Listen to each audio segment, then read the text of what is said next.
Talk shoes. Recorded live. And let me just get the opening, and here we go. To another edition of the Chad Factor Show.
Country, having conservative views, conservative ideas. Here is the Chad Factor.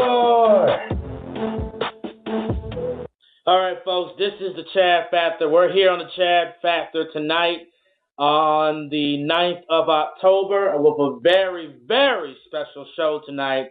I have Mr. Painless, Mr. Akwesi, and David Carroll trying to get them on right now. Akwesi and David, how you doing tonight? I'm good. Good, man. No complaints here. How you feeling, Brother Painless? I'm good, man. Can't call it. How you been? I'm all right, man. You know me, hanging in there doing my thing. Good stuff. Good stuff. Let's get this show going, man. All right, let me just. I'm getting out right now on the Facebook, on the Twitter. Now I just gotta see which one of these numbers. Damn. It says here that the number of chatters has exceeded max. All new people will. Damn. People really want to hear this conversation. Wow. Okay, I guess they want to call in. Oh, the Enlightened Brother. Let me see if this is the man himself. Enlightened Brother, is this David Carroll? No, this is David. I can't hear you. This isn't David, is that what you said? Yes, this isn't David. All right, I got Southwest, East Maryland, Michigan. Let me see if, okay. Michigan, you're on the air. Is this David Carroll? No, just a caller. All right. Okay, I'm trying to believe, wait a minute, let me see if this is the one. North Missouri, you're on the air. North Missouri, you're on the air. Okay, I'm beginning to think that he doesn't know that I rescheduled the show. I thought I sent out a tweet. I know y'all both got it. He made a video about it a little while ago. Let me see. You might want to look for an Ohio number. Yeah, that's what I'm looking for right now.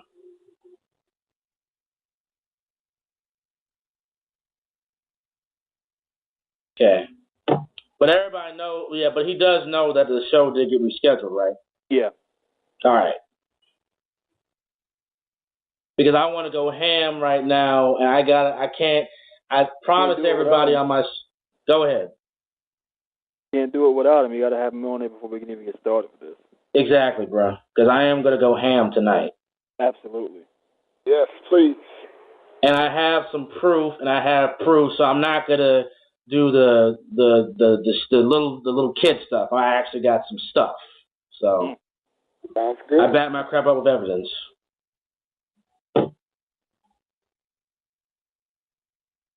All right, I'm sending out a tweet right now.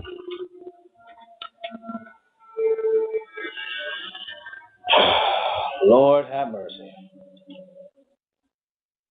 And people, if you want to call in, go ahead, Akwesi. No, I wasn't. No, this is Painless. I said I'd imagine you have a lot of trolls. No, I want them to call in so they can call in so we can roast them.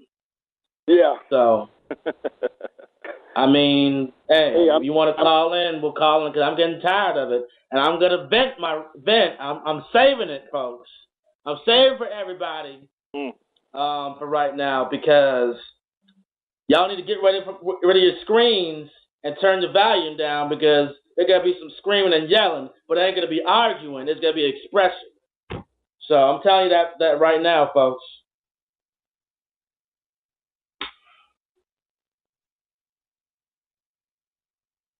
Okay. Let me check my chat room again.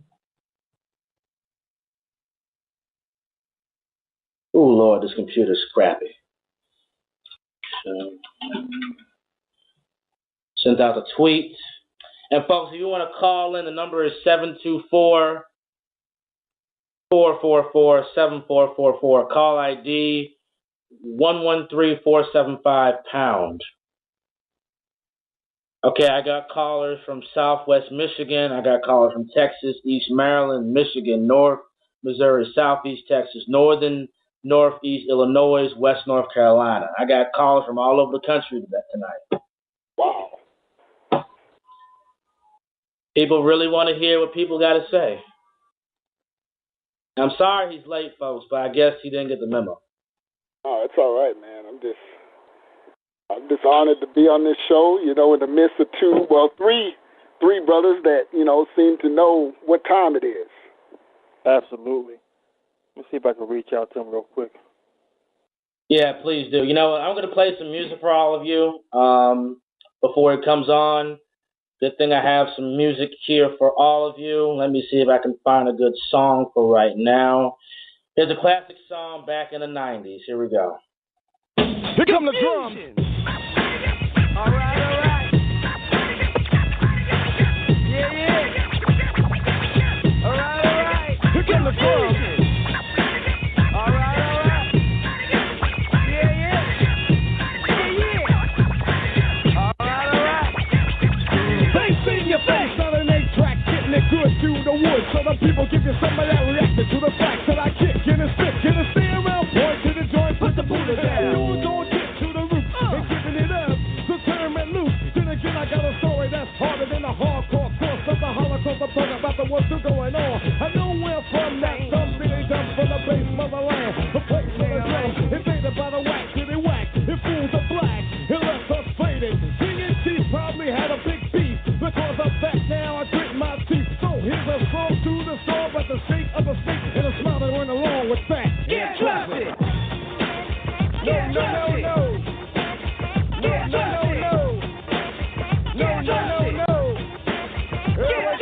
Kick your wicked round like a bought you tower, cause the wickedness done by Jack, where everybody at the body is sold for the liquor and the gold. Smacked in the back for the other man to match. What? Wicked man. That man. Kick it, man. Now the story I'm kicking is gory. Little rock where they be docking this boat, no hope I'm shackled. Oh, lost gang tackle by the other hand, swinging the rope. Green, red, white, and blue. Jack and his crew, the guys authorized to beat down for the Browns. Man to the man, each one sword, each one ponytail. Okay, folks, I think we have our man right here of the hour. Let me see if this is him. Okay. Cleveland, are you on the air? What's up, man? David Carroll, is that you, sir? Hey, what's going on? Okay, now we can get on with this. All right. And now we're going to go on a roast. And we're going on a shine roast tonight, baby. We're going to go on Steve Harvey and the lip smacking Mac. To ring the seed, mother freaker. Let's go at it, man. All right. Now that we got David up in here, let's pass the shine around. Send your tweets out. We're going on a shine roast. We're going on a shine roast tonight. Send your tweets out. Send everything out, folks. We're going on a shine roast tonight. Oh man, I see you amped up to going on these blazes. But we ain't gonna be doing no cussing. We ain't gonna fuss. We ain't gonna act like savages. We're gonna do it the intelligent way. But we're going on a shine roast tonight. Hey, wanna go on these steamed up lanes? Yeah, now, do it. Buttery mashed potatoes. Now let's go on something first. I'm gonna answer everybody's calls. But after the first topic for right now, we're going on Steve Harvey to ring the sheet, and I'm going to mix these two together. Now, everybody knows Steve Harvey got Paula Dine from Savannah, Georgia, to teach young black boys how to cook. I'm going to play a clip on that right now. Let me get it. Okay, and this is what Steve Harvey had to say. Please welcome Paula Dean and her sons, Jamie and Bobby. I'm not a journalist, and I'm just a guy who happens to have a platform of a TV show, and I wanted to hear her side of it. I wanted to hear how she really felt about everything. Do you understand why people were so hurt? Do you understand why they felt that way? I think that I do, Steve, and I think it boils down to people just expected better from me. I wanted to see if there was some redemption in all of this. I wanted to hear it for myself. What did you learn in this year? Well, I learned that words are powerful and careful of what you say. You know, I'm not Ted Koppel or one of these hardline reporters or Anderson Cooper or anybody. I'm Steve Harvey, and I wanted to do it my way and see it my way, and I thought it would be great to sit down with her and see where her head really was. And I enjoyed talking with her, and I think you'll be really interested to hear what she has to say. Failure is a wonderful teacher. It is. We have never learned anything, y'all, on the top of that mountain. This is where we learn our lessons. This is what builds character. Okay, so basically he lets her on the show, gets the boys on there. Tariq has a perspective on it that's completely hypocritical. I'm going to let everybody talk about this after, and this is about a 8-minute clip. I'm going to the juicy stuff, but this is why I don't take folks seriously after I play this and another clip. But then we're going to talk about this after I play this lengthy clip. So let me play this lengthy clip and get y'all's perspective after it. Here we go. Get ass in. I wouldn't even get into a situation where I know I'm going to be ultimately disregarded and tossed to the wolves. See, we got to understand how white supremacy works. They use us up, then financially strip us, then throw us back. They have their ways to do stuff. So doing the work of white supremacy is just not a very lucrative business. And that brings me to this situation that happened, and many of you may not have heard about this yet. Steve Harvey, who I like and respect, I like Steve Harvey, and I've always defended Steve Harvey, comedian Steve Harvey. A lot of people have been very critical of Steve. I like Steve. Steve has done some great things. Steve is a funny guy. I've been to the Hoodie Awards, the Neighborhood Awards, and all that. Very funny guy, and I like Steve. I've been on his radio show before. I like Steve. A lot of respect for Steve. But Steve had Paula Dean on his show.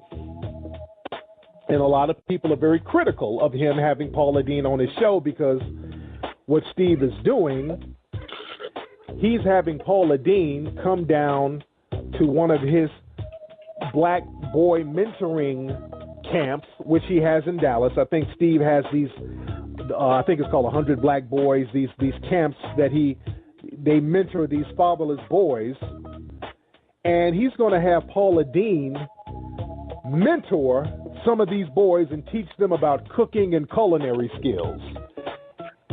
And I vehemently disagree with this. And what I'm thinking the people on top kind of forced our brother Steve to get down with this. I just don't see Steve getting down like this on his own. There's some people on the top who said, "Hey, Steve, you like your distribution deal, don't you? You like your Family Feud money, don't you? You like this talk show and the syndication deal, don't you? Everything has been working out, right? We looked out for you, haven't we? Well, since we're scratching your back, Steve, it's time for you to scratch ours. We want to bring back our girl, Paula. We need a Negro face to help us bring her back. And we think you'll be just the guy." I really think they came with him on that. And you know what they'll do? They'll dangle your distribution deal in front of your face. They say, "Well, hey, Steve, the next season is coming up and contract renewals are coming up, and, this will look real good in negotiations." It's the white supremacists do stuff like that because they want to bring back Paula Deen, and they're going to bring back Paula Deen. They're going to bring her back just like they brought Dog the Bounty Hunter back. And they always do it on the backs of black folks. The same people who these white supremacists, like Paula Deen and Dog the Bounty Hunter, they're not even suspected white supremacists. They're real deal white supremacists. Okay, I think everybody gets the point about that. But what do you think of that clip so far of Steve Harvey? Give your thoughts, everybody. Let's go. First piece of shine, guys. It's okay. I'll jump off. I know Akwesi. I heard him. Is Painless on the line? He is on the line. Yeah, what's going on? Okay, what's up? What's up, man? I didn't know if y'all was on the line. So okay, what's up? Yeah, we're here. All right. The problem that I have with what the brother just did to Harvey, and I'm not even a fan of that guy. But he started off his comments by saying, "I know the guy. I've been on his show. We talk. I respect him, blah, blah, blah." Okay, brother, if that's how you feel about him and you disagree with something he done, then why don't you go to him? Why do you sit on your show and sit there? And I'm not defending Harvey. Harvey is a shine. Let's get that correct. He is a shine. But I disagree with these brothers. See, that's some effeminate shit. When these brothers want to go to the airwaves and air their, if you disagree with that brother, go to him. You said you talked to him. You said you know him. Go to him. Hey, man, let's rap about you having Paula Deen on your show. Then you can come back to your listeners and say, "Listen, I talked to Harvey. This is where he's coming from. And I disagree with him, and this is the reason why." Then you can go in and say what you got to say. But to sit there and say that you know the guy, you talk to the guy, but then you're going to go on and basically call him a coon, which he's not a coon. He's a shine. he's not a coon. Go ahead. I'll tell you this much. I wouldn't expect that much out of Tariq Nasheed. I mean, you've seen pretty much how he handled it with his beef with Tommy Sotomayor. He put up an entire video series, calling him gay and whatnot. So, I mean, this is something that's rather expected from him. And you would figure a man of his status, and I think what I find funny about people like him is what he's mentioning about Steve Harvey is like, I don't see him doing anything. I would see him doing the same exact shit. The same thing. If a white person came in and said, "Well, listen, we need you to do this, and we'll put X amount of dollars in your pocket," I mean, he would do it. So I find it funny when they try to act like, well, the white supremacists and this and that, but meanwhile, they're the ones that are sponsoring your black ass.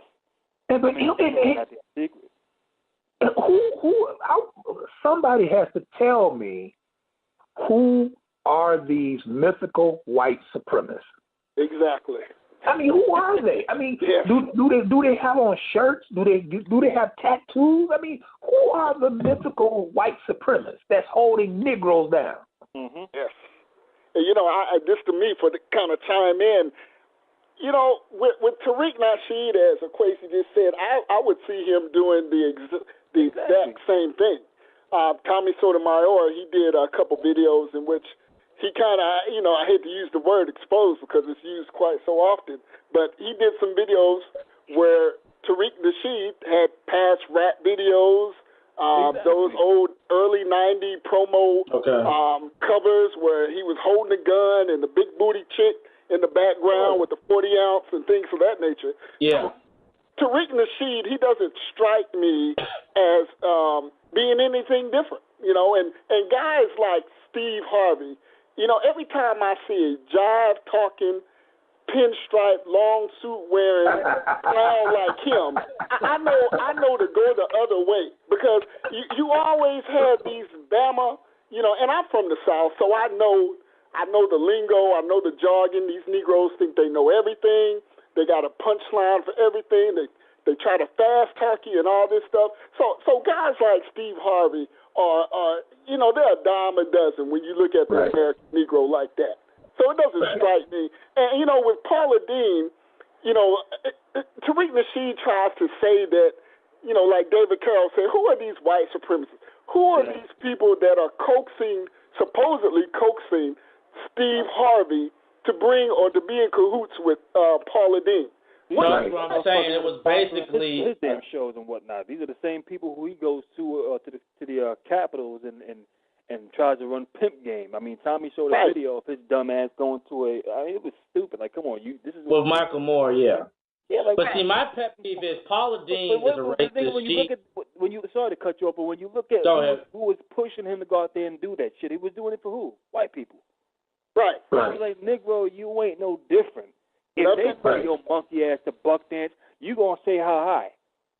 Because that's what you are. It's like, come on, man, you're not fooling nobody. Well, why would Steve Harvey do it? We already know what Steve Harvey's about. I mean, the fact that he wrote that book a couple of years back, which I believe that was nothing but a way to get money think like black women. Act like a woman, think like a man, and they're making movies. But see, my thing is about that. His simp-ass movies that he comes out with, which these black women are stupid enough to follow that dumb shit, thinking that that's going to actually help them get men. And you look at their condition now, it's like, I want to ask the black bimbo, well, I'm not going to say black bimbo, but I say, has your luck changed?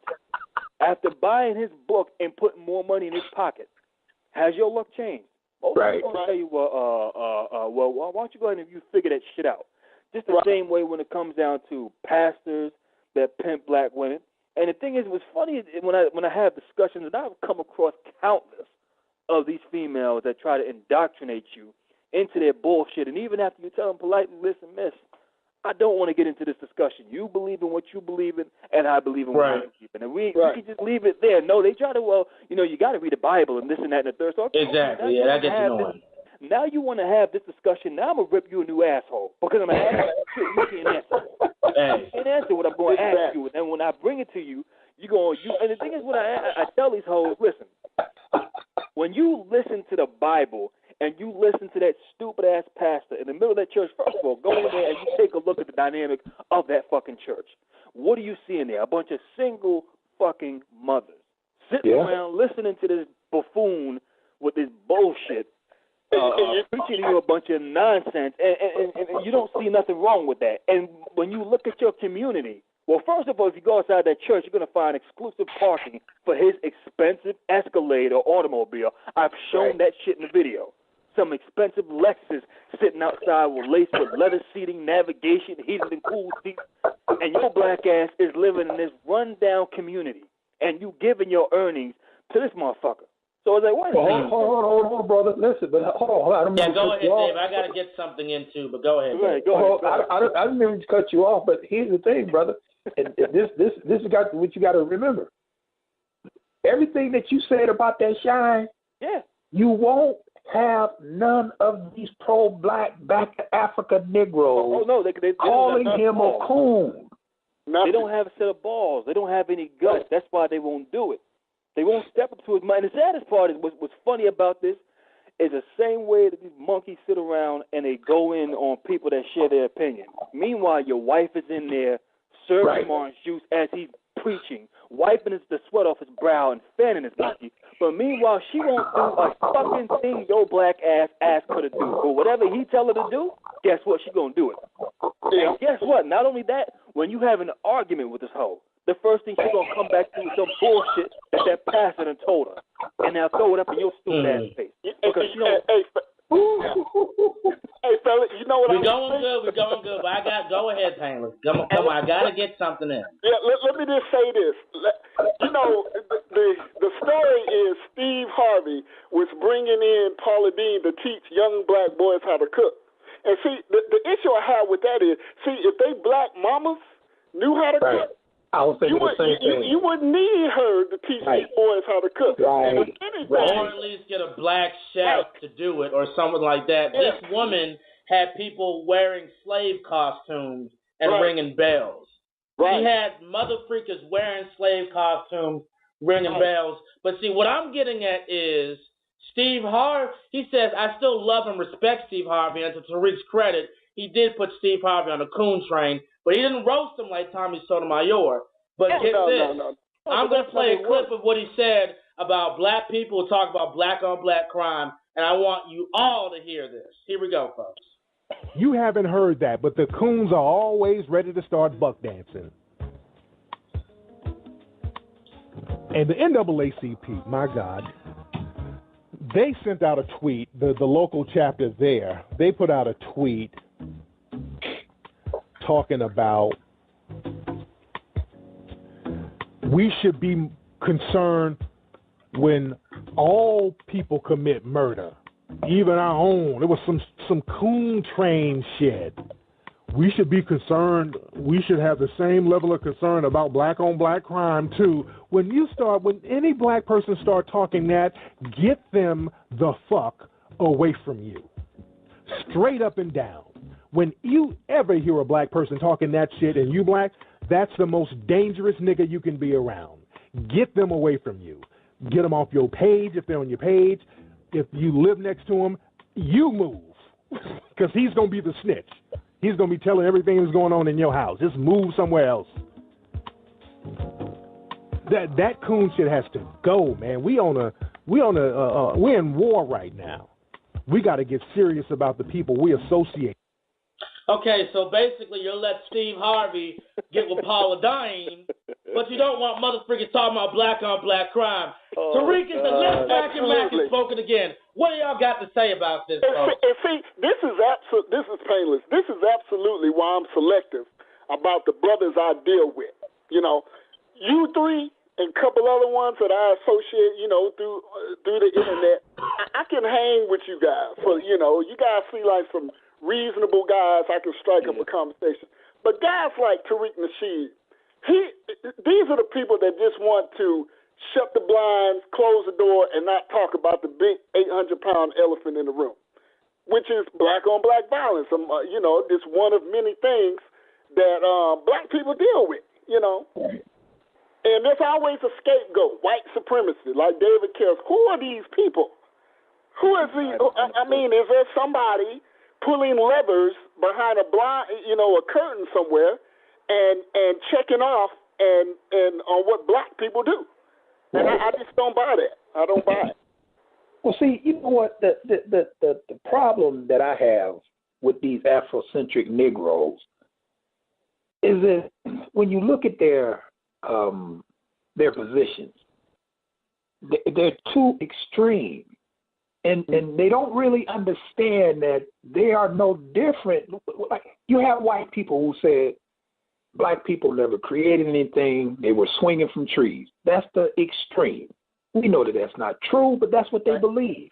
But then the Negro want to come back on the other side and say the black man created everything.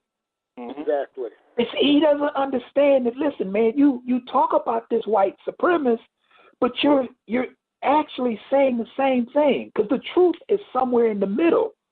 Right. And these Afrocentric buffoons, they want to sit here and talk about, you know, if you got a black person talking about black-on-black crime, you mean to try to tell me that's a dangerous person to try to get people to value their own kith and kin? Negro, is you crazy? I mean, and then you got these shines who run around here listening to this buffoonery. It's insane. I mean, here you got black folks killing black folks in record number. And when somebody says that, that's a dangerous black person who you need to stay away from, nigga, what's your problem? Yeah. That's somebody I can't fuck with. Hey, that reason and logic is a motherfucker. Excuse my language. But the thing is, I mean, come on, we're going to keep it raw on this goddamn show. I'll be the first one first up a damn storm. I don't give a fuck. Listen, we grown ass adults, so anybody listening in, I mean, if you got sensitive ears, this is not the place to be. If you come to my channel, you know if you got sensitive ears, that is not the place to be. But if you're going to sit up and talk about, well, whoever talks about black on black crime, how often do you have a black man running around killing somebody over stupid shit? Right. Versus a white person that kills black people. Right. I mean, the numbers are astronomical. Right. You mean to tell me you don't have a problem? You say we're at war. You're damn right. We're at war with each other. Mm-hmm. And the problem is they get, and it's like when I listen to that, I start to see who the real coon is because you don't want to put out the information of what's going to help people. It's the same thing with Al Sharpton, Jesse Jackson. They come along whenever this shit happens. Oh, man, what we're going to do is we're going to donate and pay for the burials and the expenses. That's just a gimmick to fool people.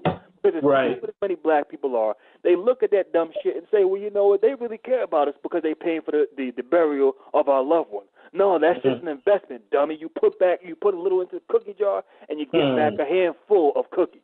And that's all it is, because as stupid as many black folks are, they listen to this bullshit, and then Al Sharpton puts up his front and marches, which don't do shit. And when you look at the outcome and you see that this has done nothing, when other people want to get shit done, they got ways, that they got money that they can put towards shit, you marching. Who the fuck cares? All you doing is telling somebody that you hurt. Okay, we know you hurt, but you're too stupid to do something about it. And see, here's the thing. You know what? Go ahead. You know what? Here's the reason why, I can't take these Negroes serious. And I said this, I don't know how many times I've said it. You can't take these Negroes serious who run around here talking about, well, you a coon because you say this or you're a sellout. Listen, brother, if you want to sit back and mark all of the sellouts, how in the fuck do you not mention T.D. Jakes, Creflo Dollar, and the rest of those buffoons, those preachers from L.A.? How do you not talk about them? How do you not mention dope dealers? How do you not mention these athletes? When Martin Luther Coons, when they built that monument for that brother. Okay. When they... Everybody stop laughing. I know people are going to be offended by what David said, but this is a free forum. Okay, but keep going, David. I mean, that slip. It was a Freudian slip. When you, and I don't know if you looked at this, but you can look it up. When you look at that monument that they built for Martin Luther King, and how much money all of these entertainers and athletes who are pro-black, how much money they donated, that monument was still in the red at the day it was supposed to be unveiled. It hadn't been paid for. And you got all these Negroes who love black folks so much, who cry crocodile tears over Martin Luther King, but you want to sit here and not pay for his monument, but you want me to take you serious. Yeah. Hey, you want me to take you serious as somebody who cares about? No, I can't take those Negroes serious, man. None of them. It's just like those niggas on YouTube. You sitting here you gonna make video after video after video, crying about somebody's opinion, talking about their opinion is bad for black people. But then when you come to these same buffoons and coons and tell them, listen, man, if y'all want to clean up the image of black people, why don't y'all boycott World Star Hip Hop? We can't do that. No, we can't do that. No, that's a website. It's privately. See, you can't take them serious. Nope. You just can't. And when you got a Negro who's going to sit on a radio and tell black folk that if you got a black person who's telling you, listen, we need to be every bit as angry over black on black crime that we are over Trayvon Martin and George Zimmerman, and you going to say that person who says that is a sellout? Nigga, I can't take you serious, man. I can't listen to what you have to say. Yeah, you're a buffoon. Right. And see, what black people, especially on YouTube, when you say those things, when you talk about black-on-black crime, when you talk about over 70% of households being raised by single black women, it puts the ball in their court and says, Negro, you got to learn how to dribble and shoot. Well, why I got to do that? Why you can't just show me? No, you got to take accountability and do the work to change those things. And then what a lot of these Negroes say is, well, when I watch your videos, I already know what you're going to say. You're going to say that the black man was the aggressor and he deserved. Well, goddamn, Negro, you do the same thing. So my message is going to be the same. You think I'm here for my health? I'm actually saying the same thing. You Negroes are insane. You're doing the same thing. So my message, in essence, will be the same. It ain't going to change. You know what I find funny about And one more thing on Paula Deen, guys, and this is the icing on the cake when David says white liberal slave master. The U.S. Weekly magazine states that Paula Deen, Democrat, Food Network star, campaigned for Obama back in 2008, invited his wife, Michelle, to cook during an episode of Paula's party. Later, she just said she just loved being around the First Lady and praised her platform, encouraging young kids and adults to eat healthy and get healthy exercise. And I have proof, and here we go. Hey, y'all, it's Paula Deen, and you won't believe extra what I'm cooking up today. Welcome, Michelle Obama, y'all. It's a blockbuster interview with potential First Lady Michelle Obama. Look at her! And extras on set as Paula gets Michelle to spill her secret pet name for husband Barack. Ready to vote for candidate Pumsky? I have a few nicknames. Like what? Pumsky. That's the first time I've told that. He's going to die. Pumsky! If I ever get to meet him, I can call him Pumsky. You can. He's going to really be shocked. Paula gave extra all the down-home dish on her big exclusive. The girl's a knockout, y'all. The first person that came to my mind when she walked out was Jackie Kennedy. She's got that kind of charisma. You should hang out with me more. It makes me feel good. Paula and Michelle cooked up an Obama family favorite, fried shrimp. And Mrs. Obama revealed her ultimate secret for staying thin. She exercises every opportunity she gets. The ladies also shared a fashion moment, bonding over Michelle's ultra-stylish stockings. It was so funny because they won't allow me to wear them on the show. And then out walks Michelle with leggings on, and I wanted to go like this to my team. Paula tells Extra she was shocked when she landed the interview everybody wants. Do they realize they have Paula Deen? This is not Paula Abdul. Do you cook a lot? You know, I haven't cooked a lot this year because we've been a little busy. Paula's first meal for the Obamas, if they become the first family? Hands down, honey, it's going to be French fries, chicken wings, and deep fried Snickers. Michelle Obama rocks Paula's party on the Food Network in September. Thoughts, anybody? Well, yeah, I got a thought. And, you know, I'm not, you know, Paula Deen, I can take her or leave her. I mean, you know, whatever. But now, she entered my crosshairs when she made the comment, or she made the statement, that when she seen Michelle Obama, she reminded her of Jacqueline Kennedy. Is that what she said? Did I hear that correct? That's what I said. That's what she said. Yep. You know, that's completely insane that she would sit there and compare that hood rat, that glorified hood rat, to somebody as sophisticated as Jacko. That makes no sense whatsoever. No, Michelle Obama is no Jackie Kennedy. Not any stretch of the imagination. Not even in the Michelle Obama is not a Barbara Bush. Hell. Exactly. Nope. Hell. That old nappy-headed hell. And see, a lot of Obama, he learned to be black in Chicago. You know, he got his little limp, walking door to door in Southside Chicago. He went right up here to a school where there were no blacks, right up here at Punahou High School, a very prestigious high school. Mm-hmm. And he serenaded these Negroes back, before he ran for the presidency. And all these Negroes were jumping up on down cars, running up and down the street, and all this stuff. So he is someone to me. I put him in the same bucket as, he's a backslider. He's a coon to me. Yeah. And I think a lot of black people are starting to realize that in some way, shape, or form. And but Michelle Obama, she's no Jacqueline Kennedy. She's not even in the same league. No. Not even close. No. But see, it comes as no surprise to me that you would have them, buck dancing in Cowtown. I mean, look, like you said, like Painless said, I mean, everybody's beginning to realize, what Michelle and Barack really are. I mean, they're failures. I mean, some of us realized that in 2008. They're getting it late, but at least they're getting it. I mean, nobody takes them folks serious, man. You still got this Shine who, again, no matter what they do, he still walks on water, according to them. Absolutely. Never really heard any criticism about Michelle Obama. I know that she said that she supported Beyonce or something like that, but I mean, I never really found her. I mean, the one thing that caught my eye with Michelle Obama was when she said that I'm a single mother. That's what really caught me. Other than that, I just didn't. Go ahead.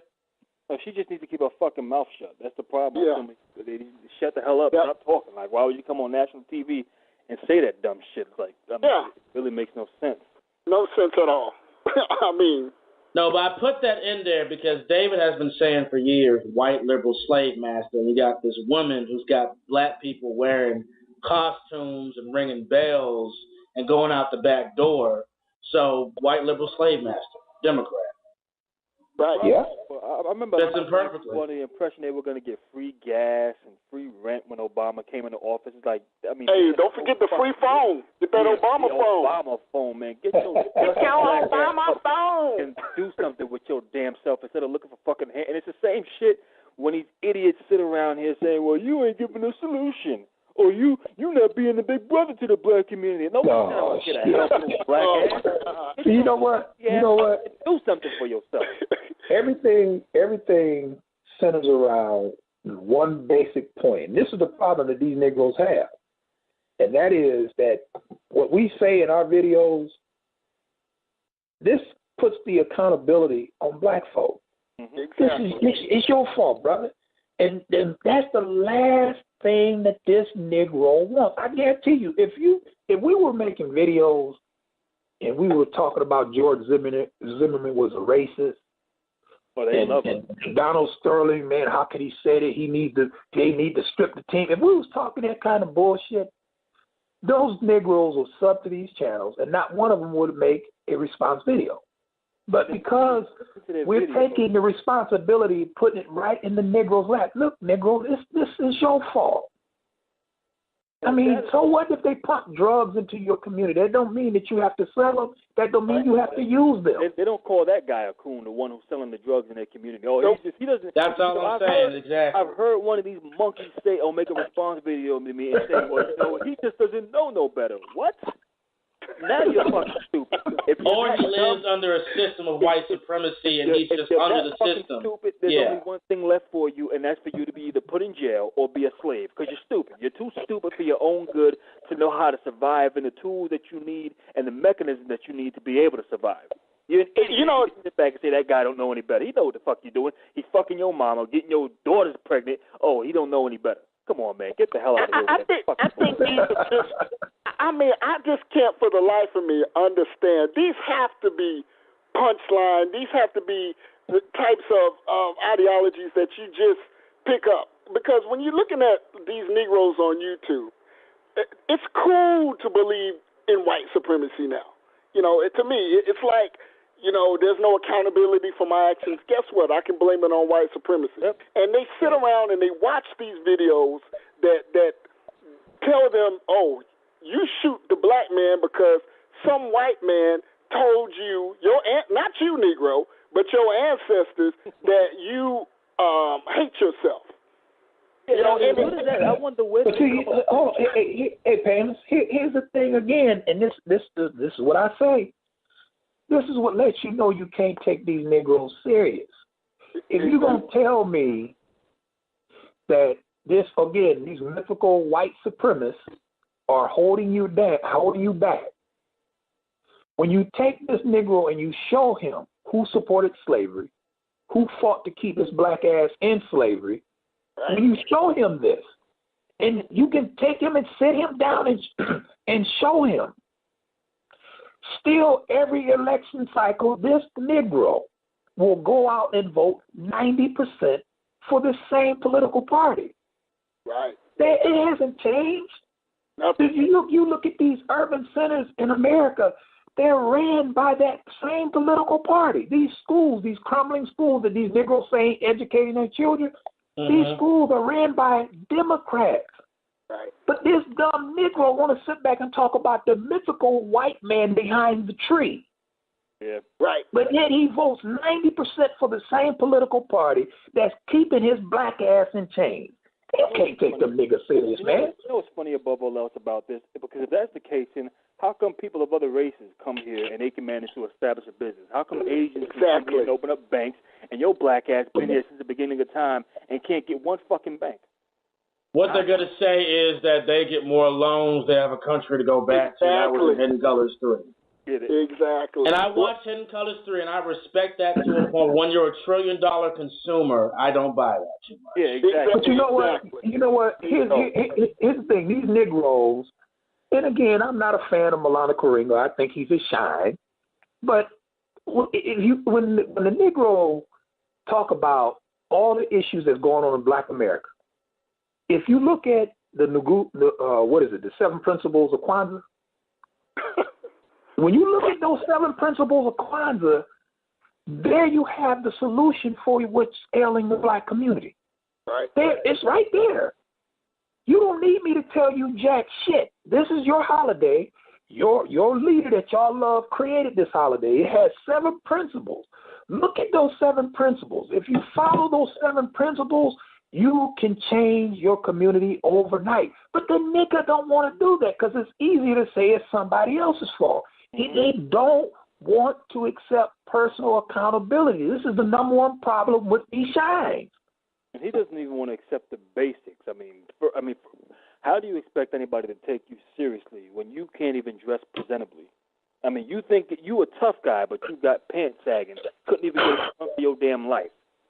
I mean, if they want to say, well, you know, the cop shot Michael Brown, but it's like, wait a second, did you stop to think, why would a police officer try to pull a 6'5", 300-pound man into the car window with one arm? That shit just doesn't make any fucking sense. And then the average person is a right-handed person. So you mean to tell me try to grab him from the left hand? I mean, it's not making any fucking sense. And nobody says, well, you know, maybe something is not right about this story. What they'll say is, hey, hold on. What he did was he shouldn't have done it.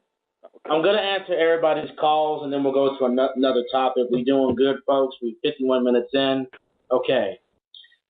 East Maryland, you're on the air. Hey, how you doing? Hey. Yep, this is Jared, right? It's Jerry again, yeah. Yeah, go ahead. Go ahead with your point.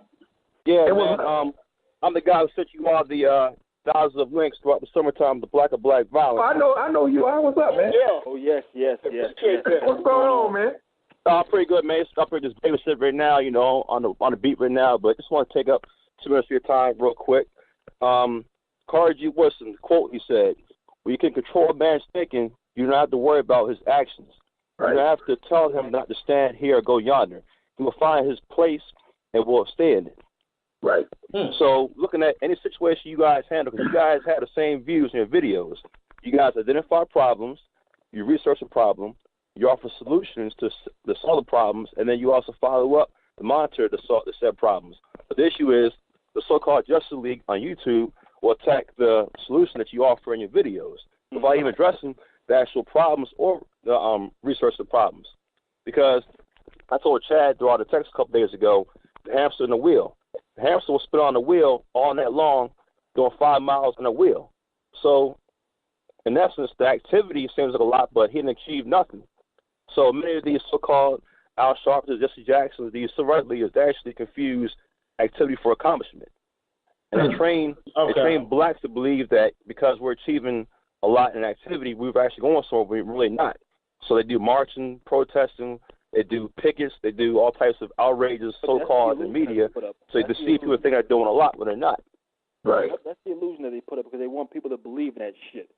Just like there Yeah, was, because see, they were just like there was a church years ago that would give like food to people in the morning, but people would believe that the church cares about it because they're giving food. But that's just a matter of a small investment. It don't take them nothing to make you a little grits, a little half pint of Kool-Aid and some scrambled eggs and feed your stupid ass in the morning and say, hey, we give a shit about you.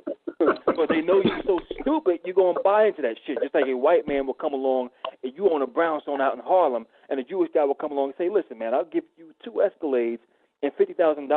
And the black man, being as stupid as he is, he'll say, well, you know what, I'll take that. That's a great idea. That's a good deal. You can't get no better than this. Meanwhile, he got your brownstone. He's making thousands off of it every single month. The first year that he gave you is going to pay for itself. And your stupid ass is driving around in cars that you can't afford insurance for, you can't afford the gas on, you can't afford your repairs, but you think you got something. I mean, come on, man. But you know something, though? Go ahead, did a video.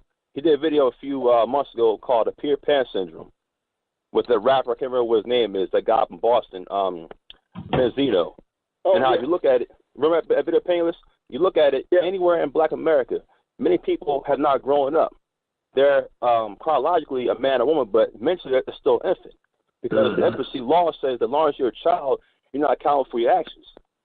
So the issue is, even though people are chronologically of an adult age, they're still a child. They're still a mental baby. Right. So no matter if they kill somebody, no matter if they rob somebody, they're still not responsible because the Democrats tell them that nothing is your fault.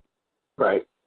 And that's why Nellie Fuller has said this before as well, that black people are children of white supremacy. But I mean, had he said it in a different way, I could really accept that. But when Jared puts it like that, I can accept that then. But no, a lot of, from my experience, a lot of black people have low impulse control. And to me, those are type of characteristics. Hey, Jared, I'll get you back on in a minute, all right? All right. Those are type of characteristics I expect from children, in your formative years, to always jump at the thing, not thinking long term. And this type of mentality carries on to black people well into their 40s or 50s. I think this is why a lot of black men have children out of wedlock uncontrollably, no sense of accountability and things like that. And this is kind of echo what Brother Akwesi was saying. I marvel at these two brothers' videos. Now, I watch their videos. I don't know if they watch mine. But see, I definitely watch them. The sense I get from us three, I don't need to come and high-five you all the time. Right. I know I can sit back and have this thing to where, I see you, brother. And I don't need to come over and slap five and stroke you off to know what you're talking about. Right. See, those guys, that Justice League over there, they need to rub each other off and have a circle jerk every day to make themselves believe the bullshit that they spout. Right. So this is why they congregate and they just feed off one another. You know what I'm saying? We don't need to do that. This is what I want to add into what you're saying. I got to answer everybody's calls. I want to keep the conversation going. But Enlightened Brother, are you on the air? Enlightened Brother, are you on the air? I am now, yes. Okay. Anything you want to say? Yes, I just wanted to make a comment to all the gentlemen on the panel tonight. I just wanted to, especially to Mr. Carroll and Akwesi, that I've been watching your videos since 2012. I've just really had, heard your messages, and you guys are on point.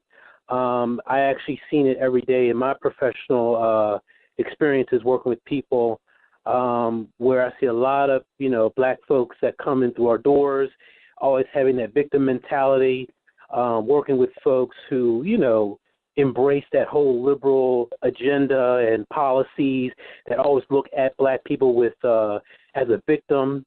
And a lot of things that you said really resonated with me. And I just wanted to comment on you guys just to continue doing what you're doing. Don't let any of these Negroes on YouTube to, move you guys away, because it's really needed. And I really respect, Mr. Carroll and his videos, because it's raw, it's uncut, but it's real. And I think that as black people, we need to learn the truth and to know the truth and understand it. So I just wanted to, give you all your props and your just dues, and please continue what y'all doing. Exactly. All right. And this for me to say, sorry, like I said, I marvel at these two brothers because it lets me know that sometimes you can get kind of almost defeated because you feel alone. And it's refreshing to hear brothers that get it. You know what I'm saying? So I appreciate that, No, there's something Yeah, that's the first caller. Guest 36, you're on the air. Guest 36, you're on the air. You have 5 seconds. Guest 36? All right. I got a whole long list of calls from different states. Are you bringing in somebody else right now? Or you? I gotta unload on everybody. I'm gonna give everybody at least a minute or two to talk and say who they are, say what they want to say. So it's not gonna take too long. Then we'll get back to police brutality because I want to get on that. All right, Afro Nerd, you're on the air. Hello? Yes, sir. You're on the air on the Chad Factor. Yes, listen, this is Afro Nerd from Blog Talk. I've been reaching out to David Carroll, and I have to commend him. I'm a subscriber as well as a supporter of all the gentlemen, of all your videos. And we run a similar operation on our show.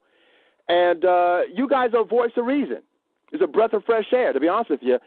And I hate to say it to David, I can't think of another word besides deconstruct. I love the word. I wish I could think of something. I don't want to bite, but I can't. I love that word because it dismantles Negroes. It does the job. Negroes came up with the term hate. You're a hater, and an insane way of genius. It's hard, when you say someone's a hater, it prevents them from being critiqued. But when you say deconstruct, it dismantles a person's argument. So I have to commend you. I just want to say something real briefly. Gentlemen, we have a minstrel industry we're fighting. Right. It's an entire industry that no one wants to talk about. Right. So we have folks that, let's put it this way. I use the term lower tier blacks, lower tier, the same as what's the other term they use? Ratchet. There's different cultural components that white folks have, just like black people. Mm-hmm. There's tribalism.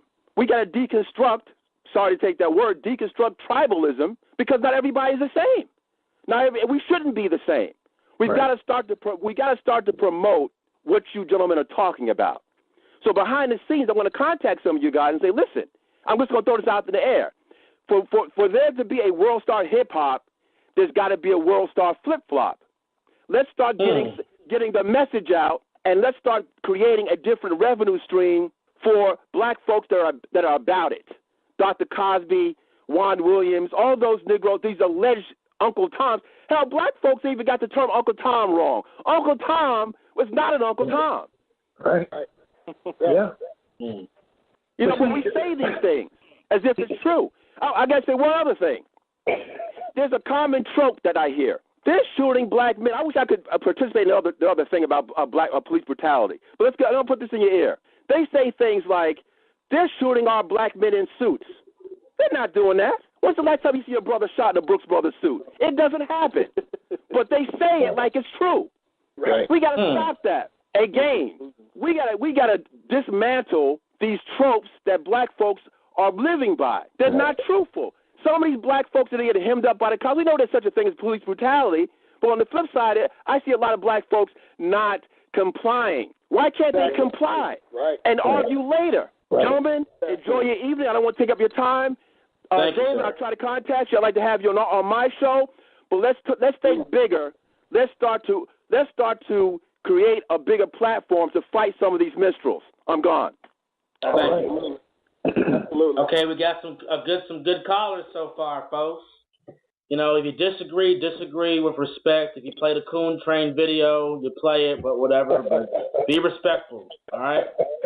Oh, boy. Southwest Michigan, you are on the air. Yes, my name is Anthony King. I don't have much to say other than I want to go ahead and congratulate those three guys that are there, Akwesi and Carroll and the other guy. Continue to do what you do, because everything that you talk about is very true. There's never a lie. That's the biggest thing that people want to come up against, you know. They don't like the truth. That's all I want to say.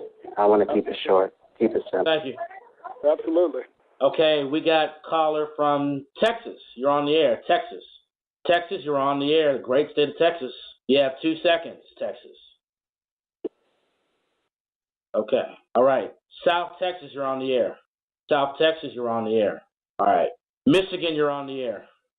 Great state of Michigan, you're on the air. Hey, what's going on, Chad? What's going on, everybody? What's up? What's going on? Hey, I want to add on to what David Carroll was talking about on one of his YouTube videos with foreign-owned stores. I'm out here in Detroit, and we're right next to Dearborn, one of the largest populations of Arabs in the country. And one of the things that the Arabs has managed to do in the city of Detroit right now is to run for political office, because they're not actually using our money that we spend in their grocery stores, corner stores, you name it. Now they're financing their own candidates to run for Detroit political office. Even our city council member here in District 7 is someone of Arab background. And also one of the things that he's talking about is a subculture of black people in our community that's causing chaos. To me, they fall in line with the churches and the foreign-owned stores. With that black subculture being out there on the loose, it's harder for good black people to actually try to go out and start businesses without them, the fear of them being robbed, being vandalized by their own people in their community, and then they don't turn around and do the same thing to foreign-owned stores. And there's also another thing, too, because they keep those churches full, because they continue to create chaos throughout the community and continue to keep those churches full. So I agree 100% with David Carroll. And in closing, I want to get his brief story under 30 seconds. Over last summer, during the election campaign here we had in Detroit, you know, we elected our first white mayor in so many years. I can't think of how many years exactly off the top of the head. But to keep a long story short, one of the Arab candidates here in Detroit City Council member, he went to one of the local churches. I was there visiting. And one of the things that he sold, the black church sold out one of the black candidates out for, was a food program. The Arab candidate went there and he said, I like what you're doing here with your food program. How would you like to expand it? They actually denied the other black candidate from coming to their church, gave him full access and access to their members, and the next thing you know, he ended up winning the election based on that. Thank you for that story, sir. Wow. Wow. Okay. Let's keep getting these calls in. We got different states calling in tonight.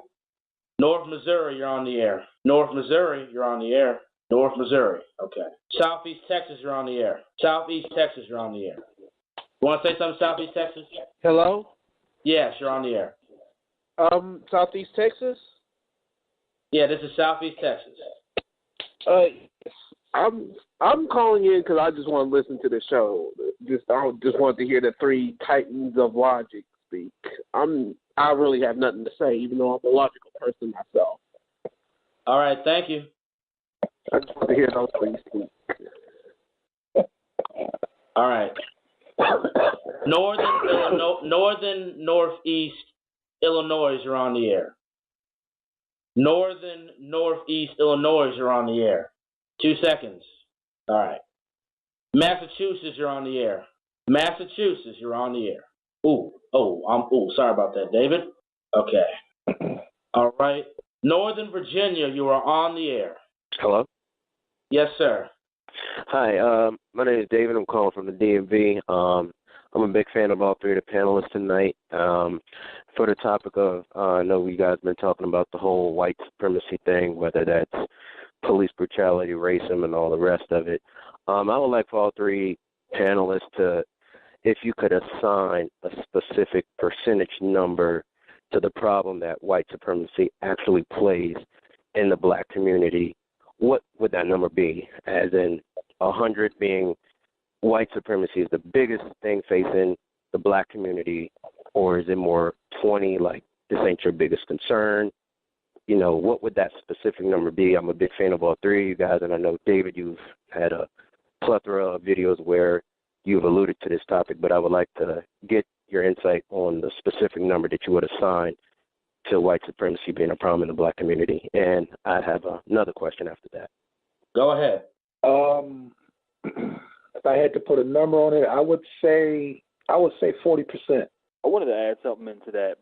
Me, the way I look at stuff is you have a cause and effect. But, you know, the human brain, you're supposed to be able to, at some point, be able to decipher. So it's like you do have the tactics that the white liberal plays and uses, game and manipulation. But at some point or another, people are supposed to be able to see through what's going on. You're supposed to be able to know right from wrong and be able to see when you're being played. I've said this before, I believe the last time I was on your show, Chad, that what I look at is the overall outcome. And when the outcome is not adding up, I got a question in leadership, or is there something that I need to change, or whatever the situation is. So when you constantly have the same outcome of failed results, things are getting worse, then it's pretty simple. At some point or another, you got to wake up and say, well, what are we doing that's leading to this happening? So you're sitting back saying it's white people's fault. Yeah, they do what they do, but when do you wake up and see what they do? You know what? It's like, and I don't know if any of you played sports, but I used to play if you play basketball, if you play football, you watch film of the the team that you're gonna play. But at the end of the day, you want to implement your defense or you want to implement your offense. This is what we're gonna do. So we don't care what they do. This is what we're gonna do. We know what we want to do. We're gonna just go about doing our thing. And black folks just don't have that mentality. And I know why they don't.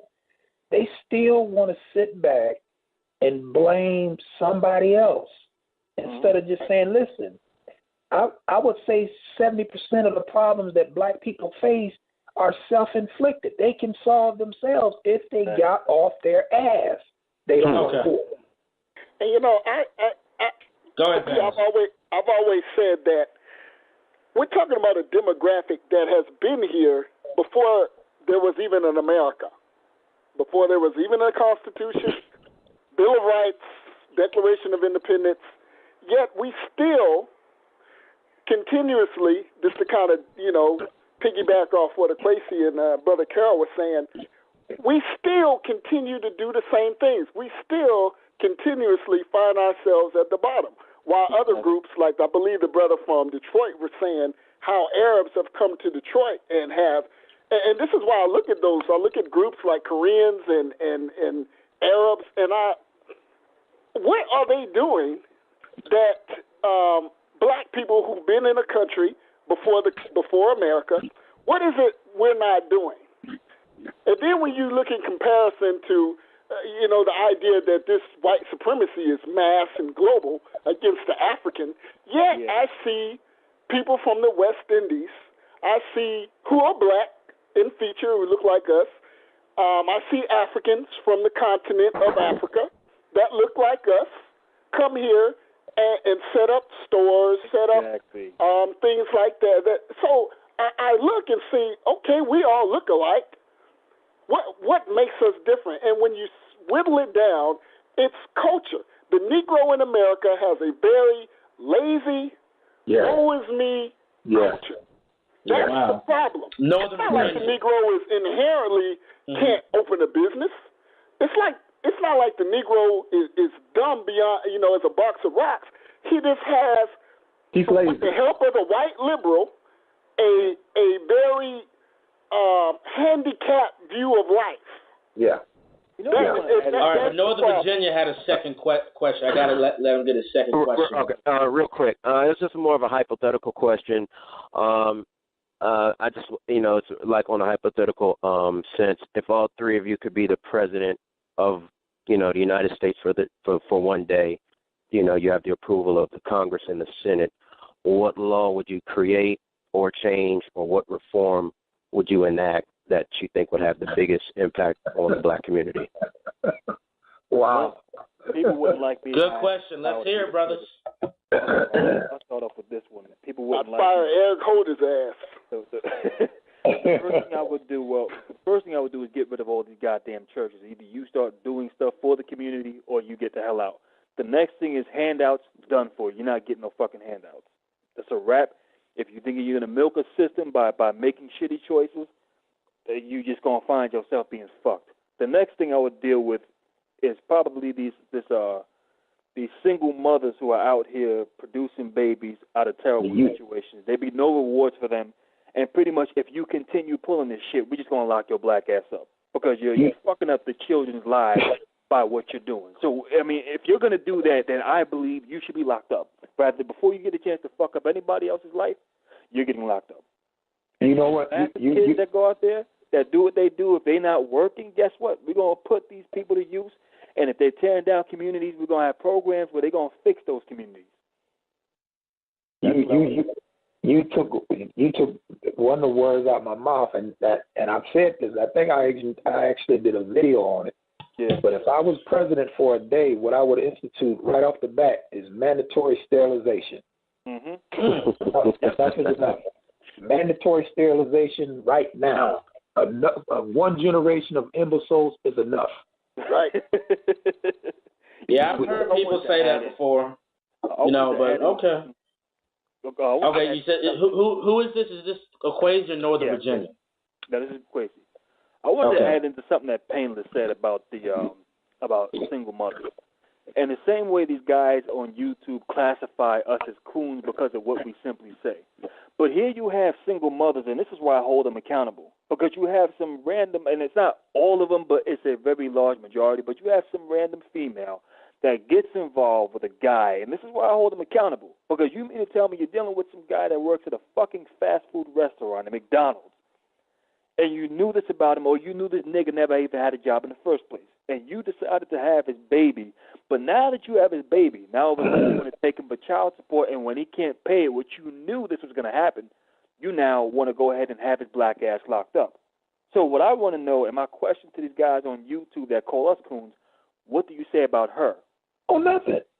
Yeah, they don't got not a single position on that. And Northern Virginia, I think your questions were answered. Do you have any more you want to say or no? No, that was it. I appreciate the time. Thanks. Yeah. Thank you. Just like there's another thing I want to add in real quickly. Go ahead. A lot of these people run around calling everyone coons because they don't agree with or better, here's what I found. This is funny as hell to me. They're talking a whole bunch of trash about Tommy Sotomayor because he's accepting donations for Fatherless America. You know, he's robbing people. He's a scam and a con artist. Okay. So if you feel that way about him, and however they feel, that's their business. I'm not trying to persuade nobody's opinion, but then say the same thing about the black pastor. Exactly. 10% of your fucking earnings each month that's pimping your wife, your girlfriend, your sister, your auntie. What do you say about him? Is he a scam artist now? How come you don't make videos about that? But you know what? I'm trying to figure out. Or declare war on them. Go ahead, David. Declare war. You know what's so funny? No one's declaring blaze or shine on this shit. I mean, come on, man. You know what? You know what's so funny about that? And when I hear people say that about that brother, about him accepting donation and that Fatherless America, I laugh at it simply because of the fact I'm sitting here, and again, I looked this, and you can look this up. Oh, right there on YouTube, they had an article that was printed, that was done, of the people who've made $1 million on YouTube. It was an Asian girl. I mean, she made some little skit. You know, people liked it. They subbed. She made $1 million. The guy, the white guy in the article, they talking to him. He's laughing. Hey, I don't even have to leave my apartment. Making $1 million on YouTube. Now, everybody else will push that. Everybody else will push that, so they ain't got no problem. Hello? Okay, West Maryland, you're on the air. West Maryland. West Maryland, you're on the air. Okay. I'm going to keep answering calls. Well, hold on. I got to finish my point. Now, go ahead. Everybody else will sit back and they will, you know, laugh at that. But other cultures come on here or come on YouTube, do what they do, make $1 million off of going about their business. The only time that it's a problem is when black people do it. Exactly. You don't hear Asians calling that Asian girl talking about her when she's getting donated. You don't hear that shit. They applaud her. I have to agree with that. She is an entrepreneur. Entrepreneur, exactly. And you know where that comes from? Go ahead. Brother Carroll, what, Painless? You know what? See, I've whittled down what's wrong with black people in that respect. A lot of Negroes be like, well, where do you learn how to do that at? You know what I mean? Like, how do you know how to do this? So it becomes envious and jealousy when you see somebody like Tommy Sotomayor who can amass a certain amount of views or has devised some type of project to receive money. It's more of jealousy. Because as you said, this Asian or this Caucasian over here is doing the same thing, maybe at a larger scale, but let's focus on, and this is, it all ties in why black people, and I'm taking it to another level, why black people prey on each other in terms of violence, because they know that average black person is not going to probably call the police on them.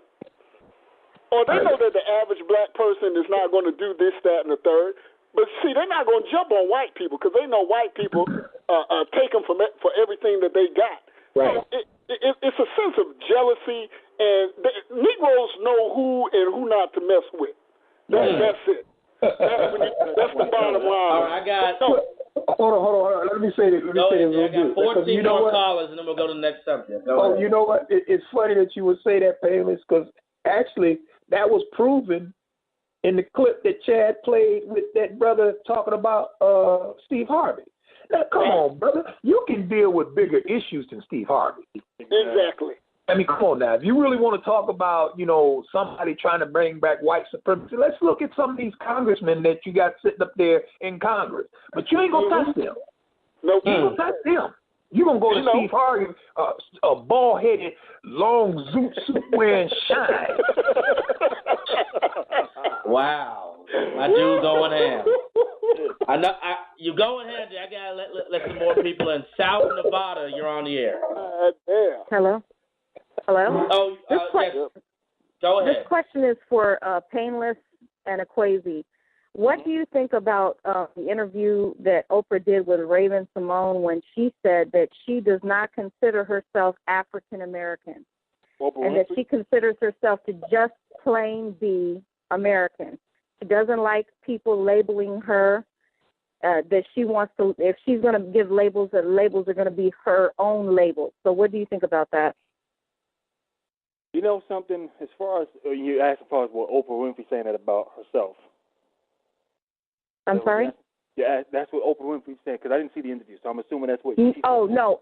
She told, Raven Simone said that to Oprah Winfrey. Oprah Winfrey was asking her about being gay and asked her about being an African American, and she said she doesn't like to be labeled those things. She's in a relationship with a female, but that she also does not like to be labeled as an African American. She says she doesn't know where her roots came from, and that she could not definitely tell you what part of Africa her family lineage came from. She said she can tell you that she's from Louisiana. I think that's where she said she was from, and that she is an American. So what do you think about her statement of not wanting to be called African American? If that's how she feels, then fine. It's bigger fish to fry.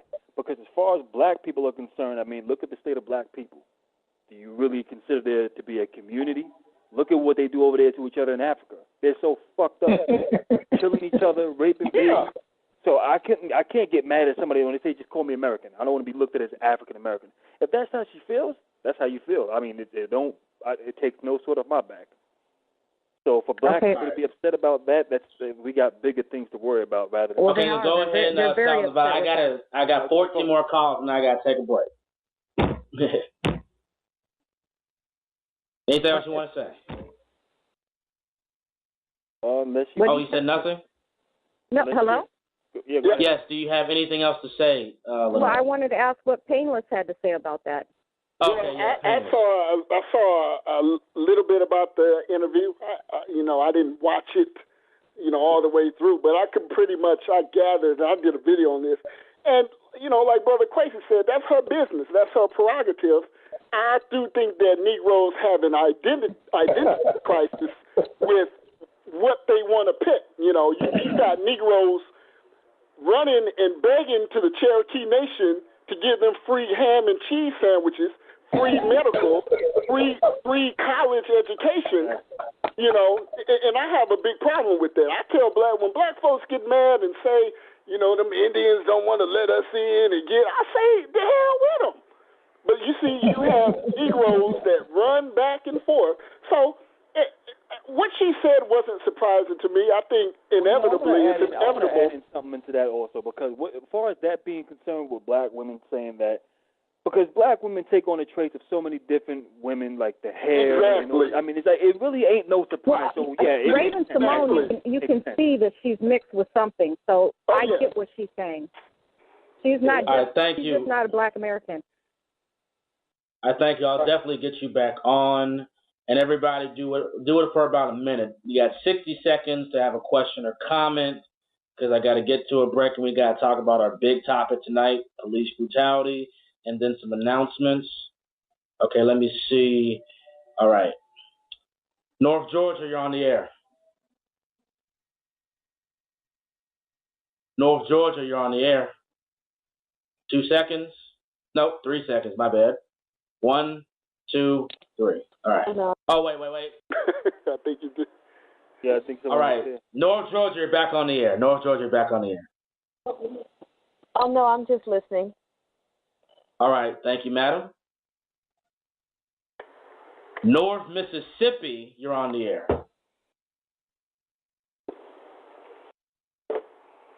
3 seconds. North Mississippi. All right. Central New Jersey. Central New Jersey.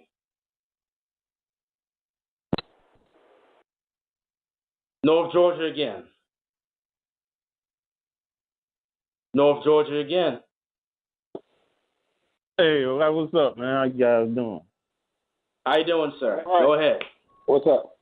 Yeah, this is Keith right here from Atlanta.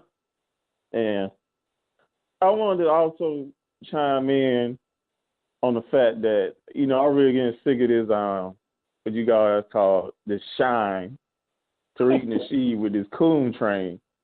And this Negro here, he likes to interview pimps. And we all know pimps during the 60s and 70s are known for having these black women prostitute themselves, mainly due to white men when they come into these inner cities. You know, and this guy, he always have them on there, and he praises these pimps. But not one time did he call these pimps coons. Neither did he call these rappers or these pro athletes coons either, which he loves to play these degenerate coon ass nigger rappers on his podcast. They say, you know, far more things that none of these guys are the likes of Ben Carson, Clarence Thomas, and a whole list of other black people you love to put on the coon trade. Another thing, I never saw Russell Simmons. I never saw Floyd Mayweather on the coon train. But I saw, because Floyd Mayweather actually defended Justin Bieber when he was caught saying the N-word. He didn't put him on the coon train. Russell Simmons made a sex tape about Harriet Tubman. He didn't put him on the coon train either. So yeah. You can't say. But you know what though, Chad? Even if Hustle Simmons didn't defend Bieber, he should have been on there anyway. Yeah. No, Floyd Mayweather defended Bieber, and Russell Simmons made.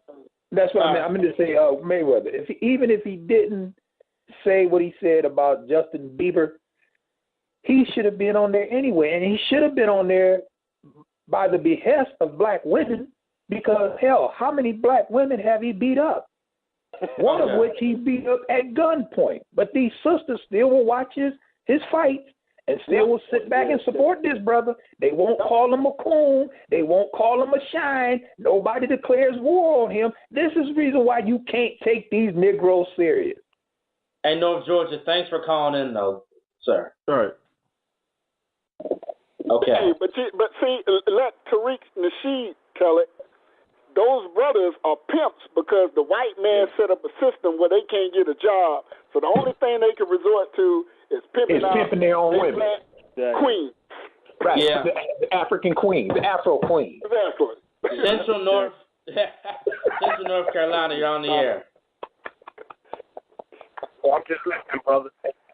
You're just listening. Okay, thank you. All right. West Maryland, you're on the air. Hey, what's happening, Chad? I got BigB Kell on the air. I gotta let him back in soon. I got BigB Kell on the air right now. How you doing, brother? Doing wonderful, man. Wonderful. You enjoying the show, sir? Love all three of the guys on the panel. Yeah. Watching y'all for a long time. Doing wonderful. And I could not agree more. The major problem with us as black people, no accountability. None whatsoever. Chad, you know me personally, and you used to live in this area, in the DMV. Yeah. You see, back when I was in college, I mean, I had a lot of you guys' same thoughts back then. But what really struck me back when I was in school,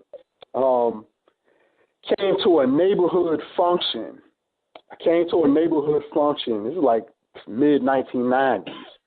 And a guy that I grew up with, okay, who had done like a 2 or 3 year stint in a local county jail. These fools threw him like the biggest party extravaganza that you could possibly throw. While the rest of us kids who were in college was in the neighborhood, I think it was about 6 or 7 of us. No respect, no respect, no nothing. Guys who had went off to trade school, military, same sort of deal. No respect, no nothing. But the drug dealer, I really don't even call them drug dealers, drug peddlers, more like it. The guys who, were knocking up girls left and right. It seemed like the community's focus was always there with all that drama. And I don't know what it is with black people, but it seems like if drama is not circled around it, like if drama and entertainment is not circled around it, then we really tend to move on.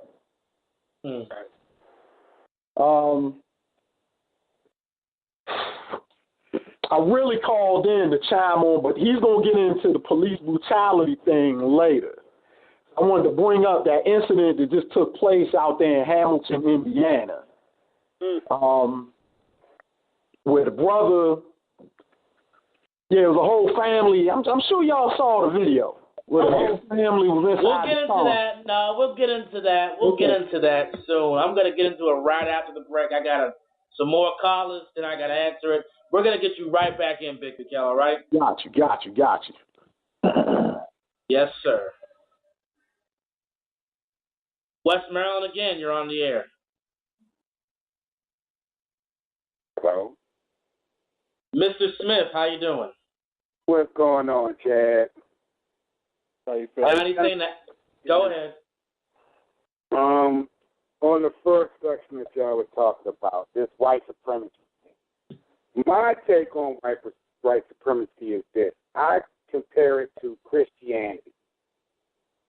And it's that Christian thing that had black people with this mentality of woe is me and help me. Some strange reason we all been programmed to believe that we are the people who was wounded that God will lift up. Religion, I believe, is just keep people down. It's just, it is the biggest strain on the black community, and it is the one thing that every black person turns to with our 70% single mothers turns around and forces this Christian thing on top of their male sons. Of course. And That's how they get it. It's through the women. That's how they get it. It's through the women. Yep. Because That is the true. women Yeah, are gullible. They're so gullible and they try to force this shit. They try to get you to swallow this pill with this bullshit. And when I tell them hoes, I say, listen, man, the only reason why you're running around talking about God and Jesus and the Bible is because you want rewards at the end. I got to get in good with God. This is what they say. I got to get in with him because I don't want to be with Satan. And I say, listen, do you not see the manipulative tactic right there? That is a for the pastors, tactic? yes. And if you were to ask these hoes, were there no consequences behind the Bible? If there was no such thing as hell, would you still give a fuck to try to get in right and do the right thing and whatever? I said the majority of you motherfuckers are hypocrites. Very good question. And if there really was a heaven or hell, most of y'all motherfuckers were burning it because the only reason why you want to do right one day out of the week out of 6 other damn days is so you can get in good with God and be in the kingdom of heaven. But meanwhile, you a piece of shit 5 other days out of the damn week. Good thought process. You need to act it out always. You're going ham, Quasi. I like that. But, Mr. Smith, I'm going to get you back on for the police brutality conversation because it's going to be a good one. I'm going to talk about 2 instances, but I want to get on that one thing. So stay with me, all right, Mr. Smith? What? Go ahead, Painless. What I find is the most religious people, and this kind of looking outside of black people as well, but still focus on black folks. The most religious people, because I've had a chance to travel around the world. I'm prior military. Most religious people are some of the most downtrodden, unreasonable, illogical people on the planet, and I put black people. Let me tell you. I put black people in that boat too. Let me tell you. We got a couple more callers, so go ahead, Quasi. Let me tell you what you're gonna find up in these churches. You're gonna find reformed pimps. No, they're still pimps and drug dealers. Reform hoes, single mothers. This is what you're gonna find when you go in that goddamn church. Reform bust downs. That's what they are. So my question to these monkeys that go to the church is: you look at the church and there's nothing but failures in there. So what the fuck makes you think you're going to go in there and get a winning strategy and come out on top of the picture when you're around nothing but fucking failures? Come on, man. You ain't get the fuck. Quasi's going ham tonight. North Georgia, y'all here. North Georgia. This is basic common sense. How do you not see this shit? It's right in your face. A church. Hey, calm down. Come on, man. Get the Go hell out of here. North Georgia, you are on the air. Can you hear me? North Georgia. All right. Southeast Wisconsin, you're on the air. Southeast Wisconsin. Yeah, I'm just listening, bro. All right, thank you. All right, now for Big Raw, you are on the air. Big Raw, Central Massachusetts. Yeah. What up, bro? What up, man? I know you're my co-host. I got 5 more callers, but you gotta make it quick. What do you think of the conversation? What do you think about what they're saying? Go ahead, Big Raw. Well, I appreciate the honesty, that these brothers spitting, on the radio, and they're giving their opinions, and I can respect their opinions, but I always say, there's more than one or even 2 sides to a story, because when you're dealing within an opinion, that's based on the observer, and a lot of times, especially I'm from the hood, and I can fully understand where you brothers coming from and a lot of the things you say. But, there's a lot of stuff you have to kind of really think about before you really go in on what you want to call hood people. See, these hood people help create this $1 trillion economy that we have. Most prominent or well-to-do black people, more educated, those that are more affluent in this society, right? They tend to manage their money better, and they tend to buy things that appreciate more than depreciate so soon as you get it. Like the old joke, if you give blacks $1 million, Cadillac will be rich and all that kind of stuff.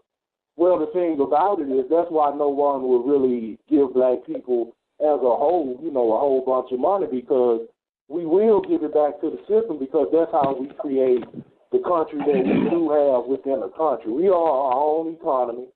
We are the 11th largest economy in the world. We have more money circulating through these ghettos than most small countries in this world. So, you know, everything has good and bad points. And I understand the anger and frustration that I hear from a lot of people, a lot of the callers on here. But at the same time, if you from the hood, you know, you done been out on the block with Lil Ray Ray and them when they were gang banging, and you personally know Lil Ray Ray, and you probably know Ray Ray really don't want to gang bang like that, but he does it because it's part of a program. And that's the whole problem with our people as I'm gonna let a whole. them You know, we respond lost to in you, the Big program. So. What you say, bro? No, I gotta let them respond to you. Go ahead, anybody. Akwesi, David, anybody. I just wanted to know, you said there's a good and a bad out of the situation. So, in your opinion, what's the good out of that situation? The good out of the situation, in my opinion, is that we make money. If we weren't making the money and circulating them dollars, it'll be worse than what it is right now, brother. Well, okay. The only thing, because you got to remember, brother, the only thing the devil respects is money. That's it. If you ain't making no money, you are not even included in anything. It's bad with this Barack situation, but at the same time, at least a halfway black man got in there to so-called run the country. Brother, that's one of the most. Hold up. You know what? I cannot sit here and listen to that kind of ignorance. That has got to be. That has got to be. That has got to go.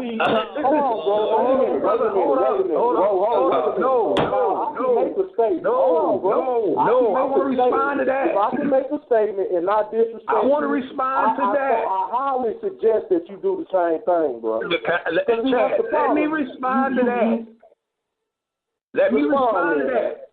Because listen, man, I'm not gonna sit here and listen to no black man tell me that I should be happy that we got to have black Barack Obama in the White House. Man, are you a fool? I'm not sitting here listening to that trash, man. You got to be the dumbest person I've ever heard in my life say something like that. Come on, David. Come on, man. Okay, well, let me What's this program you said? Just let them go. I mean, people like you, man, that sit up and judge people from on top of your little throne. I'm not going to sit here. Listen. Regardless of what you may think about Barack Obama and everything that he stands for, a lot of these ignorant niggas that you calling out here, he does a lot to help them personally. Chad, are you going to check this and let somebody talk or what, brother? I'm not going to sit here and listen. I went through this the first time, and I'm not going through it again. Now, if you're going to let somebody respond to this stuff, or you're going to let this guy just keep talking, what you going to do? Big Rob. All right, hold on. Okay, you know what? Everybody just stop. Everybody just calm down. No, I'm not going to stop, brother. You the No, man. I'm not going to sit there. David, all I'm doing is making a statement, and this dude has on the phone about the shitty jaws, man, like a bitch. What the fuck is up with that shit? Okay, Big Rob. Chad. I didn't say nothing to disrespect the dude. He went off like a female, man. What kind of dude are you, man? I didn't disrespect you. Okay, I'm just going to mute everybody. Okay, I'm just going to because I got to get back to the topic. I got to answer all the calls. I'm going to let all the people, I'm going to let the recent people who are just back on, and I'm going to let them respond to Big Raw. Then I'm going to let Big Raw go on by himself, and I'm going to let both of you individually just respond. Okay. Akwesi, are you there? Akwesi? Yeah. Okay. My question is this, because you mentioned that there's a good and there's a bad, but this is somehow putting money in the black man's hand. But you just mentioned that the money doesn't even stay in our hand. It goes to Cadillac and those other places. Everyone else seems to be benefiting off of this except black folks. So my question is, where is the good that comes out of it for black folks? How good is money if you don't even keep it? Everyone else seems to manage to keep it, but from what you just said, and it's obviously a fact, black folks can't even keep it themselves. So how does that benefit black people? And David, give your response. I mean, brother, listen. I am not going to sit here or sit anywhere and listen to somebody tell me that Barack Obama has been beneficial to black people. I'm not listening to that shit. I don't care who says it. And for anybody black at this late date to sit back and say that we should be happy because at least we got a black man to run the country, dude, are you serious? Have you looked at the unemployment rate for black people? It still teeters around 14%. And if you include the people who have stopped looking for work, it goes higher than that with your black president. And if you include your black youth, it skyrockets out the roof. Dude, are you serious? And you're going to sit here and tell me that we should at least be happy or because at least we got a halfway black man to run the country? Man, I'm not listening to that foolishness, man. I'm not listening to that kind of insanity. It's not happening. All right. Painless. Yo, I want to ask him, what program does he speak of that requires or makes black men gangbang? I want to know what program do black people are binded by that allows or makes them do illegal activity, in which he mentioned gangbanging is one of them. Okay, so I'm going to mute your lines, and then I'm going to let him have his answer. Just hold on. All right. All right, Big Raw, go ahead and respond to all three of them. Look, man, this is my thing, bro.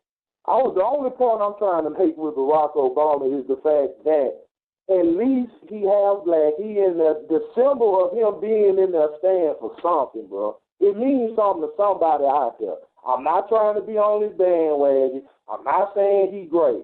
All that I was trying to say before that brother went into a bitch fit was that the man being in there is a symbol. Look at how many of these people hate to see him in there. They didn't think he can't run no country. Everybody talk about him. He's not perfect. I ain't no president perfect. You see what I'm saying? I ain't no man perfect. All I was saying was that at least show a black man or a half black man or whatever, hey, if I push myself enough, maybe I can get to that. Now, me and you both know that it probably won't happen for an average person. You have to be in that particular clique in order to deal with them type of people. But what I'm saying is, man, just like I heard y'all talk about Martin Luther King earlier, I can understand and agree with you saying, but at the same time, what y'all not looking at to me, right, is your grandmama probably used to love that man. Your grandmama probably held you and rocked you and cried when that man died when you was a fucking baby.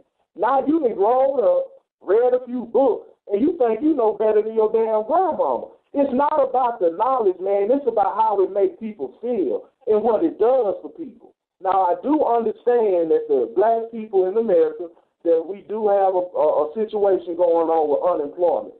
But my point to that is intelligent brothers like yourself and other brothers that have small companies and corporations that they're a part of should be able to put these jobs out here. If you can't offer these disenfranchised, as y'all like to say, black people, anything other than what the street got to offer them, they're going to continue to deal with the street. That's all that I'm trying to say. I'm trying to show you a mentality of why people may be doing the things that they're doing. I'm not trying to judge them. I'm not trying to judge anything any of you all are saying. But from now on, and I'm just asking this one man to another, when a man comes on an internet radio show and makes a statement that has nothing to do with you, I'm not talking about your mother, your father, nothing personally to do with you, right? Whether it's me or any other man, right? Don't sit up and start trying to insult nobody, because 9 times out of 10, if most of you people or anybody was in the face of that other person just making a blatant statement, not disrespecting them, you wouldn't slip off the handle like that. We're supposed to be having a discussion, and we're discussing knowledge and information that we have all acquired over the years up until present.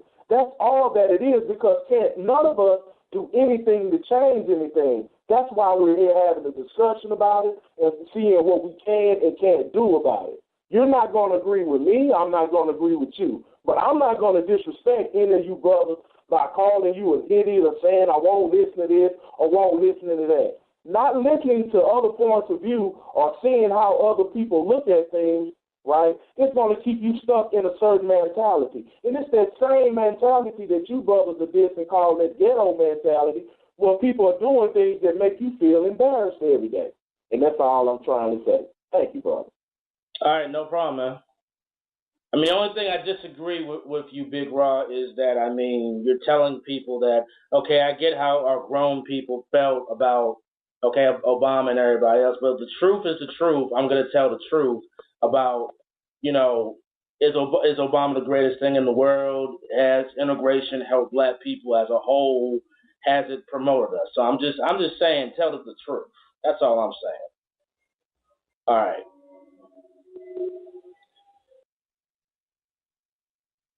Okay, next caller, West Tennessee, you're on the air. Hey, can anyone hear me? Can you hear me? Yes, we can hear you. Hey, what's going on? I'm a big subscriber to Brother Mike, Akwesi and Painless. You know, I'm a Christian, and, you know, even though I disagree with their brother views, but as far as, like, their views on the black community, you brothers are spot on. It opened my eyes since I've been listening to you brothers because,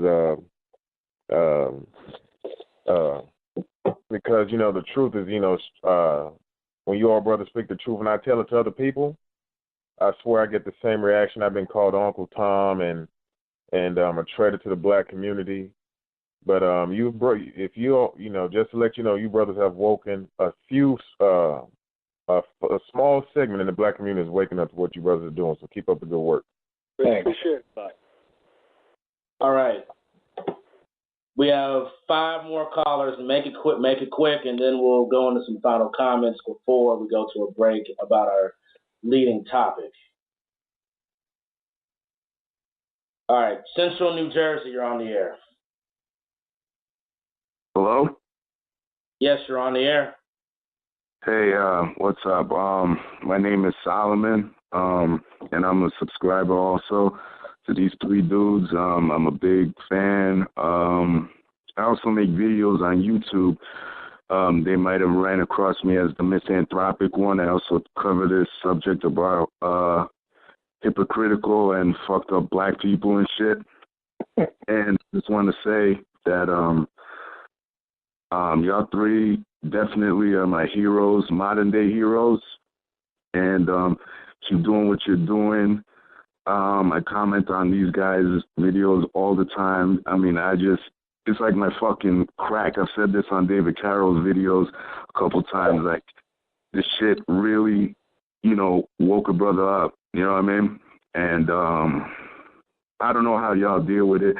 I get fucking pissed sometimes, but, you know, just like the last caller said, you know, you try to put knowledge in some of these Negroes' heads, and it's like pulling teeth. I don't know how y'all deal with it on a regular, man. It's fucking great. Do what you're doing. Hopefully, Akwesi, I know that you're in the New York area. Hopefully, one day we can link up because I want to do a joint video with you. Hit me up, brother. I might hit you up too. So yeah, hit me up on the even I barely ever check my personal messages on YouTube. I don't know if you're on my Facebook. Yeah. I got you on Facebook. Yeah. All right, then send me a message on that because I barely even look at I got so many personal messages I have not even read yet. It's not even funny on YouTube. Yeah. So yo, it's just an honor to actually hear you guys and chop it up and shit. Yeah, shout out to Painless, David Carroll, and Akwesi. Keep doing what you do. And shout out to you too, Chad. Thank you, sir. Yeah, appreciate it, man. All right. Okay, Central Massachusetts. Okay. No. Central New Jersey. Texas, you're on the air. Texas. Hey, what's going on, guys? Hey, what's going on, guys? Can you hear me? Yeah, we can hear you. Okay, what's going on, guys? How y'all doing tonight? All right, man. What's up? All right, yeah. My name is Daryl, man. I live in Dallas. I'm making a trip to Houston, so if my call drops, I'm sorry about that. I wanted to get a piece of this shine, like my man David Carroll, you know, said in this video. And I was just reading the article on my way down. I really didn't plan on saying anything, but this article is another pastor in Montgomery, Alabama. Just I was going to talk about that. Another shine. You know, AIDS, having sex with it. I mean, you know, same old thing. We all know the story. You know, and I mean, this stuff is happening while you know people are just disagreeing. You know, and it's just happening right before their eyes, and they just ignore all that and just say, oh well, you know, the black community is doing just fine. You know, I just have to laugh. You know, I just have to laugh. I laugh. I laugh to keep from crying. I guess that's what I'm doing. You know. Hey, did you know some people are taking up for this Negro too? They're taking up for him. Yeah. Man, look. The worst ones are black women. Black women. You cannot have this conversation with black women. They're not the average black woman. You cannot. Right. And I tried. I made a mistake. I will not do that again. I mean, they're just sheep. You know, but you're right, man. They're doing, and brothers, you see brothers doing this stuff too, man. I'm talking about brothers you think that, I ain't talking about gay dudes. I'm talking about brothers you would think that were kind of respectable, and they'll open their mouths to defend these kind of guys, man. They do it all the time. Yeah. They get it. I agree with you, brothers, man. And hey, look, that's all I had to say. I'm not going to hold it up too much longer, man. It's an honor. And man, I like what you guys do. Keep doing what you're doing. And hey, I'll see you in the next video. Mr. Carroll, I'm going to check out that new video you put out. I'm about to sink my teeth into it right now. All right, brother. All right, man. Appreciate it. Everybody, have a good day. West Virginia, you're on the air. West Virginia. Hello? Yes, sir. Hello, my name is DJ Draw, and I want to call to give a special shout out to David Carroll and Akwesi. I don't know Painless too much, but it's kind of like when I watch y'all videos, it's kind of like the blue pill, red pill thing with the Matrix. And it really changed my world, because like throughout my whole life I felt different. I always felt like, why are there so many churches around? Why my people keep dying, but everybody acting like everything is good? And then when I watched David Carroll videos, and after I graduated college, I had a different type of feeling, and it just changed. It just rocked my world. It's like the one word that's really stuck with me is disingenuous. And you realize how many people who are disingenuous by their actions, you can go to the root of the problem. And then when people start talking, you can really feel, it's crazy, man. It's crazy. It's like I'm going through life in a new type of way, man. It's like, and especially with the knowledge, man, all you got to do is crack a book. And you can, you got 10 steps on people, because people start hitting you with opinions on how to do logical things, and you like, you stupid, bro. Crack a book. It's like, our people, I'm a black man. Our people came out of slavery, and there was people that were working, that they had plenty of skills, and their grandparents and parents were slaves, and it's just so much information that I got threw on myself, because I started cracking books like John Henry Clark, Dr. Amos Wilson. It's thousands of them out there, and I can't stop with the knowledge, man. But thank you guys, man. As black men to another black man, I'm gonna try to change the world with doing what I can do. I'm gonna start with my family, my neighborhood, all that stuff. But I really appreciate y'all just putting your voice out there to tell people just to think, and that's how you can find a true person. If they tell you, don't listen to me, go do some research, and you be straight. And that's real black men. Right. So thank you. Thank you. Thank you. Illinois, you're on the air. Illinois. Hello?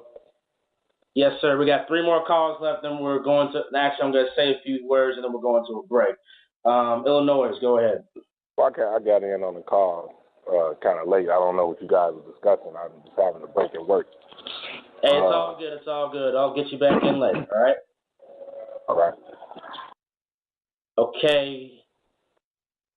Guest 186, you're on the air. 186, you're on the air. Guest 186. Okay. 190, you're on the air. 190. Guest 190, you're on the air. Hello? Yes, sir. Yes, this is Thanatos Clutch. I'm calling in from YouTube, a blog talk, and I have actually followed the 3 of you for some time, as a matter of fact. And first of all, I got to give out just all props, all credit to what the 3 of you have been doing. But just for a second, just wanted to realize I've been watching all of you. I've been watching these other guys on YouTube. We all know who the usual suspects are. And truth be told, a part of me has been getting a big laugh out of this, mostly on their expense.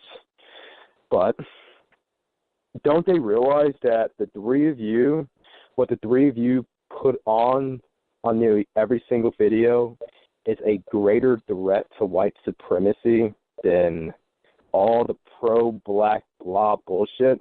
I mean, don't they fucking realize this?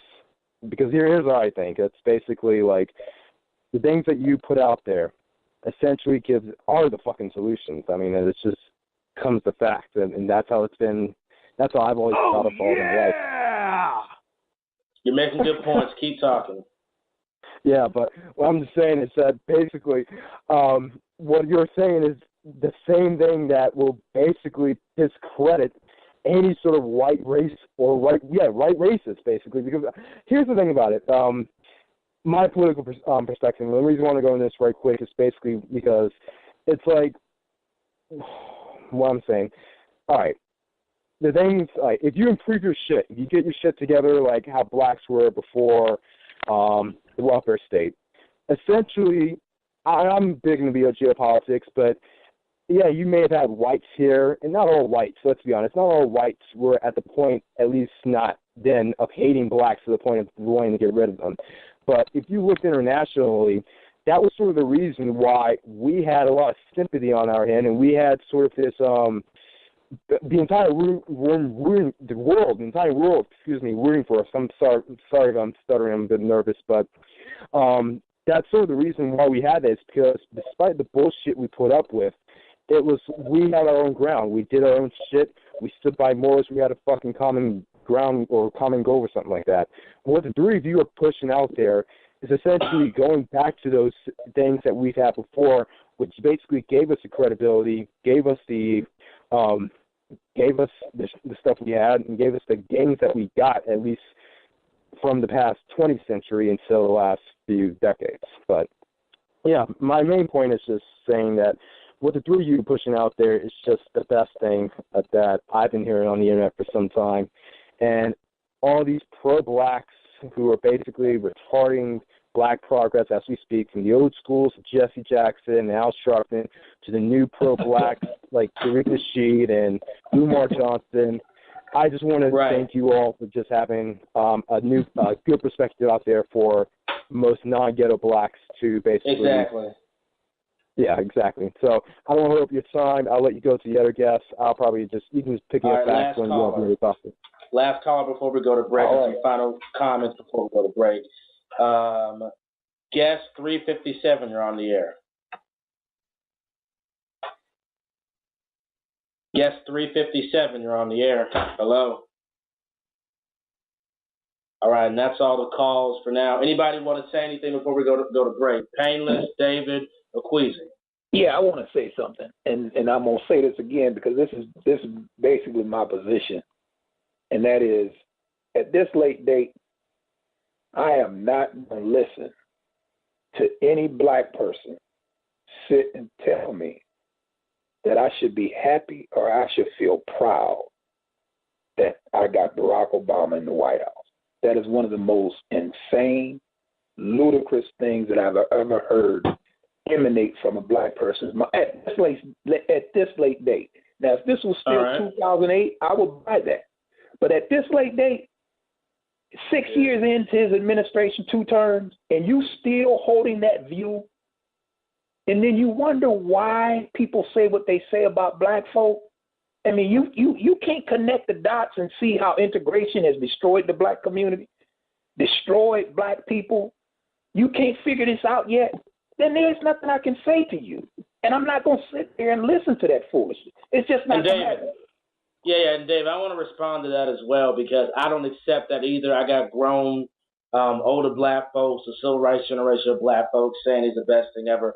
I don't like it either, but on my show, I let people say their opinion. I don't cuss them out. I just let them say it. You can say all the proof you want to. And me and Big Raw talk personally. You know, I know he doesn't buy the whole Obama game, but I mean, just because he's a half-black president doesn't mean I should be proud because he supports abortion, and he's basically the first president to push the homosexual agenda. He's the worst president in the history of the United States of America. So you're saying he's worse than Jimmy Carter? He's worse than Jimmy Carter. He was worse than Jimmy Carter 4 years ago. All right. It just sounds okay, like Akwesi and Painless, say what you want to say. It just sounded to me like he was making up some excuse. Like some of the shit he was saying, no disrespect to him, but it wasn't really making sense to me. Like, for instance, when he said there's good that comes out of it, and the good is that blacks are handing money hand over fist to all these companies that are owned by whites, Asians, and whoever, but we don't have any money to put into our own stuff. Where do you see the good in that? So who is it good for? Is it good for you as a black man, or is it good for your opposition? Like, I mean, a lot of the stuff just didn't really make a lot of sense. I can't agree with that one. That's why I stopped him and questioned him and I asked him, I said, what do you mean when you're saying there's a good behind this? Because there's a good somebody sucking you dry. Go ahead, Painless. Go ahead. Yeah, I didn't mean to cut Brother Akwesi off, but, you know, abnormal behavior which the Negro is involved in calls for drastic measures. Like Brother Carroll said earlier about what would we do or what would he do if he was president of the United States.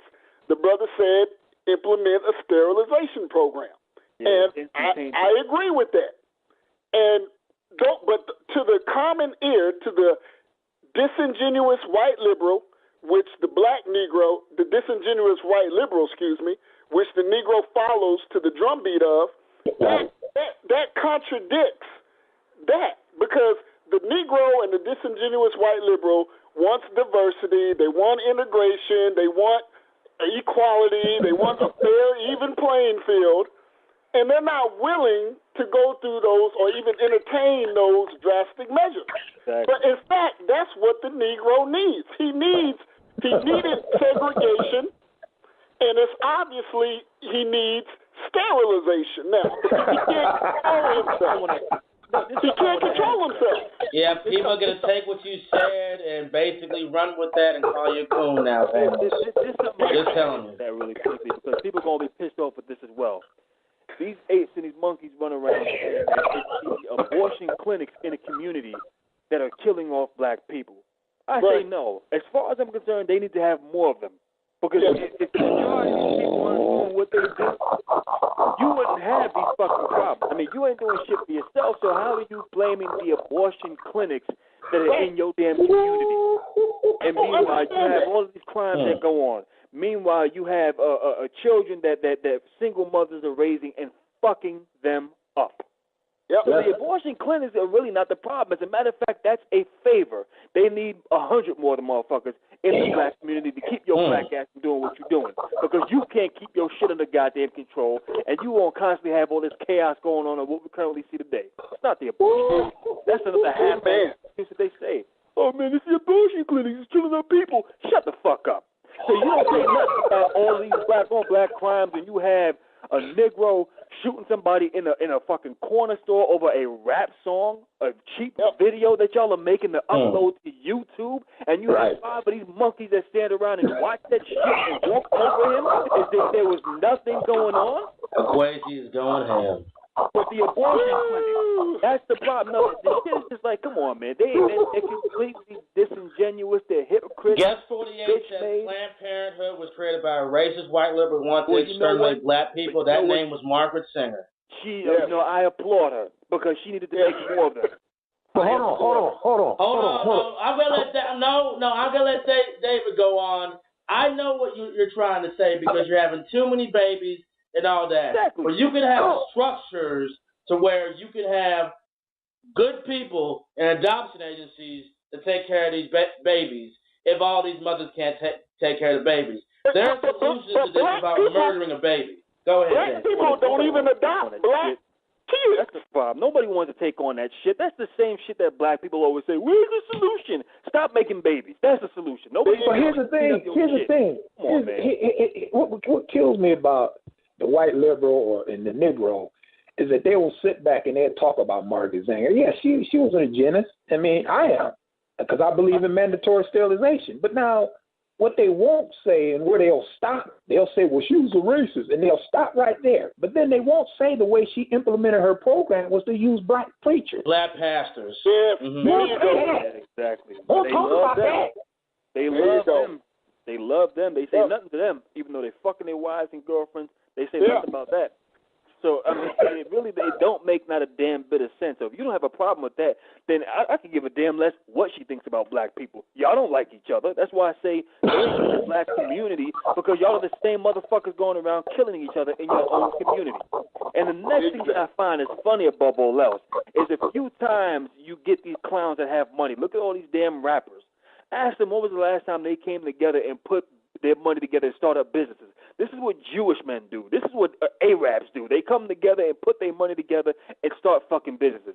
Your black ass goes out there and becomes an entertainer. You buck dancing, glazing shines and Negroes, and mind you now, you want to take out a damn bit of that money and invest it and say, okay, listen, you got money, I got money. Why don't we get all our shit together and start our own business rather than working for the white man? No, the monkeys spend more time fighting each other. 50 Cent, Floyd Mayweather. I mean, there's no other example. Listen, Crazy. This is the reason why when the Negroes come to me and ask me why do I have Martin Luther King upside down, don't come to me like y'all love that man. Don't come to me like y'all want to honor that man. Because if y'all loved and honored Dr. Martin Luther King, then his monument would not be in the red.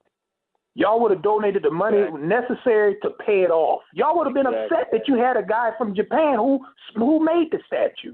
But you Negroes want to sit here now and act like y'all love this man so much. I love Dr. King. I march with Dr. King. Get the hell out of here with that shit. I don't want to hear that bullshit. You don't love Dr. King.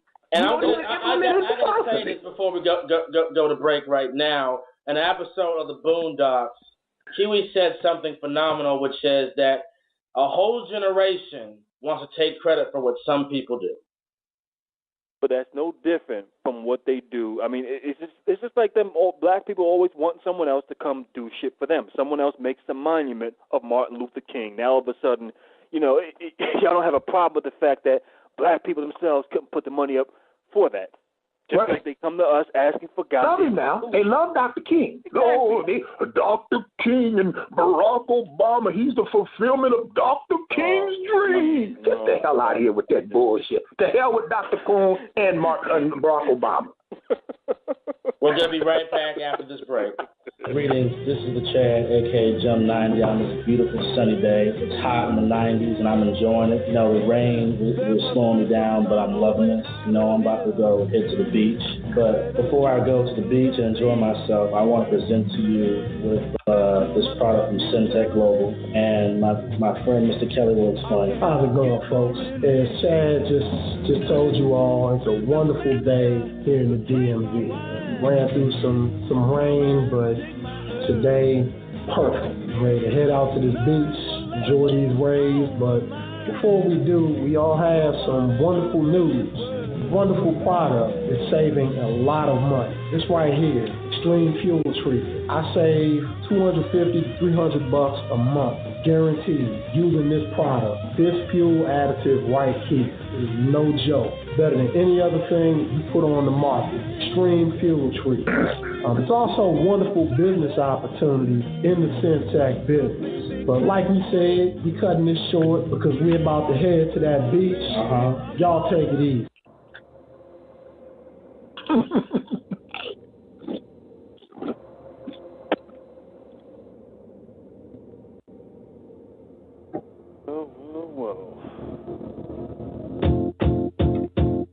It might seem crazy what I'm about to say. Sometimes she's here, you can take a break. I'm a hot air balloon that could go to space. With the air, like I don't care, baby, by the way. Because I'm happy. Clap along if you feel like a room.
happiness is you. Clap along if you feel like that's what you want to do. Bring me down, can't none bring me down. The love is too high, bring me down, can't none bring me down. I said, clap along if you feel like a room without a roof. Clap along if you feel like happiness is the truth. Clap along if you know what happiness is to you. Clap along if you feel like that's what you want to do. Clap along if you feel like a room without roof. Clap along if you feel like happiness is the truth. Clap along if you know what happiness is to you. Clap along if you feel like that's what. We are back on the Chad Factor. Is everybody with us? Yes, sir. Yeah. Okay, we had a little bit of a fiery conversation on the last hour. We really only had one person who was disagreeing. No one played the coon train. No one really had disrespect for us. And I don't think anybody disrespected y'all, everybody. So we're going to get straight into police brutality. And I'm going to play the video of the recent event in Holman in Indiana. Wait, no, is it Illinois or Indiana? I think it's Indiana. Illinois. Okay, it's Indiana. Okay, here is. Well, actually, I'm not just going to go. I'm going to talk about Little Bootsy later on at the last part of the show to see if, because Tariq put him on the coon train. I want to see if he said it was coon. So first, let's just release clip of what happened. Yes, my mom. No, I'm not making it worse now. I'm scared for my life. Because he just pulled a gun on us and we don't have a gun. Just so you know, we got Go ahead. recording here. You're on a body mic. Go ahead. I suggest you come on out the car. Go ahead. You a white shirt? What's that? A white shirt. I'm asking for a white shirt. I don't know what's going on. I just gave him my information. I don't know what's going on now. Right. That's what I'm. Listen. That's what I'm trying to tell you. Okay. I don't know what's going on. I never got out of the vehicle from being in the passenger side. You know what I'm saying? I gave it to him. Okay. Now he asked the man. Y'all got white shirts here? Just sitting beside me. He asked y'all got his somebody ID. in charge of y'all. He didn't have any ID. Well, I just gave him my information. So they asked him, and I said, I just gave both of them my information. Y'all got my information, right? I don't have my license. I mean, if you're gonna give me a ticket for no seatbelt, if you're gonna give me a ticket for no seatbelt, right here, then just give me a ticket so I can go to the hospital because the doctor called me to tell me to come in because my mom is about to pass away. All right, so I guess he's looking for his information in his book bag. When he digs in his book bag, they pulls a gun out. What was the purpose of a gun? And now they ask me to open my door so I can get out. I'm scared. If you can pull out a gun in front of you, it's two kids in the back seat. Do you understand? Yes. All right. No, don't mess my. Now they're about to mess my. No. I'm not the operator in this vehicle. So if you do that, all right. I'm not the operation in this vehicle. Are you gonna open the door? Whether you say somebody's not gonna hurt you, people are getting shot by the police. Oh.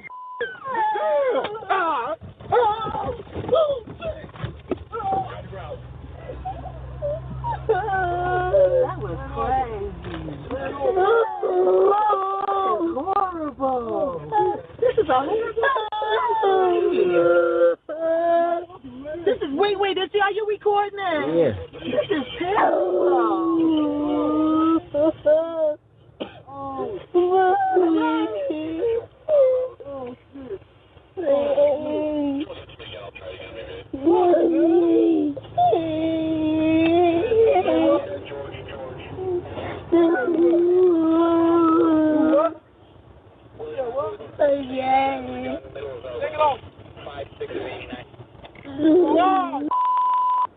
This is crazy. Take it out, man. Oh, no. I told y'all my kids in the car, man. Why would y'all do that? Angie, come on. It's all about what, man? Come on, climb. They done bust out the car window and everything because they couldn't have a seatbelt on. Okay, so we have Eric Gardner, we have Mr. Crawford who got shot in Ohio. We have Mike Brown. Hold on, I gotta get my take, and I'm gonna let all of you talk. We have black men who have been killed by police. Half of which did not comply, half of which were innocent completely of the 4 to 5 unarmed black men who were killed. So was this man a victim of police brutality, or should he have just came out the car and let his kids and his wife go to the hospital? I'm going to let everybody have their thoughts, and I'm going to let both the people in West Maryland have their thoughts as well. Go ahead, the big three.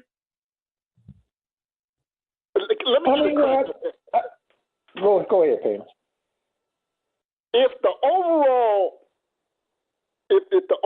sentiment amongst black men is that we have a big bullseye on the back of our backs, that the police, that there's a license for white cops to shoot us indiscriminately, if that's the overall sentiment amongst black men, then why in the hell, I know if that's what I believed, I would be, yes, sir, here's my ID, sir, here's my vehicle registration, sir.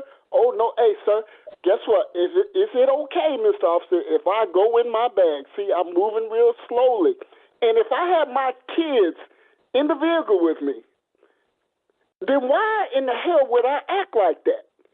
If that's the sentiment I believe, and I think it's safe to say that brother in that video believes that white man got a big target on my back, black men are under attack, black men are endangered species, and all this other foolishness, then why was he acting in a manner that would receive that type of treatment?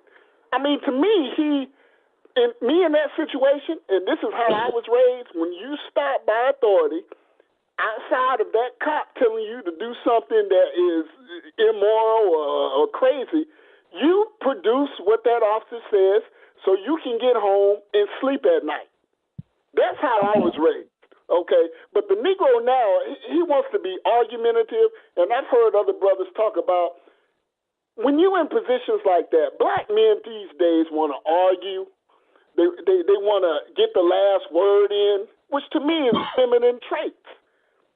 And see, but when you peel it back, you understand that these men are raised around a lot of women, so it produces that type of behavior and reaction. And I think he exhibited that to me. He could have easily walked out of that situation to me. Go ahead, David. You know, and I'm going to say something that it may not be popular, but hell, who cares? You know, I'm going to look at that female. And I'm going to look at the female simply because of the fact that when you listen to that clip, you can hear the insanity in the things that she's saying. Now, she has officers standing around a vehicle that she's sitting in. Her boyfriend or the father of her kids, I assume, reaches into the back seat into a bag. What is the first thing that you think they're going to think? What are you reaching for? You won't give us your ID to let us know who you are. Now you're reaching in the back seat. I mean, come on. This is a train wreck waiting to happen. Now, the black female sits there. She's on the phone. She's not trying to convince her father of her children, look, honey, we got our kids. Just do what they tell you. No. She's on the phone arguing with somebody else, talking to somebody else, as if that person that she's talking to can miraculously appear on the scene and whoosh the cops away. She should have been telling that guy, listen, honey, I got my kids in the back seat here. You know, they don't need to see this. Whatever they're asking you for, go on and give it to them because I got to get to the hospital. After all, the doctor called me and my mom is dying. No, she didn't tell him that. You don't hear that in that clip because you know why you didn't hear that in that clip, and I've been saying it. And I'm going to say it again. That heifer does not have your best interest at heart. And then when they shoot, they tase the guy. What did she say? Oh, this is crazy. No, you sitting on the phone is crazy. Yep. Heifer. And you know what? There's reports she tried to drive off. There's reports she tried to drive off. She tried to drive off. I gotta ask y'all a question. One of y'all gotta send me the link. Y'all gotta send me the link to that video because I haven't seen it yet. Oh, you have to watch. I love to see. Yeah, I love to see brother. Brother, you got to see it. Listen, brother, you got to see it. The cop is sitting here right before they break the window. He asked the guy, "So you're not gonna get out?" Then the guy is sitting here still. Now listen. This is what we have to remember, y'all. This is what lets you know that this black male can't connect dots. Now we're not even 2 months away from Michael Brown. So what should this black man be thinking right now? And here's the kicker.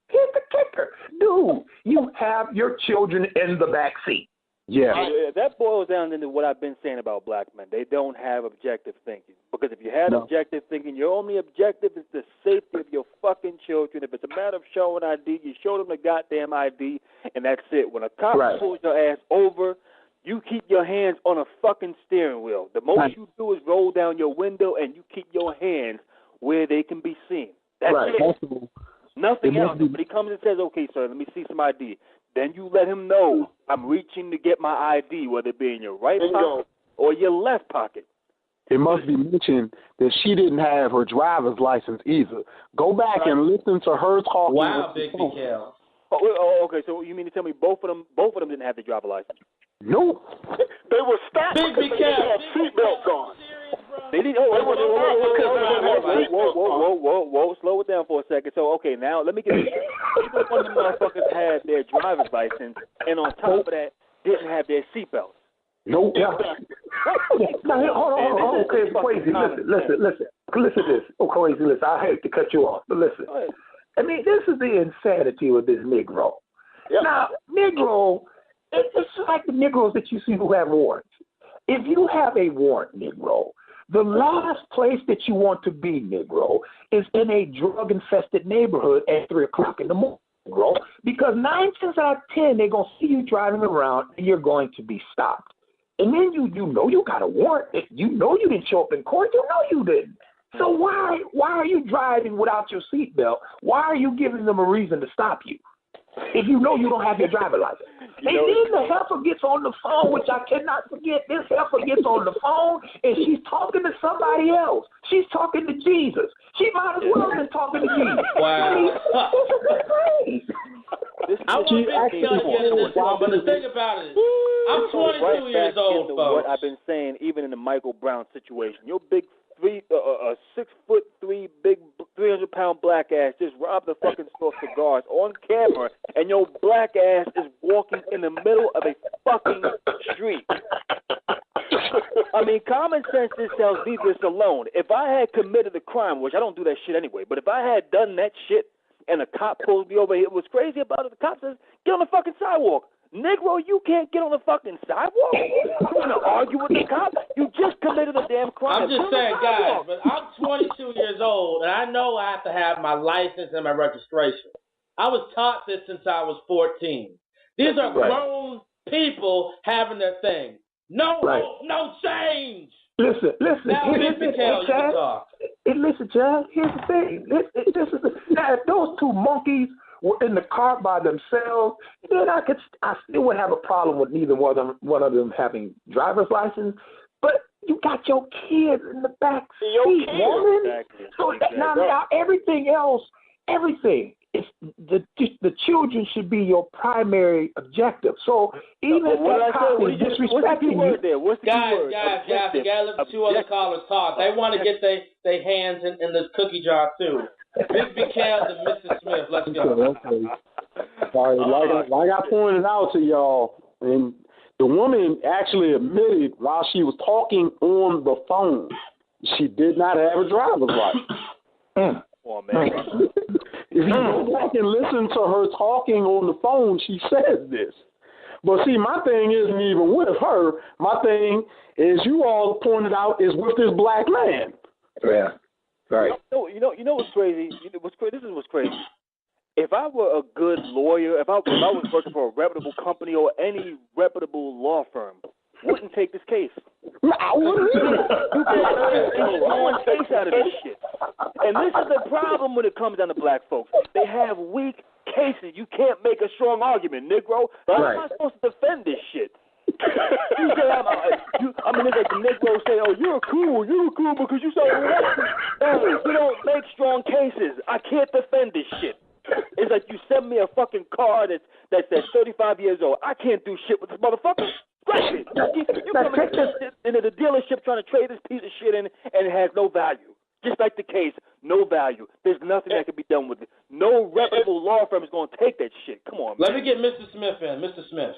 Oh, God damn it. Yeah. What the fuck? Hey, everybody's laughing. You gotta let Mr. Smith. We're not even talking about a 3-month period of time. It's not even a 3-month time span since Eric Gardner. Not even 3 months. And this shit, all of these cases that you can't even back up. You can't. Crazy. Okay. Oh, Lord. I got to fire to the show. Go ahead. Well, it was nice to see that a lot of people seen it the same way that I've seen it. My biggest thing was that with the guy, not having your driver's license, he actually said to the police, "She won't roll the window down or let me out the car." What the fuck? Your first priority as a man is protect your woman and your child. Last time. Right. Don't have objective thinking. All I'm going to keep saying whenever you say that, black men don't have objective thinking. But go ahead. So the first thing he should have did was take off the look. A lady, the mother in the hospital, she's about to pass away. She's trying to get there. Can they go ahead? I'm going to get out. We can handle that with business. Now, I ain't know she have a driver's license neither. That's a whole other story. Right. Now she can't even leave. Right. His thing was, I want to get my lady and my kids out of here. But you know what? Here's the thing. The Negro can't see the big objective. The Negro can't see the big picture. The big picture was to get home to your dying mama and see her before she leaves. But see, the Negro can't think that far. They fight little meaningless battles. You know what I'm saying? You know what? You know what, Pedro? I don't mean to cut you off, but listen.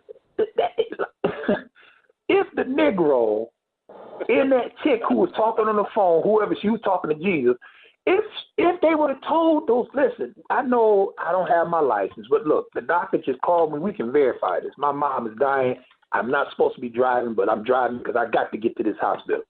Right. I would venture to say maybe 9 chances out of 10, maybe not, depending on the cop. They probably would have, okay, I'll give you a pass on that. But if you know that you don't have the necessary requirements for operating this vehicle, why are you arguing with these cops? Right, like I said, I don't have objective. You're already wrong. The simplest things become so big. Rolled out. Gotta be something wrong with it. And that's what I said about the Eric Gardner case. I said, look, man, if you are not selling illegal cigarettes, take your pinch, take your little charge, go down to the precinct, and argue. You make them prove you. No, what this is? No, he gets argued. I mean, it's the same antics with these Negroes. Same antics.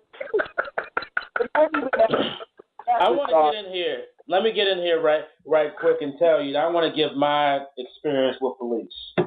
And I told BigB Carroll about this after it happened. And it was nothing dangerous. And my experience with police is that I was driving my friends to this party, and they didn't know. Well, they knew, but they didn't tell me that I had to get a ticket to get in. So what they did was I was about to get in, but the security didn't let me in no matter on what circumstances, so I couldn't get in the party. So I decided to go home. And then another brother, this was an entirely white neighborhood in the DMV. And there was a brother who was who met me and wanted me to drive him 2 to 3 hours to go to Manassas, Virginia. So I said, you know what? I can't do that. And then he pulled out his knife, and then I started running. Now, somebody made a call to the police that they saw a man running in the neighborhood. The police came, and then the police car ran right towards me and said, put your hands up. Put my hands up. He searched me, asked me a couple questions, wanted my license, and he told me it's a good thing that you actually put your hands up and then yell or scream, because if you would have put your wallet or if you would have resisted, I would have shot you. This is what the police officer said. 2 to 3 other cars came, asked me some questions. Then they drove me to my car, gave me a breathalyzer test, and let me go. So I come here to say that I believe police brutality exists, but many of these cases, and I say many, which is like 6-7%, would not happen if people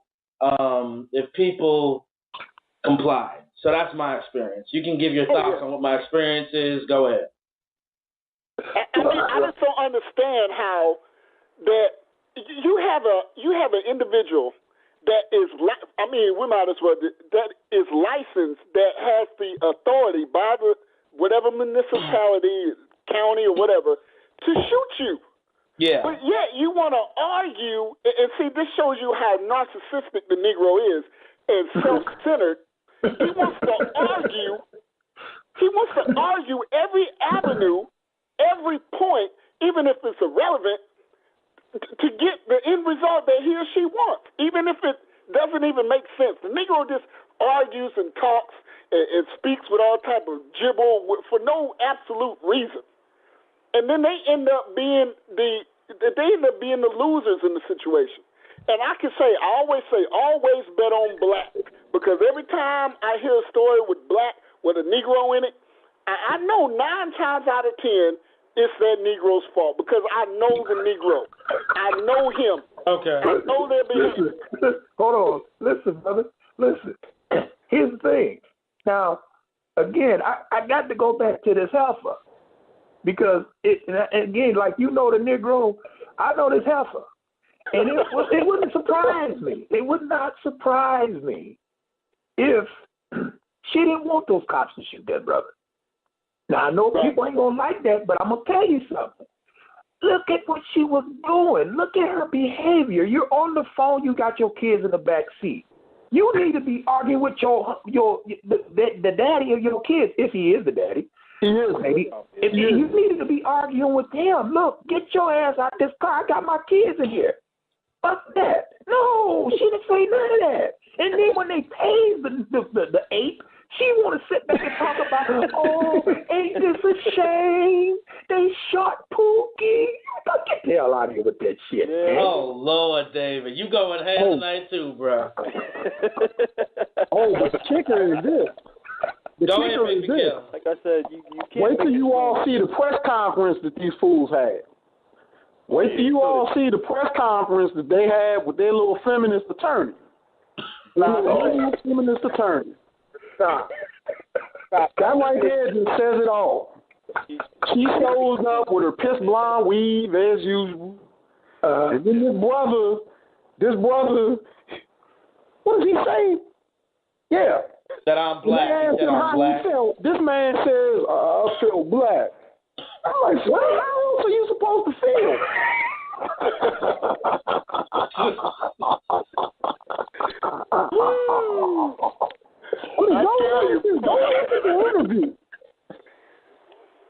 You know what? Again, when I seen the clip, and they were asking the same question that Chad is asking, was this police brutality? This is over the top.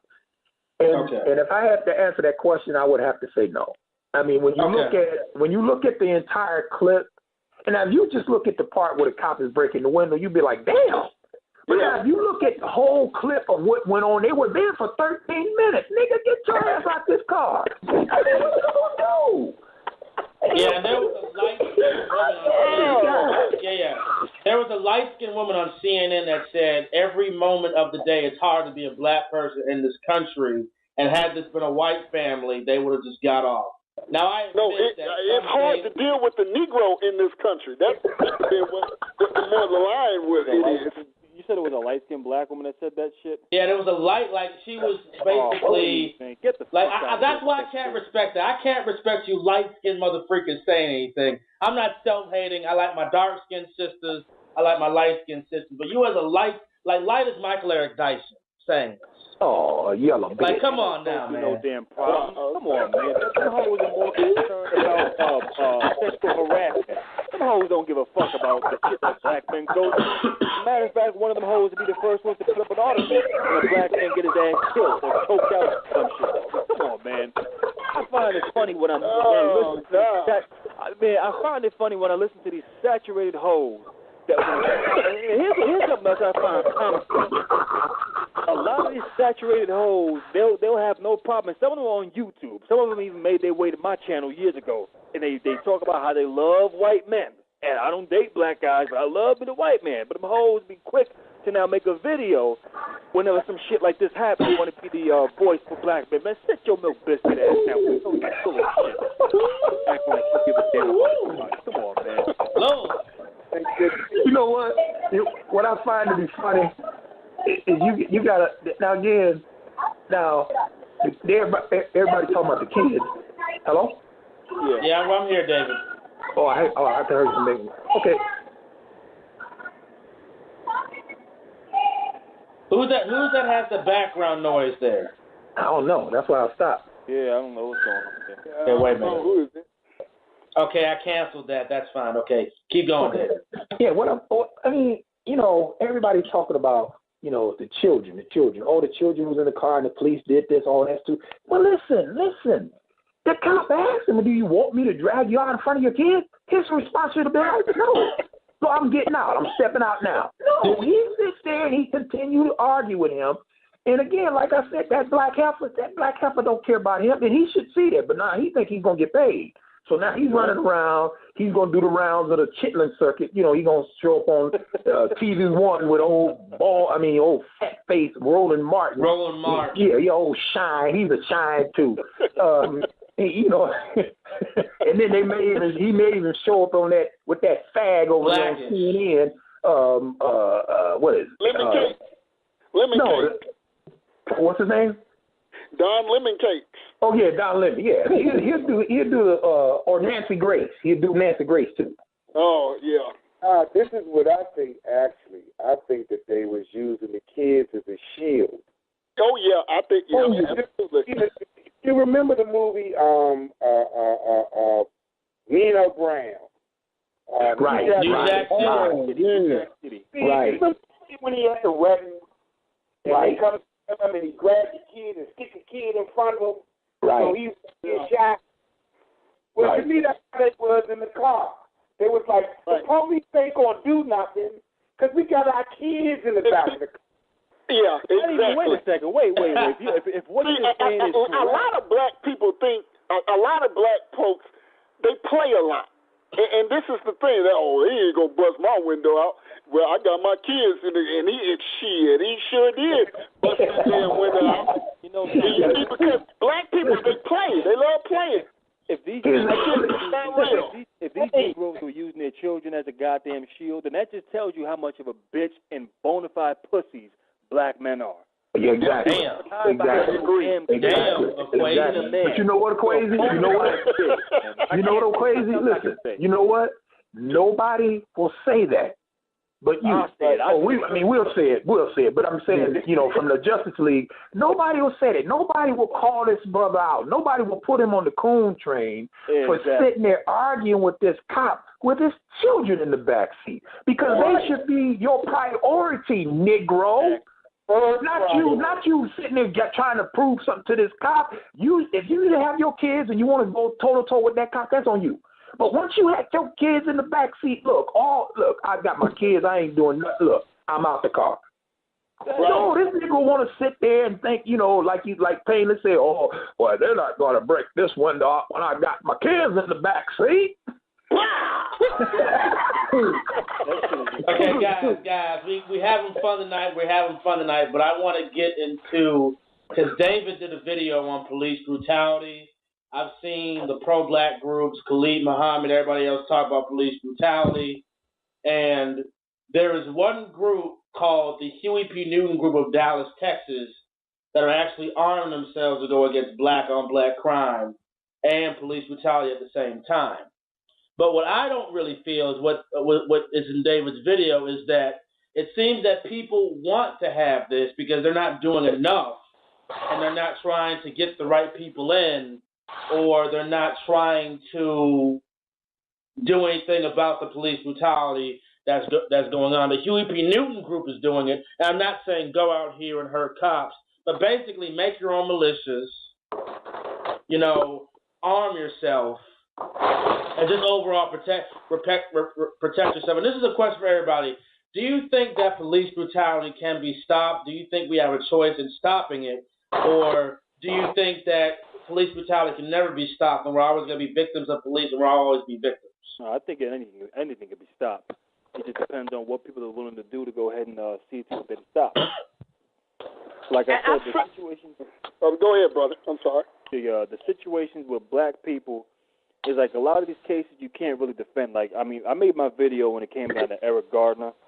And, he was being resistant.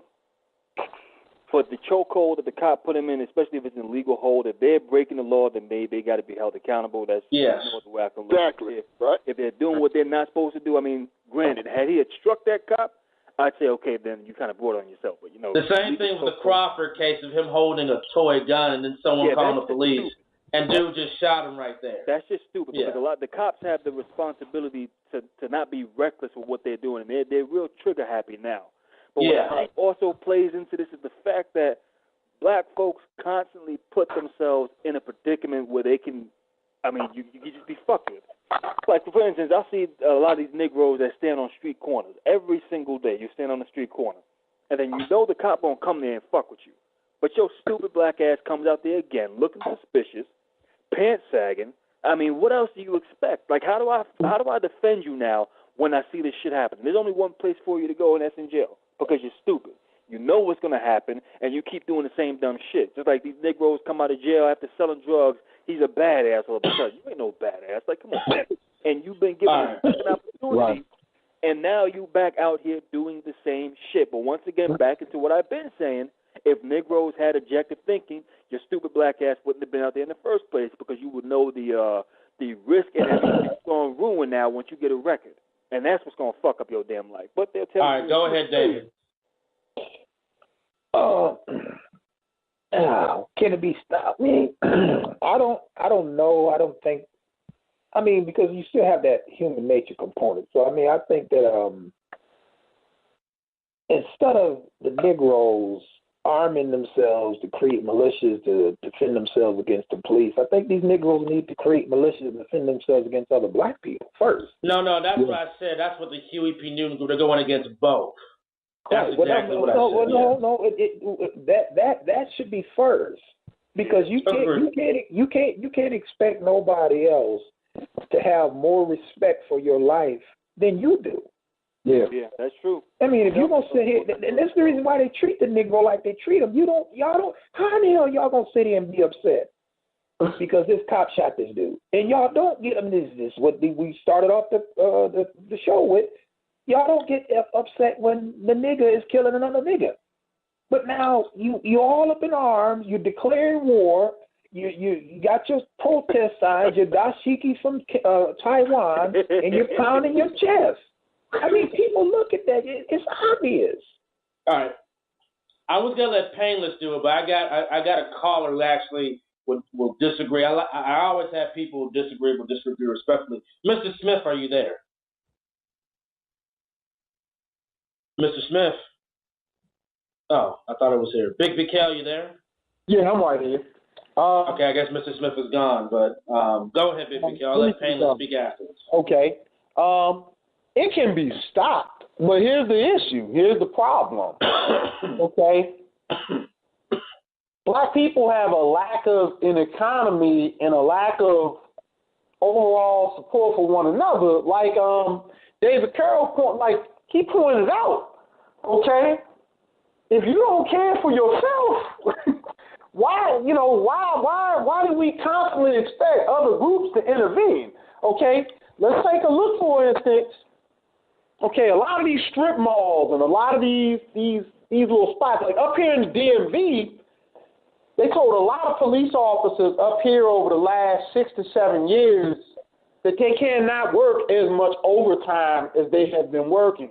So what a lot of these jokers do is they find little security gigs at the local high schools, at the all these strip malls. Employing them.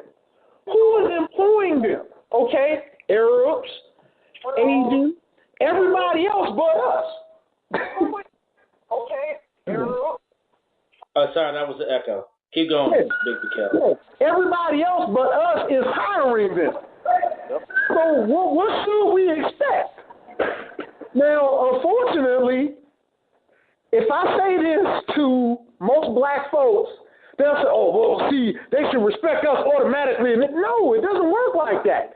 Respect is something that's earned. Right. Yeah, they just wanted to be handed to them, just like they want everyone to hand them solutions. They come to us, you don't offer no solutions. You're fucking lazy. Girls don't want no solutions.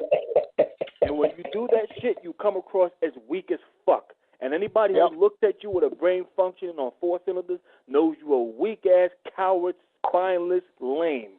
And you won't do the fucking thing. So we come to your community and shoot black folks, and your stupid black ass won't do shit. It's the same way these white guys have their porn site where they sexually exploit black women. And these apes have nothing. Ghetto gaggers. Yeah, they say nothing about that. Nothing. But it's like you expect me to take your dusty black ass seriously and call me a coon for voicing my opinion, but you don't have nothing to say to the white men who are sexually fucking your women in your face, taking money off them hoes and sending them bitches packing. Right. As a matter of fact, you got a hoe on YouTube who was on that website, NappyHo83. Send me your YouTube so I can see it. 80-3. And this bitch, I've looked at some of her videos in the past, and she will not only, because she does like cop watch and shit like that, so she tries to support the cops. But at the same time, she love the motherfuckers because she'll admit to wanting to shine off a white guy. Yeah, I want to shine their glaze. That's what you want to do, okay. But the Negro asks you to do the same shit to your dirty black ass. Now the Negro can't do it. She would rather get on her knees and suck off her oppressor, even after he done harassed her, locked her up, or whatever the case is. She'll still go ahead and provide. She loves that. Well, black female love that. Yeah, of course. But they long for any attention. Go ahead, Painless. But the question, will police brutality? Can police brutality be stopped? As long as you have illogical Negroes on the scene, it will not stop. Because, I kind of feel sorry for police because when they go into a so-called black community, and like I've always said, I can see if this was just in Oakland, California, or Houston, Texas. This shit is from coast to coast. Negroes just making dumb decisions. All right? Mm-hmm. Why would you jump bad or get out of line with someone who could legally shoot you? And and with police, the average person is not banking on somebody. Hey, I tell you to get out the car. I got a 45 on my waist, and you arguing with me. Police aren't used to that. White cops. But see, this is the mentality, and this is the type of behavior that Negroes perpetuate. You're not supposed to argue with a man with a pistol. But the Negro, because he's narcissistic, he's self-centered, and he has to have the last word, is going to argue with you and give you all type of back talk to oblivion. I mean, so as long as you have Negroes acting that way, it's going to always be some level. Because, in essence, black people, Negroes, they're engaged in such abnormal behavior that it makes actual sane people insane. I'm a firm believer in that. It makes cops who work 40 hours or whatever and go home to their wife and kids, and they do soccer on the weekends or flag football. They actually have to flip on a switch when dealing with the Negro, because the Negro is so abnormal, so immoral, so backwards, they don't know. And let me just throw this in before I stop. The brother talked about overtime and police. And this is where Negro fatigue kicks in. Because when you're dealing with blacks, Negroes, with their abnormality, with their crime, with their pestilence and the things that they engage in, cops have to work harder just to police them. So you know how much resources, how much overtime is paid to police in cities like Chicago and Detroit just to police Negroes? I mean, just think about that. We got to put an extra 10 officers at Friday night's football game against Grant and Washington because we know how Negroes going to get. Wow. Guess where those funds come from? And see, this is how black people suck up resources in different ways. We talk about welfare and all this stuff, but this simple extra police on the beat because you Negroes can't police yourselves. Hey, hold on. Do you understand what I'm saying? I mean, do you follow me though? Yeah, I follow you. Mr. Smith, are you there, Mr. Smith? Yeah, I'm here. Okay, so I want you to answer the question. I'll answer the question, but I also want you. I know we have conversations about black on black crime. I got David Carroll here. I got everybody else here. Give your perspective on the question I asked, and give your perspective on black crime as well. Okay, my perspective on the question I asked about police brutality, will we ever be able to not have it? No, we ain't going to never not be able to have the end to police brutality. First of all, earlier in this conversation, someone spoke on the fact that there's a 15% black unemployment rate. Those are the ones that are still going to apply for unemployment. So we're looking at a 25% unemployment rate, which you would say would be 8-9 times worse than the Great, what they call it, Depression. So we got a depressed community. Okay, so that's going to lead to a lot of people drinking alcohol and drugs and fucking, because there ain't shit else to do. Yeah. There's shit to be done. I can tell you. I can give you a few things, but go ahead. No.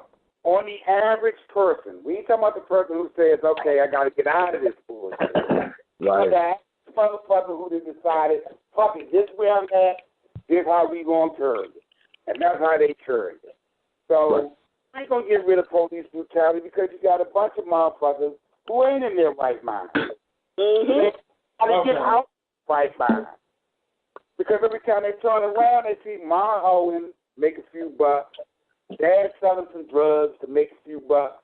We got fucking cable. We got some weed. We good. Yeah. And go out in the community and act like fucking idiots, and the police going to have to beat some ass to get some control. That's all it be about. It's be about having kind of control. It's able to say, you can come through this neighborhood because we have secured the area. Well, I'll tell you this much. Military spot. We secured the area, so now we can have you nice white people go through this neighborhood and to take care of your places of business. The area is secure. That's why you have police brutality.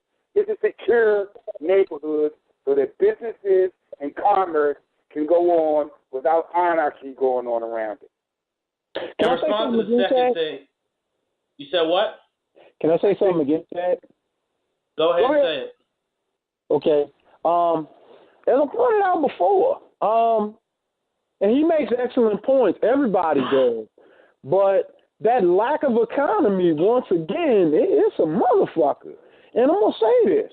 See, every other group, okay, when you actually have the power to hire those officers, when you're hiring those officers, it's a completely different thing, okay? You don't see too many Asians or Arab guys or, none of them really getting pulled over and, harassed and whatnot. The minute any of them come into, storefronts or local businesses, there's a deal of respect. Black men do not have this. We don't work with one another, okay?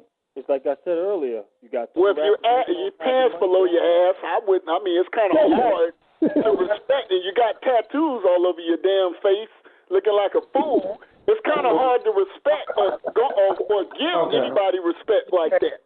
Right, we don't respect one another. Black rappers and all the black entertainers and all the black movie celebrities or whatever. You got to ask the question, like, how come they don't work together? Y'all got millions. You have many different homes in different states. You drive around in nice cars, private jets. How come y'all don't put y'all money together to do anything? Right. That's the mentality of black people. We get money, and it's like, fuck it, I'm just going to get what I want with it. I ain't winning with a person. Yeah, pretty much. Black men have a business opportunity for some escapades and 50 Gs. But hold on, I want Mr. Smith to go on the second thing also about the black-on-black crime topic. Go ahead, give your respective modes. Anybody else, and they'll respond. My perspective on black crime is this. It's no different than any other fucking racist crime on crime. We concentrate on black crime because it's always given to us through the fucking media. But white on white crime is just as much and just as high as black on black crime. Asian on Asian crime, fucking Hispanic on Hispanic crime. You do crime against where you at. That's my perspective on it. We get all up and on that, oh, look at the black guy shot another black guy. Fuck it. We just admitted that. But Floyd, most people going to take shit if they can't make shit. This is the way it works. Well, you know what? Go ahead, David. You know what? I can't buy that. You know, I can't buy that. It's the same argument. Let me make my point. If you got a farm with food on it, I'm across the street. I ain't got no fucking food. Am I not going to make an effort to take your shit? See, that's the mentality that right now. That's a false premise. That's the reality of America. If you look at American history, it has always been that way. But what makes it even worse, he didn't have it here. He said, I don't have it. He didn't say, oh, well, I'll just sit here and starve. He went and took their shit. Okay, I'm going to respond to that. Now, you know, the reason why people talk about black on black crime, and I really can't understand why y'all don't get this. When you look, you say black on black crime is the same as white on white crime. No, it's not. What's the difference? When you look at the number, can I finish? Can I finish, please? Okay. When you look at the numbers, it's the same with welfare. When they talk about the number of black people that's on welfare, we already know that there's more white people. So logically, you would have to assume that there are going to be more white people on welfare. Sure, white people commit crime. Let me finish. Sure, white people commit crimes. We know this. But when you look at black people's numbers, they are overly represented when you talk about the crime that they commit amongst themselves, the prison population. Now, how do you make up 13% of the population, but damn near 80% of the prison population? You want me to answer that? I mean, so that's the reason why we focus in on it. Y'all need to stop justifying black folks committing crimes against other black folks. And what y'all need to do, you want to talk about the reason why? You want to talk about the reason why police brutality? Let me finish. You want to talk about the reason why police brutality would not end? It's because you Negroes don't have no value for your own life.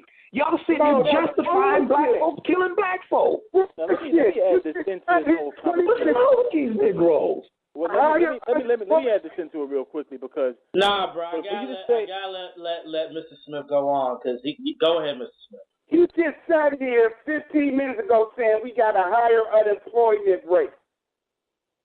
That means that we have less money as far as people having a productive life.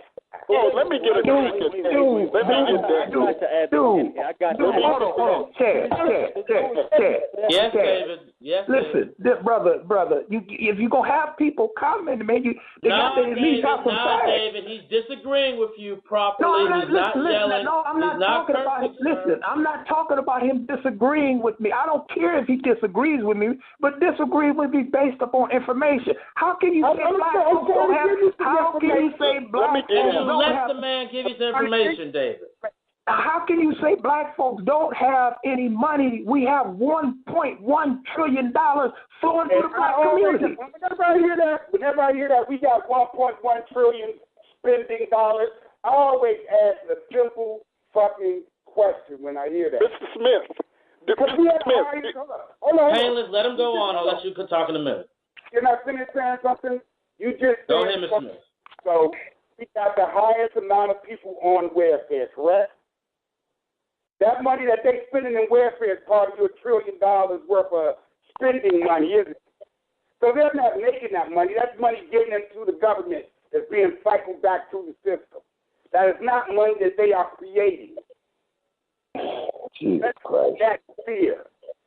That's still an excuse, brother. That's still an excuse. Spending power is not Well,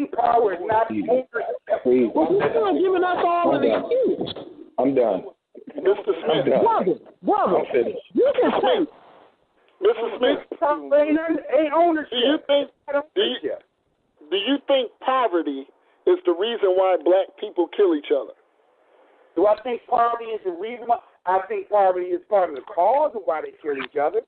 I'm done. Then let me ask you this. Do you know that the Appalachian area, northern Kentucky, up into western Kentucky, compromises some of the most poorest white people in America? Probably the most poorest people. No, wait. Follow me now. Do you know there's some of the most poorest people in the country? But their numbers don't even rival that of poor black areas in terms of homicide, rape, and aggravated assault. Are you aware of that?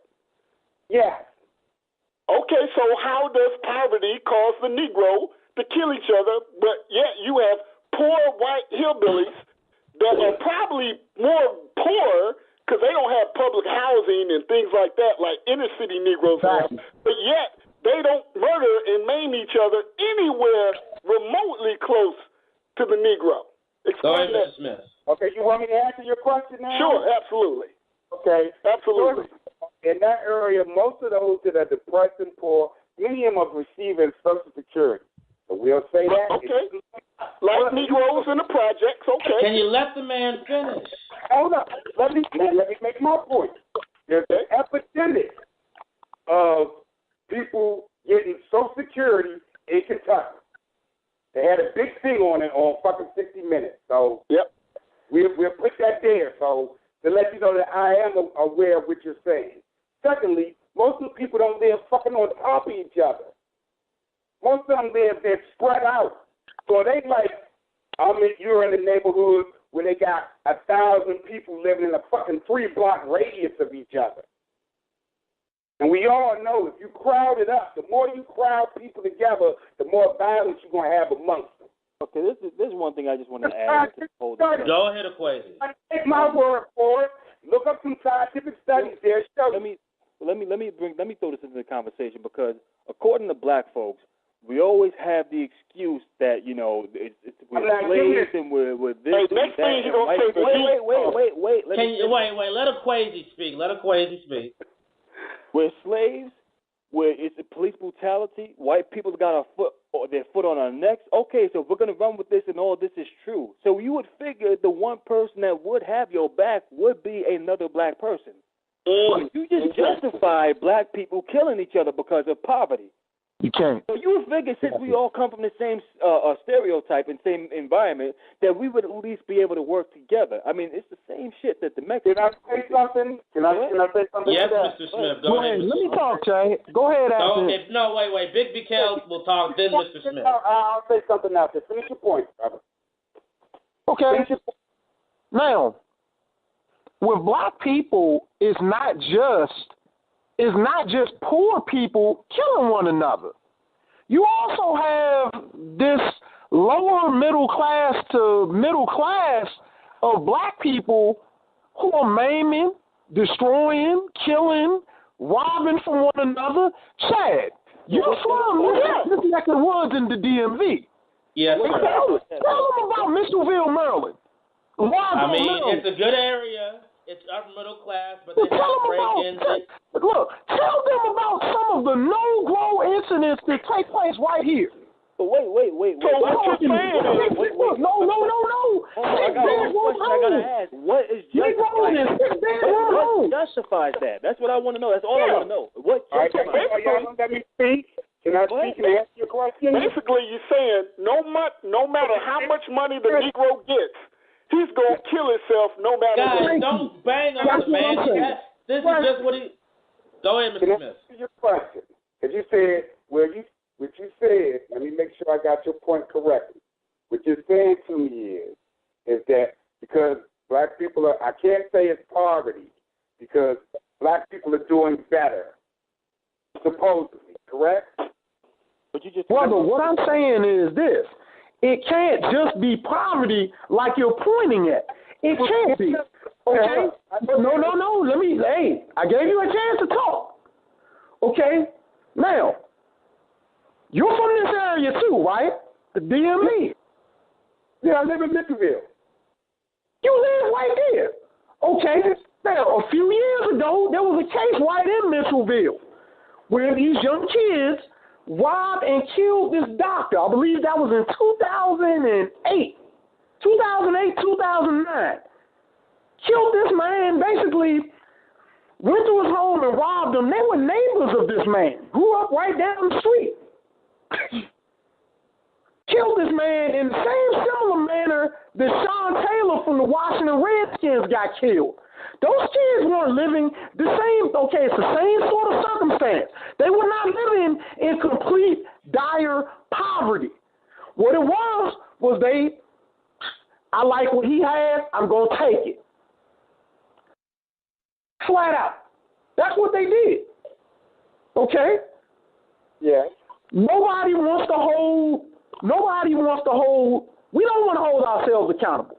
Period. No. And go ahead, David. Go. I'm sorry, not David. Mr. Smith. I'm going to let David talk, but Mr. Smith. Who's going first? Mr. Smith will go first, then David. Okay. Now, if somebody said to me, well, Harvey, and y'all somebody said, well, are you saying that, and what I said, why black people ain't work, you think they will work together now because they're in the same position, and why they're not? And we just sat here about 15 minutes ago and spoke about Martin Luther King and integration. The reason why there was a split in the black community was because of integration. Before integration, we had our own businesses. We employed our own people. So we controlled the economics of what was going on with us. It also gave us the opportunity to teach our children how work goes, how to build something, and how to have something. After integration, everybody went their separate ways. Everybody felt like we were a part of white America and that we're going to get our piece of being with the white people. Is that true or not true? David Carroll. That's true, brother, but true statement. Wait, David, are you still with us?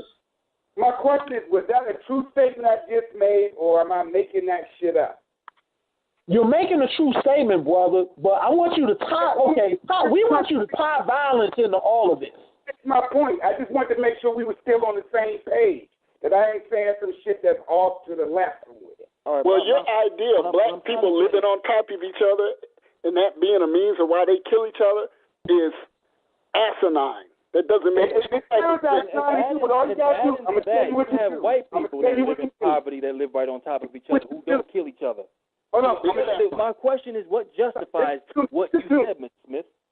Hold up, listen to me. What I'm going to tell you to do is look up the study that they did on rats and when they overpopulated them inside of a fucking I get what you're saying. Beautiful analysis. Because I live right here in New York City. If you go to Midtown Manhattan, you have white people that live in these buildings right on top of each other. It is crowded. It is congested.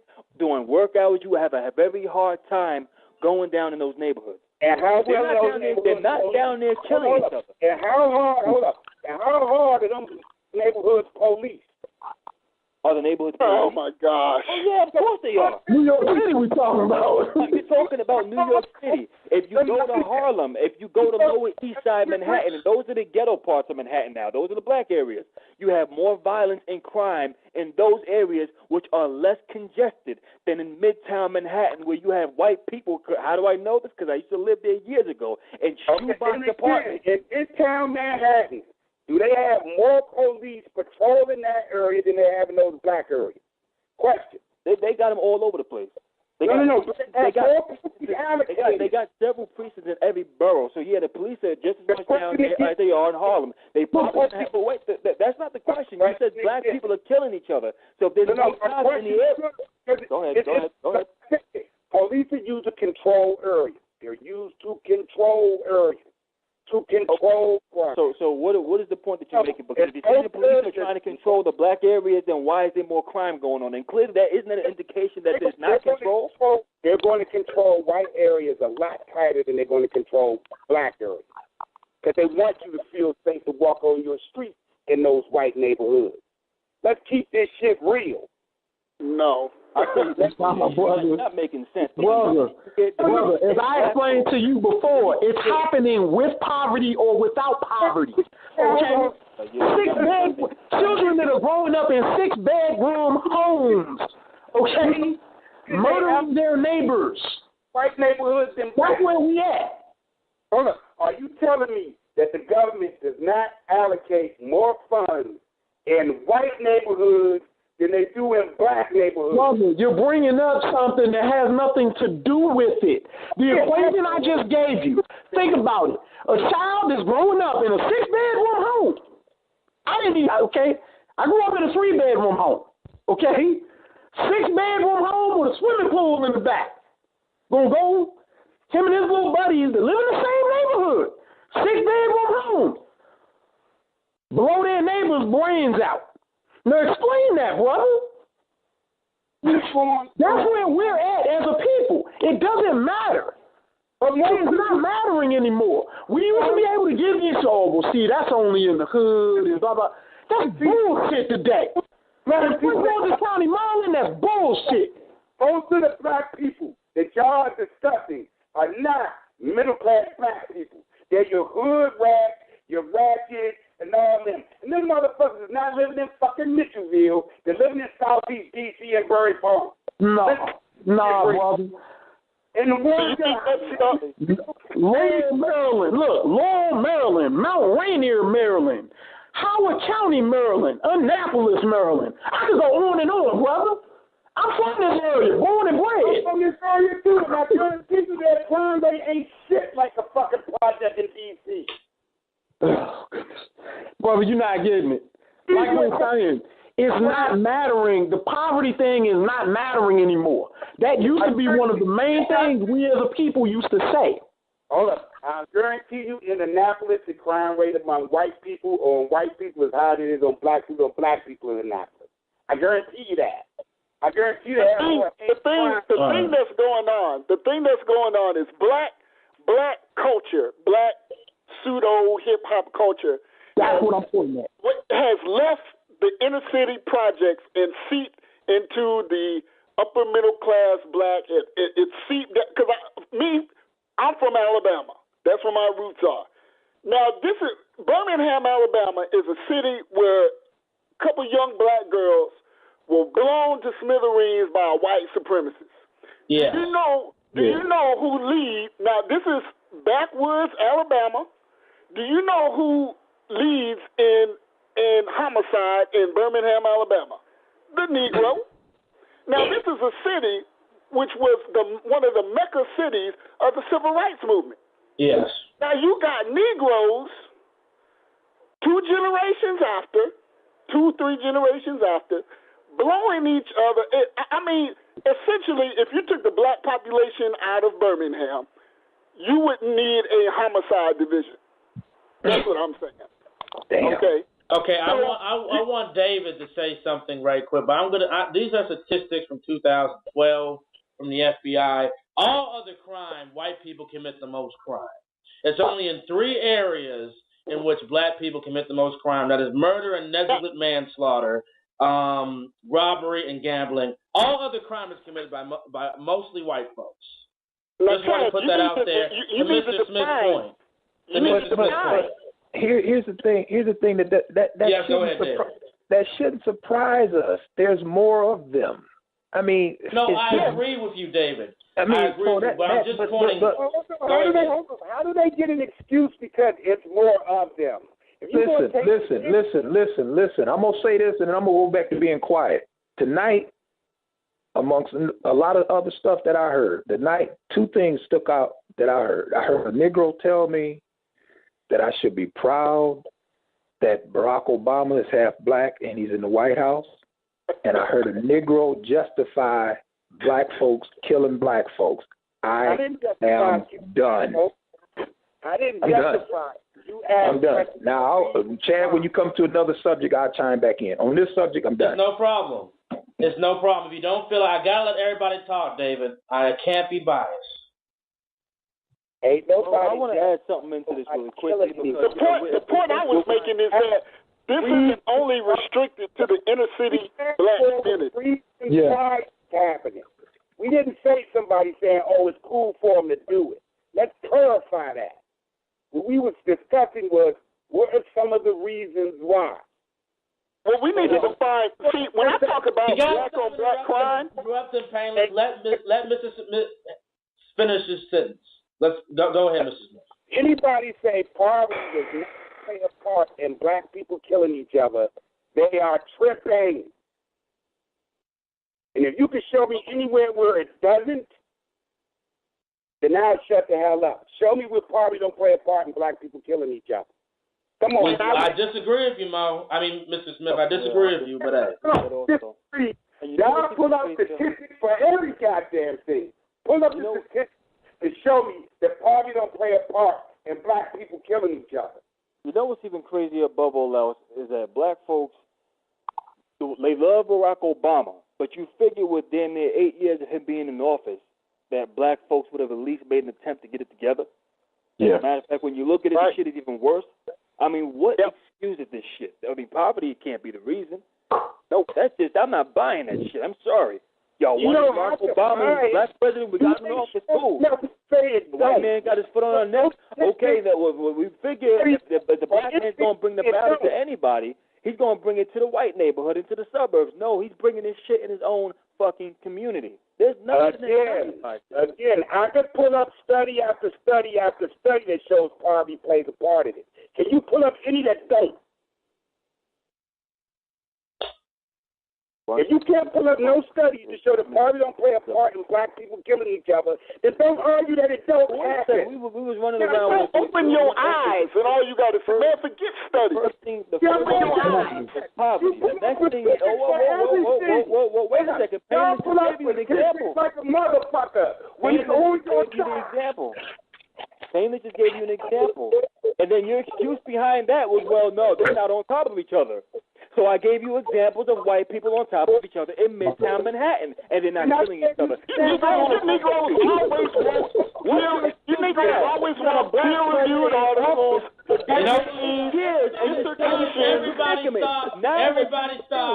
Everybody stop. I'm changing the subject. We just can't do it. I'm going on my last topic. I gotta take all the calls. Dissertations, peer-reviewed articles. Painless, you ain't gonna listen to I gotta change the subject. I gotta change the subject. I got to change the subject. Then you got to be a study. Make a video with a study showing that poverty does not play a part in black and black crime and black on black murder. If I showed you wouldn't believe me. Then I would agree with you. Let me change the subject, folks. I got to change the subject. I got to change the subject. It's already getting late. All right, go ahead. We're not going to agree on this topic. It's fine. I got to let both of these brothers from Maryland speak their piece. I know folks are mad in the chat room for just letting me on, but I got to let them say their piece. We're going to the next topic, and this is the last topic. Then I'm going to answer all the calls, and then I'm going to let David and Painless and Akwesi have their final say before we end the show. Okay, so basically the last topic is Little Boosie. All right? Is Little Bootsy a coon for saying what I'm about to play for you, or was he? Okay, I hear echo. Where's the echo coming from? I have no idea. Yeah, me neither.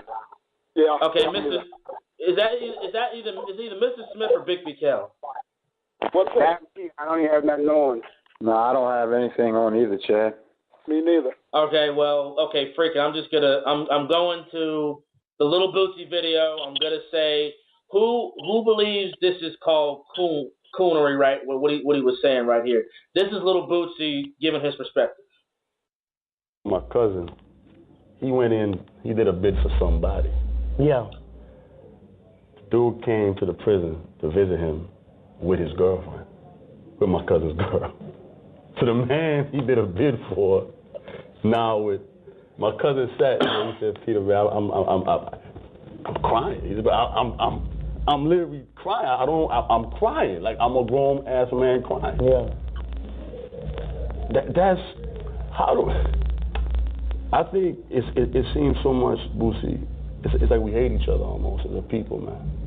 It's almost like when I see another brother, we're so distrustful of each other, man. Right. Why is that, man? I just feel like African American is the worst race in the world because, first of all, we kill each other. You know, people always talk about this racist stuff, but the white man ain't waiting in your bushes with a chopper. Nah. The white man ain't trying to take your rims off your car. No, he's not. The white man ain't doing all this wrong. We doing this to each other. So how can we say F the white man? He ain't doing nothing but when you get in trouble doing his job. Guilty. He ain't doing nothing wrong.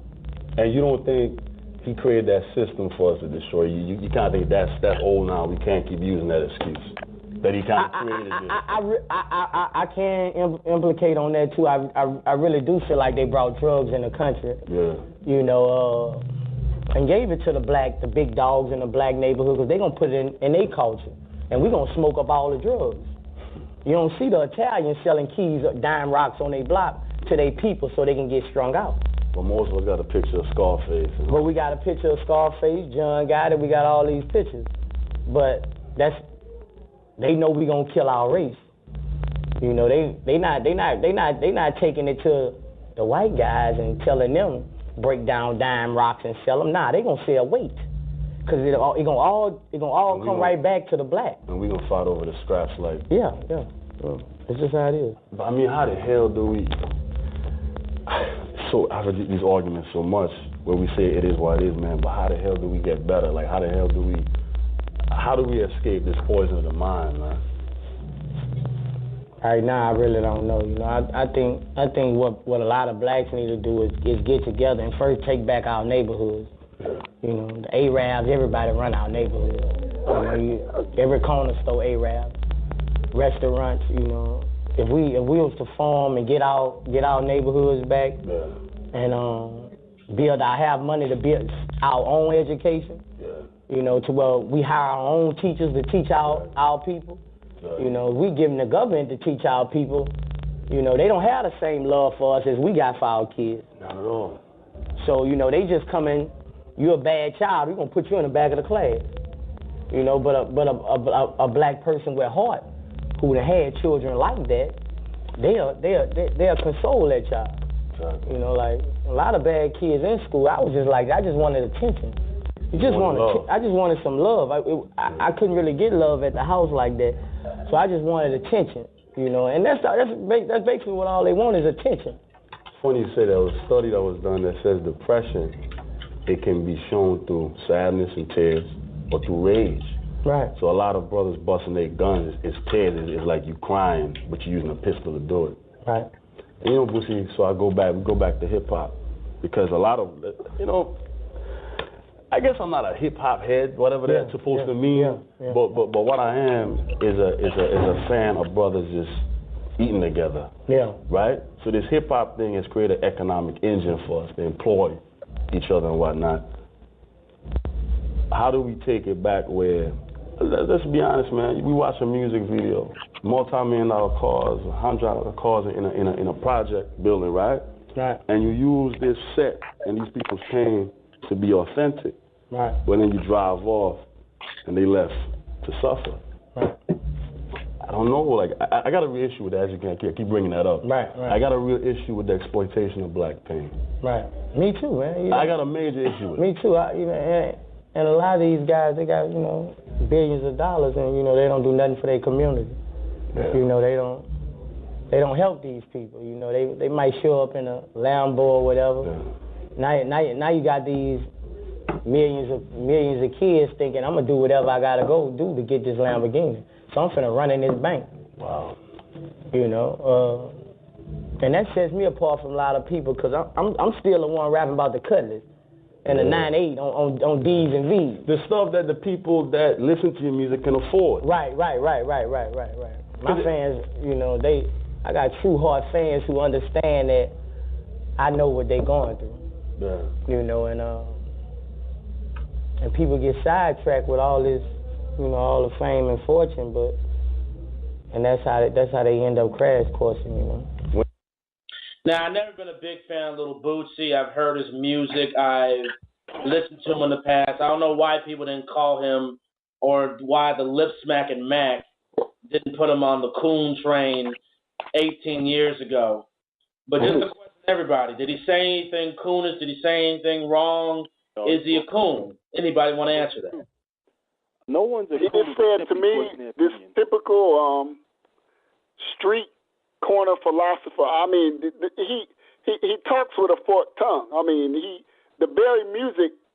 I just look at it like this. How many black men have listened to his music before they killed another black man? Yeah. Okay, Painless, we get that. We get that, Painless, but everything he just said to the man expressing himself, because I can deal with a man who can at least express himself. Did anything he say, did you like anything? Did you think he said anything right? But to me, he's part of the problem. Okay, I get that. But what he said, was it right though? Oh, I mean, yeah, he said some things that I agree with. Okay. But he's part of the problem though.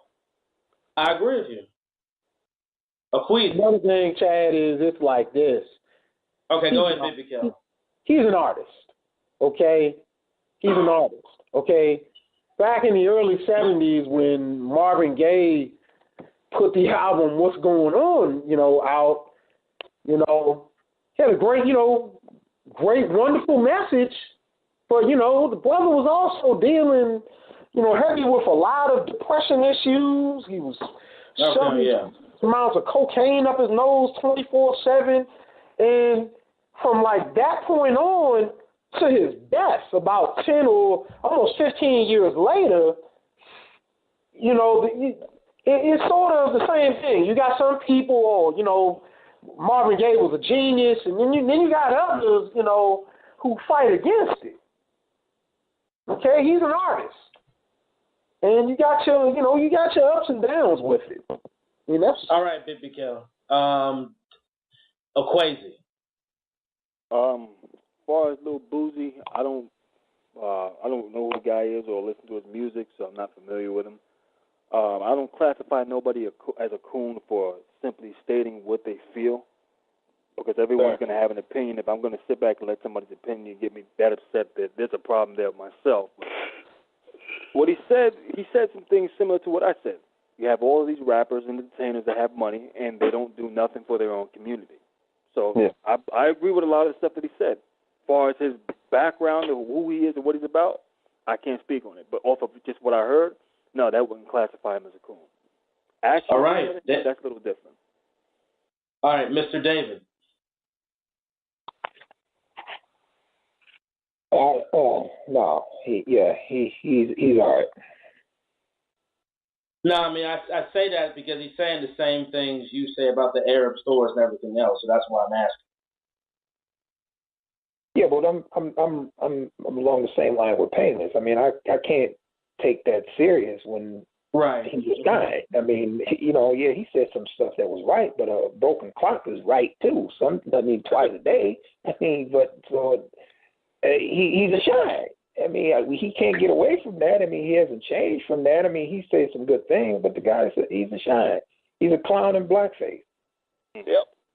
I respect that. I respect what you just said, and you have a point, because People weren't calling him this 18 years ago when he was making rap about killing and actually selling some dope or some stuff like that.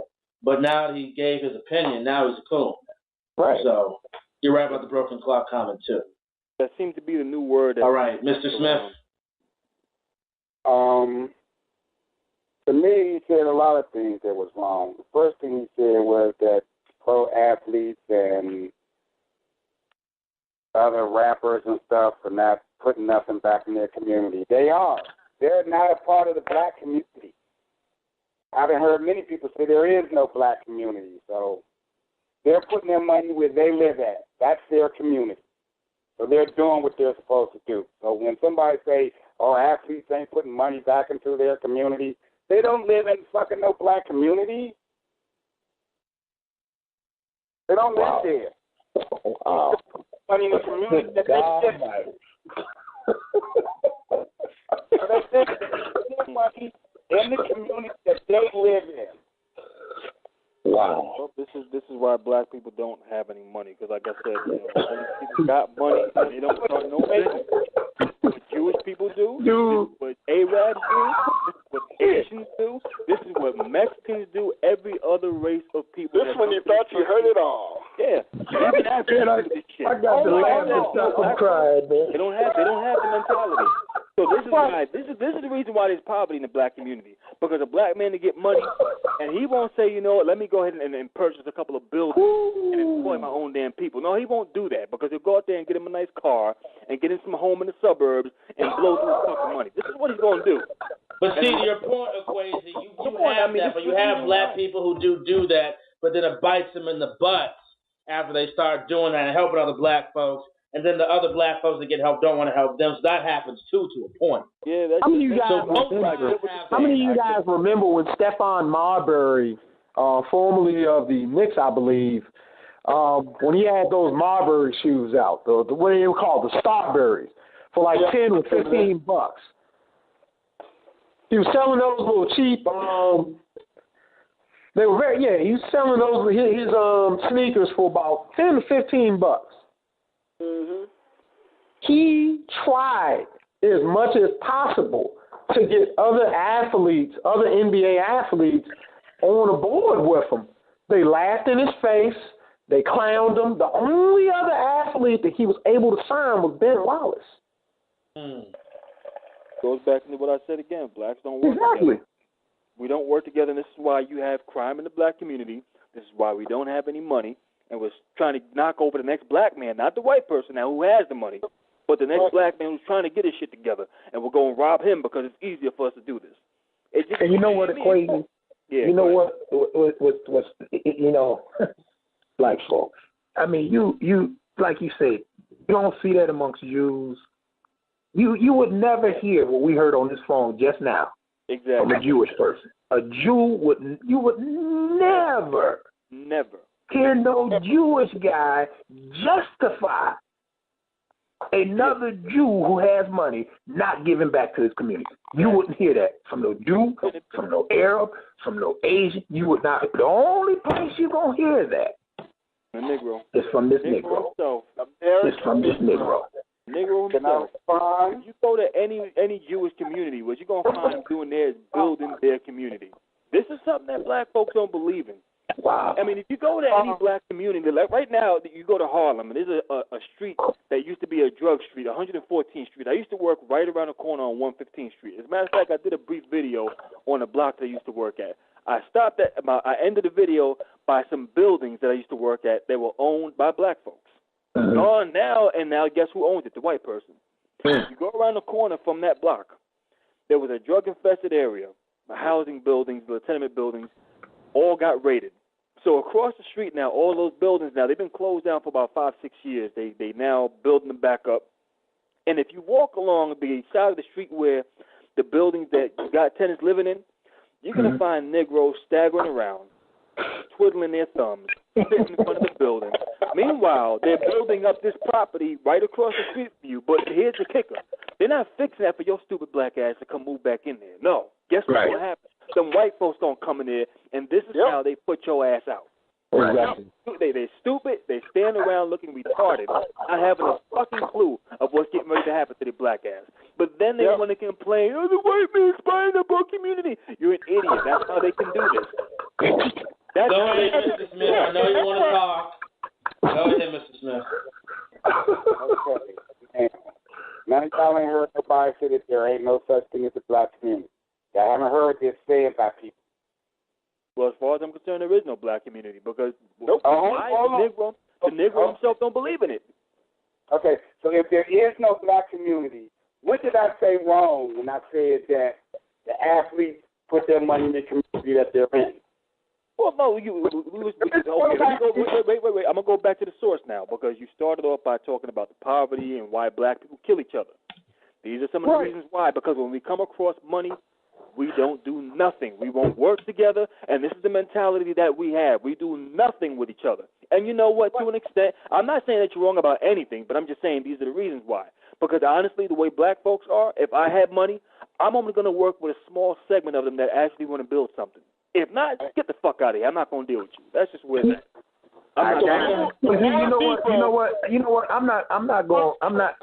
There is a black community, and we know when we say the black community, we know what you're talking about. When we say giving back to the black, I mean we're playing word games. We know what we're talking about. When we say athletes are not giving back, we know what we mean by that. Let's not. We all grown here. Let's not play word games. You will not find that mentality expressed amongst any other group. The only group that will justify the ones who have gotten out of poverty not giving back and helping those who are still in poverty, the only group that will justify that shit is the Negro. Yeah. Nobody else. I wasn't asking that shit. I was just stating it because so many times I hear people say there's no black community. So I was saying, okay, why they say it. Community. So if there ain't no black community, then those athletes are given to their community that they live in. Well, if you're talking about a community where I'm supposed to agree with you and toe the line about everything because we black. No, ain't no community. Ain't nobody saying that. Ain't nobody saying you got to agree with me on anything. All I'm saying is that if we're going to say there is no black community, we then can't turn around and say the athletes and rich black people should be given to the black community. Well, here's the deal. That's all I'm saying. That's not the importance of okay, right now. Is this relevant? It's not relevant. Whether there's a black community, it's a black community. No, it's not. This is serious. No, it's fucking stupid. Who the hell cares? The bottom line is we know there's a problem amongst dark people. These circular arguments. It's stupid. I don't want to argue meaning baseless bullshit. I want to deal with legitimate and things that have relevance. So we're going to just sum it up like this. Dark-skinned people, my complexion, darker, maybe a little lighter, can't seem to get their shit together. You know, we play all these sports or whatever, but we don't have any money to actually own our own team. And when someone actually does, he has 3% of it, which you really don't own shit. And you ain't making no decisions in that damn team, like Jay-Z owning the Jersey Nets, whatever that 3%, whatever the hell he had. That bullshit. Come on. So it's always a matter of a white person being at a higher level. Always. But why is that? Well, because black if people. There's no white supremacy. Why is that? No, I didn't say I didn't say there wasn't structures in place. Lockout. If there's no Jewish lockout of black people to get into those positions, because all those are Jewish-owned entities, correct? NBA, National Football League, all those are Jewish-owned entities, correct? Black people are in there. You got plenty of basketball players that are there. Here's the problem. This is the problem. The black people always want to say, you know what, they're locking us out. No, you know what's going to get you in there? What's going to get you in there is your money. Your money is going to get you into these entities. Like a lot of people say, white people are racist. No, you can move in there with them white folks. My mother did it years ago. You know what? It goes back to what, and see, this is what you let you know. The Negro, and this is what we've been saying, the Negro don't want solutions. Because see, it's not even about the NBA, the professional athletes. It's about following the design that Booker T. Washington left behind. Yes, that's what that's about. That's what we're talking about. See, this bullshit arguing about these athletes. Fuck them. See, we ain't got time to. And when you talk about giving back, we know what we mean. This brother came through a school inner city school, give back to that school. Buy some books. Buy some computers. That's giving back. So we ain't got to sit here and play this game, man. We know exactly what we're talking about. But what we're not going to address, and this goes back what I've been telling you, this nigga don't want solutions. Well, I'll tell you this much right now. I got to add something into the Booker T idea. Because the fact that we say, well, black people can't get into these entities. No, you got a black company that owns a boiler building company for big commercial buildings. A.L. Eastman. Look him up. He's right here in Brooklyn, New York. A black man owns that business. So it's not that you can't get it. No, you can do it. He designs the shit so anybody who builds it has to pay this dude money.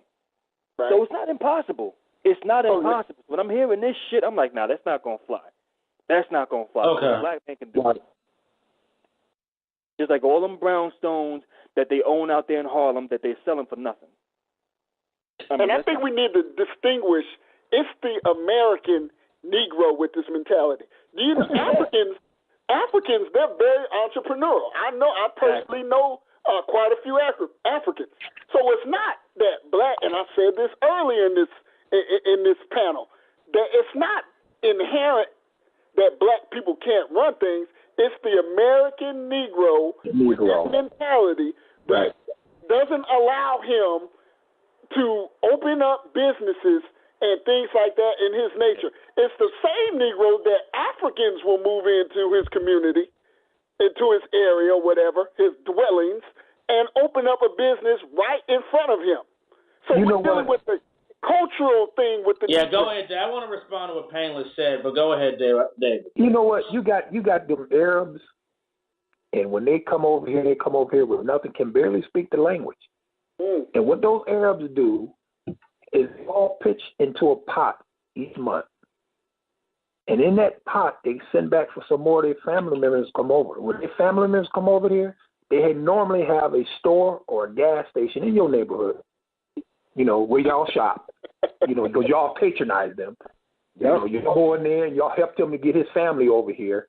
And they drive Mercedes-Benz, and at the end of the day, you'll see them lock that store up and go out to the suburbs where they stay while y'all standing around in your own community. That building been standing there for 10 years vacant, and none of you niggas thought enough to come back and open that building. You got a church across the street and a church next to it, and that jackleg-ass nigga pastor hasn't gotten together to buy that building to put a business in there. But yet the Negro, this black American Negro, is the only one who will sit back and justify. It's okay. There ain't no thing called the black community. What are we talking about? Man, come on, man. Shit, this is insane. Okay. Insane. Okay. Mr. Smith just said he owns his own business. He's a business owner. I got to let him and Big PK say the last piece so I can accept the callers. Go ahead and give your last take, Mr. Smith. My last take on this is this. As black people, we are a very diverse group of people. We have different ways of thinking on a whole lot of levels. Actually, I listen to all you gentlemen, and a lot of y'all things I agree with, some things I don't. Some of the things that I like about y'all is that y'all are for us to do for ourselves, and I'm all about that, really. Sometimes I think we don't look at the whole picture no more. We kind of just narrow it down to our little niche spots we want to hammer at, and that becomes the conversation. And sometimes we just need to expand it. That's all. I want to add something into what he was saying because, I find this weird considering you're a brother that owns your own business. So if you own your own business, this is not telling me that, well, we can't do this. No, because you have done it. If you own your own business, I mean, come on, that's the American dream right there. So the fact that we have black folks that say, well, it's impossible. No, you have an example right here. Yeah, man. And there's numerous different examples, but I say this much. If you think like a victim, you're going to be at somebody else's mercy. Mm-hmm. Yep. So as long as you want to say, well, we can't do this because of this and that, we got excuses and being the victims, that's why we're in the situation that we're in. Because when black people stop thinking like that, and I know a few examples of a few that done that, they don't find themselves dealing with the same shit. Nope, not for 1 second. They find themselves being successful business owners, having their own shit, living in good communities. This is what goes on. But if you think like a victim, you live in the ghetto for the rest of your life. You complain when the cops come lock you up. You sit around with complaints and excuses. There are those that make excuses, and you have those that make it happen. That's all I really got to say about that one. Go ahead, BigB Carroll. Okay, I'm gonna be brief. I'm gonna just quote the late Dr. Bobby E. Wright when he stated, "White folks say they're number one, Asians say they're number one, Mexicans say they're number one, but black folks, we want to be equal." And that way of thinking has really hindered black progress, like all across the board. It's made us stagnant in our schools. Churches have sprawled up all over the communities and neighborhoods like weeds. It's that way of thinking, in my opinion. And until we as black people, and particularly black men, like I said, I put this on black men, until we become competitors and we're ready to compete, and get away from the children's table, and start more of our own businesses, police our own neighborhoods, raise our families, you're going to continue to see more of the same. And that's all I got to say. Thank you. Thank you, BigB Carroll. Go ahead, Painless. I'm going to a break, and then I'm going to answer everybody's calls to the three wise men. Yeah, I'm going to be brief. I think this is a cultural issue, This is, a great story in America is with the Japanese. These are people that ran businesses, came here, had some of the same discriminatory laws that blacks had, anti-Chinese laws out west in California, things of that nature, Japanese. But these were people thrown in internment camps, dubbed as terrorists. But these people were able to bounce back. And if you look at Japan, too, of course, with the help with the U.S. government, these are people that were bombed to smithereens, talking about nuclear atomic bombs. Yeah. But now they're a hegemonic power. But yet the Negro, this is why I refuse to let any pants below the ass, tattoo, earring in their cheek Negro call me a coon. While I'm out here, I have a job working 9 to 5, and I'm not bragging or boasting. I don't get in trouble. I'm a married man or whatever have you. But I refuse to let a Negro like that call me a coon. While you have examples of different groups who've been obviously blown to smithereens, thrown in internment camps, but able to be respectable, prosperous people in America. And don't forget, people use CarMax too much and smack their lips. Yeah. Exactly. Go ahead. Who was about to talk? Was that either David or Akwesi? So I'm just listening in right now. All right. We're going to a musical break. Then I'll answer all the calls and make it fast because we got to all get some sleep. And I'm going to say some final comments and some news. And here we go.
feeling. Celebration tonight. Celebrate. Don't wait too late. No, we don't stop. You can't stop. We're gonna celebrate. One more time. One more time. One more time. Celebration. You know we're gonna do it right tonight. Hey, this feeling. Music's got me feeling the need. Yeah. Come on. Alright, we're gonna celebrate one more time. Celebrate and dance so free. Music's got me feeling so free. Celebrate and dance so free. One more time. Music's got me feeling so free. We're gonna celebrate and dance so free.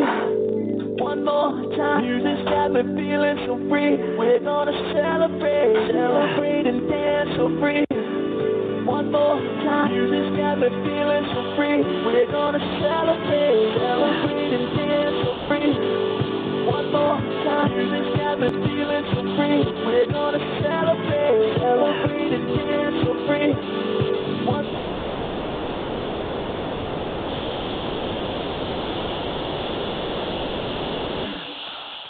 more time, got me feeling so free. We're gonna celebrate and dance so free. One more time, this got me feeling so free. We're gonna celebrate and dance so free. One more time, this got me feeling so free. We're gonna celebrate and dance so free. One more time, this got me feeling so free. We're gonna celebrate. One more time, got me feeling so free. We're gonna celebrate and dance so free. One more time, this got me feeling so free. We're gonna celebrate and dance so free. One more time, this got me feeling so free. We're gonna celebrate and dance so free. One more time, this got me feeling so free. We're gonna celebrate and dance so free. We're back on Chad Factor on our 4th hour. This is the longest show I ever had. I actually have 1 more hour left of this, but I'm not going to use the entire hour because everybody has to go to bed. This is the first 4-hour show. All right. David, Akwesi, and Painless, are you with me? Yep, I'm here. Yeah, I'm here. All right. Let's answer the last callers to see what they want to get their take on anything. And callers, make this about, it's 1 a.m. right now. Make this talk for about 40 seconds. All right? Talk for about 40 seconds and then and then say your piece. Enlightened Brother, you're back on the air. Oh, good evening, gentlemen. I just wanted to say again, this has been a interesting discussion and topic. I mean, it's been a lot has been addressed. I believe nothing really to say. I just want to thank you all just for sharing your opinions and just keep the debate going. You have a good evening. Thank you.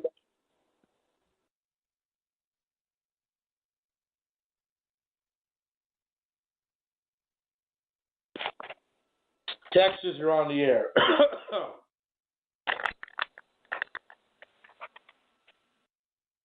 Texas, you're on the air. All right. East Maryland, you're on the air. Hey, guys. Hey. Yeah, it's me, Jerry, again. Yeah, sorry I couldn't get back on the show. I know it was pretty lengthy and other calls to get to. Just want you guys to look at something and get a chance to. You know, I'm an avid Ravens fan. Torrey Smith's been struggling the whole year. And notice how his game is clear evidence to any football guru that he has weaknesses in his game. But people are focused on Harbaugh and Flacco's play calling and decision making instead of his game. So apply that to blacks and the black community problems, and you see that they focus on irrelevant issues instead of the problems in the black community. Thanks again for the show, guys. I'm glad you get back on again. All right. Oh, yeah.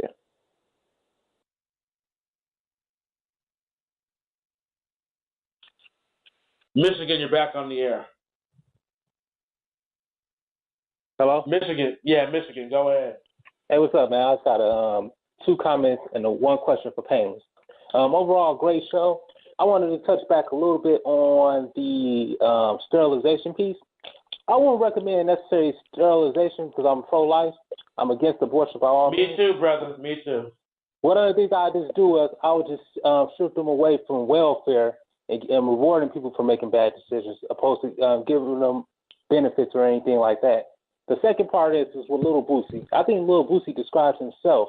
He didn't describe African Americans or the community because he was on trial for murder himself. And he raps about drug dealing and those same activities that he talks about so down on. But one last question. This is my first time hearing Painless. Painless, what's your YouTube channel? I'd love to subscribe to you and listen to you more. Hello? Painless. Painless? Maybe he disappeared. Hold on. Oh, I got you. Painless. Huh. I think it's Painless. He's not on here. I believe he's gone. I believe his YouTube channel is Painless Risen. Yeah. Painless Wizard? Risen. Okay. All right, thanks a lot, gentlemen. Y'all have a good day. You too. You too. That's strange. One of the big three left. Damn. Okay, I mean, I gotta keep answering calls, but okay. They'll call back in.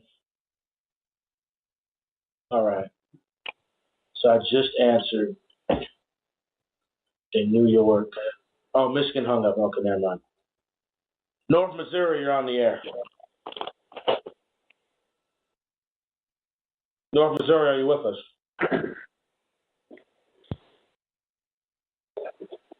Okay.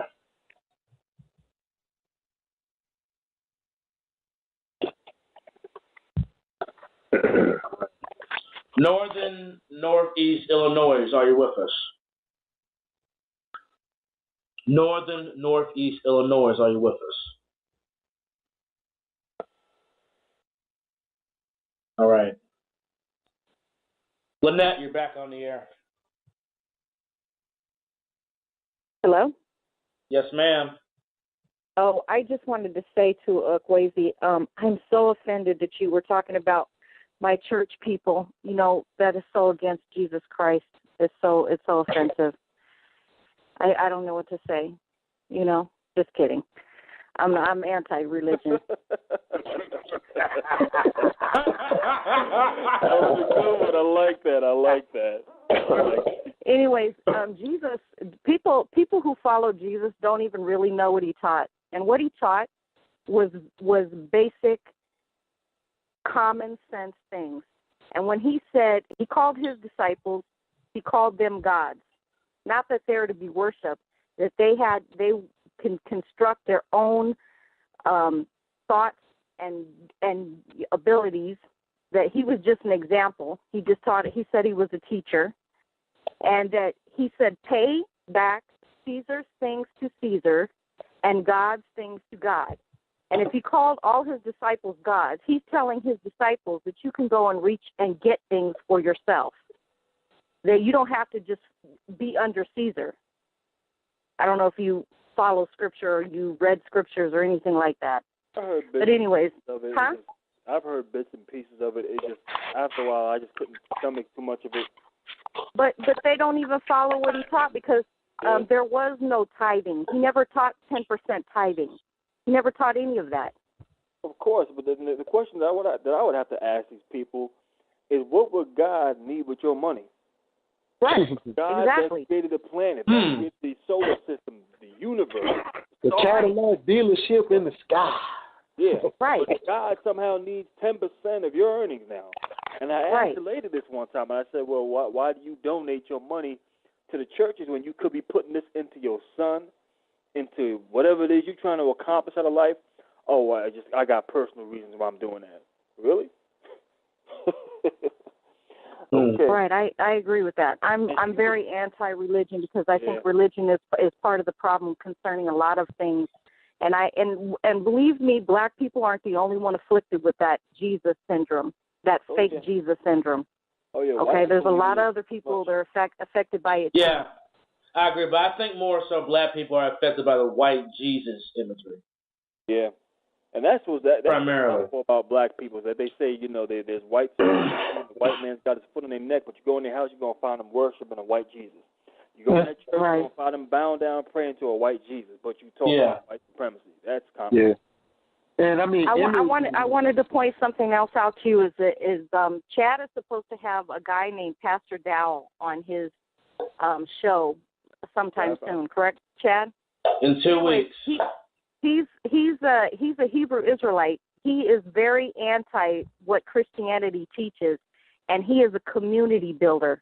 And if you go check out his channel, Pastor Dow, he is pro Second Amendment rights. He is very community effort, and the way that he had the women on on the land that he and a bunch of other people have purchased to live on as a community is an example for anybody. So if you guys want to go check out Pastor Manning's a good example of that too. But David, I wanted to ask you a question. You still with us, David? Yeah, I'm here. Just wondering, do you know if Pastor Manning's church is tax exempt or not tax exempt? I mean, it's a church, so I don't know. If I had to answer it, I would say 9 times out of 10 it is. It's a religious institution. No, but I'm asking that because his church, he actually lives at the church and actually helps people out of the at the neighborhood, and he actually helps people out. That's the kind of people that need to do. But 90% of these churches, black or white, don't do that crap. That's why I'm wondering if it was tax exempt, because Pastor Mann is a little bit like Pastor Dow to a point, but that's what I want. No, I don't know about that, because Pastor Dow, they grow their own food on this land. They butcher their own meat. Everything they do is 100% by their hands made. Everything. Okay. So it's a good channel to check out. Yeah, I've seen some of it. All right. Well, thank you, Lynette. All right. All right, have a good night. North Georgia, you're on the air. North Georgia. North Georgia, you're on the air. Do you want to say anything? Okay. North Georgia again. North Georgia again. Hey, how you doing, man? Just listening to you guys. Really didn't have too much to say, but the whole thing about this whole black people commit all this crime because they live, I guess, stacked on top of each other, which is a bunch of crap, because I live in the metro Atlanta area, and these jokers down here, I was living in Clayton County. These guys live in, even though some of them on Section 8 vouchers, they live in renting these freaking houses, $100,000, $150,000 houses, 4 bedrooms. And Clayton County has the highest crime rate. They're not stacked on top of each other like they living in the Monster Project. And Hey, wait, I want to ask you a quick question, brother. You said that Clayton County has the highest. I thought, because I live in Georgia, I thought Stone Mountain had the highest crime rate. Oh no, because I was gonna become a Clayton County police officer, and they told me have a higher crime rate per capita than any other county in Georgia. Okay. Well, thank you for mentioning that because I didn't know that myself. I thought it was Stone Mountain or College Park or places like that because I live near there myself. But thank you. Got no problem. All right. North Georgia again. You're on the air. Okay. Illinois, you're on the air. Illinois? Yeah, Okay. Can you hear me? Yes, I can hear you. Oh, okay. How you guys doing? Hey. All right, how you feeling? Hey, I think what y'all doing is a good cause for the black community. I think y'all are slowly waking people up. I think the bigger y'all get, the more minds you guys are going to wake up. So I salute you guys for that. I want to go back to the incident that was recorded with the guy that had the incident with the police officers in Hammond. One thing I didn't really I didn't hear. I might have been doing something else. I didn't hear being brought up is that men, particularly black men, don't know the law. So I think that's a big thing to understand before you start engaging in this, trying to engage with these police officers with guns, because they don't understand. Police have a certain protocol to follow. And as I was watching that tape, I looked at my watch. I said, well, damn, these police officers have been playing this game for a while. I damn near wanted to beat the damn window, drag the guy out of the car myself. So I'm like, when they did that, I asked my uncle, he's a police officer. He was like, well, they did what they were supposed to do. And he was like, the police officers wasn't even, they was talking to him in a calm manner, But my uncle said that, going with all this, the friction between citizens and police officers, the whole Mike Brown thing, he's probably trying to prove something. So, but he said the police were in there, were within their rights of doing what they were supposed to do. And another thing about what David was saying about, he brings up the fact that black people have $1.1 trillion flowing through the community, which is true. But I think, I think that's those are results coming from the miseducation within the black community. If you're dealing with a people that's financially illiterate, you can't expect them to be wise with their dollars. So it's not a disagreement. I just think that that's the cause of the fact that $1.1 trillion are flowing through the community and not being used wisely. So that's all I had to say. Thank you, sir. All right. Cleveland, you're on the air. Cleveland.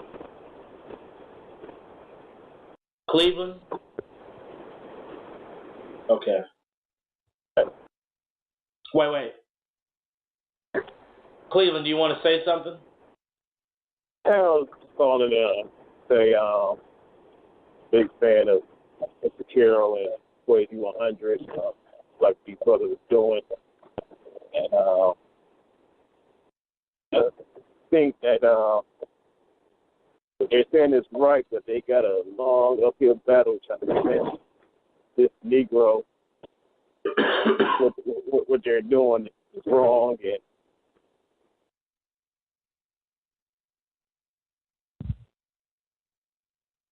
hello, sir. Hello? Oh, he hung up. All right. Next caller. Oh, never mind. West Virginia, you're on the air.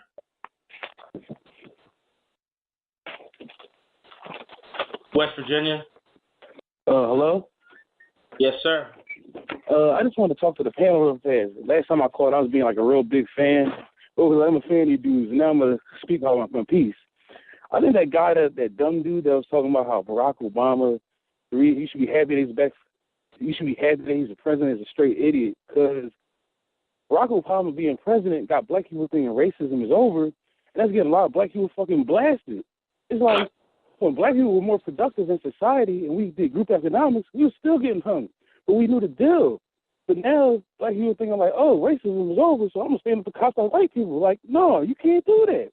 You're 100% right. Because I remember After that man got elected, I saw the news and all these clowns, all these brothers and sisters out there jumping up and down and doing cartwheels in the streets, talking about, I ain't never going to work another day in my life. And I was like, no. You are crazy. I think the best thing is racism because you know who your fucking enemies are. That's the best thing about it. Hey, hold on. David Carroll, are you with us? Hello? Wait. So, David Carroll, are you with us? Wait, another Cleveland calls. Okay, wait. All right. Crap. Okay, David Carroll, are you with us? Yeah. Okay, keep going, West Virginia. I was saying that I think racism is great for black people because it lets you know who your enemies was. When we got free from slavery and they didn't let us get no land because they was bringing all them fucking Italians over here, we knew who our people was, so we could stick together. Now we think we fucking everything in the fucking world. We think we worldly motherfuckers. No, we not. We African people that's displaced that we need to stick together. Okay. And I think the biggest thing with black people is that fucking we cowards and lazy. Like, we had I'm not religious, but I believe in God. I think we had two great situations that we could have switched this economic thing. The Donald Sterling situation, we could have got together and said, yo, why not all the black players not play for the NBA no more? Let's start our own league. Yeah. No, let's go out and play for Masters. In the Mike Brown situation, like, whoa, it's all these white people in office, but all these black people elected them. Hold on. Why don't we get our economics together and then take away all their power? But no, we just want to march and rally and fucking and just straight vote. We don't care nothing about what's going on. Years, they've done nothing for us. And the one thing nobody ever, thank you. And one thing nobody ever talks about is that the black people that sold us into slavery, those are the same Sambos and same coons that fucked us up in the first jump. But we always want to put all the blame on white people. And they're the ones who fucking trip us up. They're the ones who shooting us in the street. They're the ones who killing us when we're going to get our Christmas presents for our kids in the middle of the night. It's not white people, it's the black people. They the fucking ones who sold us. And if we get rid of them coons, we be fucking straight. Yeah. Don't forget the child molesters and pedophiles that exist too. Oh yeah. Exactly. And then these niggas. And that's what I want to get into a little bit. There's a man who's in the RBG program who was masquerading as a good man, and BigB can go into this a little bit more. And he actually raped an 8-year-old girl back in '92, but he's one part of the conscious community right now. Yeah. Crazy. Crazy. No accountability. One thing that we as and it is a real shame, Akwesi and David as well as Painless always point this out. They'll call us coons for, just expressing our opinions, but we had pedophiles galore, just piled up, running all over our communities, and nobody saying a word. This man has like 6 different aliases. Yeah. And back in it was on March 11th of 1992, he was convicted of raping an 8-year-old girl down in Mobile, Alabama. Crazy. Those are the same freaks. That when I was in middle school, girls were like 11 years old dating fucking 18-year-olds. Yeah. Those are the same weirdos. They just grew up, and nobody ever says nothing about it. And crazy. Well, I'm glad this particular one has been brought to the light. But he's masquerading. He's going around masquerading as a voodoo priestess. And he has like 5 different websites as well, so he can lure people in. Man. So, David, how does it feel to be about 99 to 100% right, David? Well, it's tough, brother.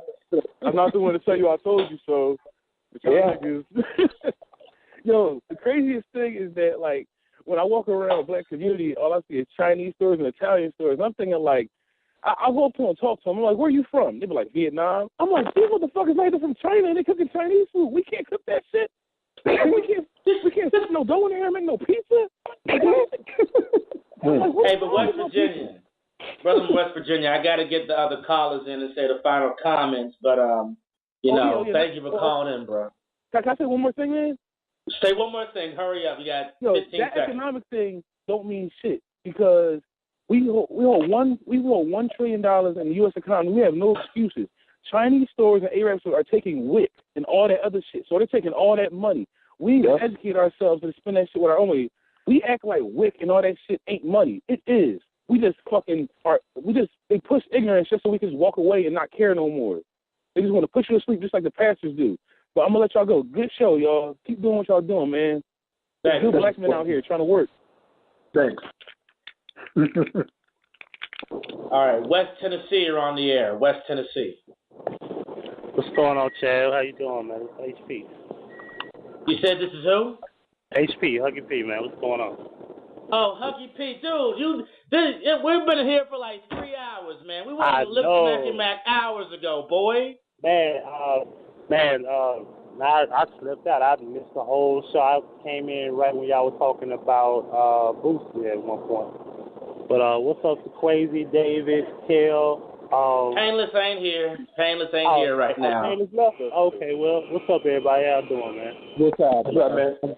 I'm a good supporter of all these brothers, man. It's good to just have this round table. Everybody could just chill out and talk. Everybody could disagree. We ain't got to fight. And that's the beautiful thing about it. I want to speak on Boosie real quick. He's just the wrong person for the statements he made. And I'm going to say this. I hope that the brother is trying to turn how he made his music, and I'm hoping that he's trying to clean it up a little bit, which I could see that kind of progression in a couple of the songs he's made. But overall, but everybody's saying he's a coon. He's been a coon, according to somebody. He's been a coon like 20 years ago. 18 years. So, yeah, almost 20 years ago. You know what I'm saying? He's been rapping since, 14, 15. So he's like 31, 32 now, I believe. So he's just the wrong person for the statements he's made. But overall, what he said was pretty much 90% correct. You know what I mean? Right. But overall, man, I just want to speak on that. It's good to hear y'all brothers, man. I'm going to go back and check out the show. Because like I always tell Chad, if I miss it, I always go back and check it out. It's good to hear y'all, man. Y'all keep up the good work. Keep going. No matter what it is, just keep saying what you're saying. Build it. Keep doing all that, and we appreciate it. Oh, yeah. Thank you, Huggy P. Anytime, man. Y'all take Yeah. Okay, I got 1, 2, 3. Wait, that doesn't count. That's still David. 1, 2, 3, 4. Wait. 5 more callers. Gotta make it fast. All right? All right. East Maryland, you're back on the air. Hey, guys. Yeah. Yeah, I'm back, Akwesi. Hey, question for you guys. You know how most of these black movies, they always have the Big Mama as a beacon of light as far as for the black community. What do you suppose happened to the Big Mama in reference to all these films depicting the leader of the black community back in the 20s and 30s, and now today's time you have Shaniqua and Laconda and Jababa who came and cooked to save her life. You know, much more take care of kids. You know what I'm saying? I mean, everybody turn to, it's always like, you know, the Big Mama, you know, all back in the day, this, but yet though, the most women say they can't cook, they can't clean. All they have to do is bring the size of the butt chest to the table. You know what I'm saying? It's like, you know, David said best, like, you know, Todd Perry and various reality shows depict black women loose, scandalous, and, you know, fast in mouth and don't want to cook nothing, don't want to clean anything. You know, so I just want to know what y'all take on that, you and David take on that as far as, like, where's Big Mom at on, you know, 2014? Big Mama might be the reason why 2014 is the way it is. Uh-oh. Wow. Listen, Damn. I mean, you gotta understand the way this shit works. You know, men are supposed to play a vital role when it comes down to setting. I mean, when you just look at the accomplishments that men have achieved, the barriers that we constantly break, the newer inventions, this is done by men. Right. So how come, I mean, if you're not setting the example, then what do you think happens when you put a woman in charge and she doesn't have any guidance? She can't lead. Yeah. Oh, yeah, you have men who are fucked up and you have women that don't have the slightest clue of what they're doing. This is why you find so many black women in the churches, and they're looking for someone to come lead them. This is why they huddle around the pastor the way they do.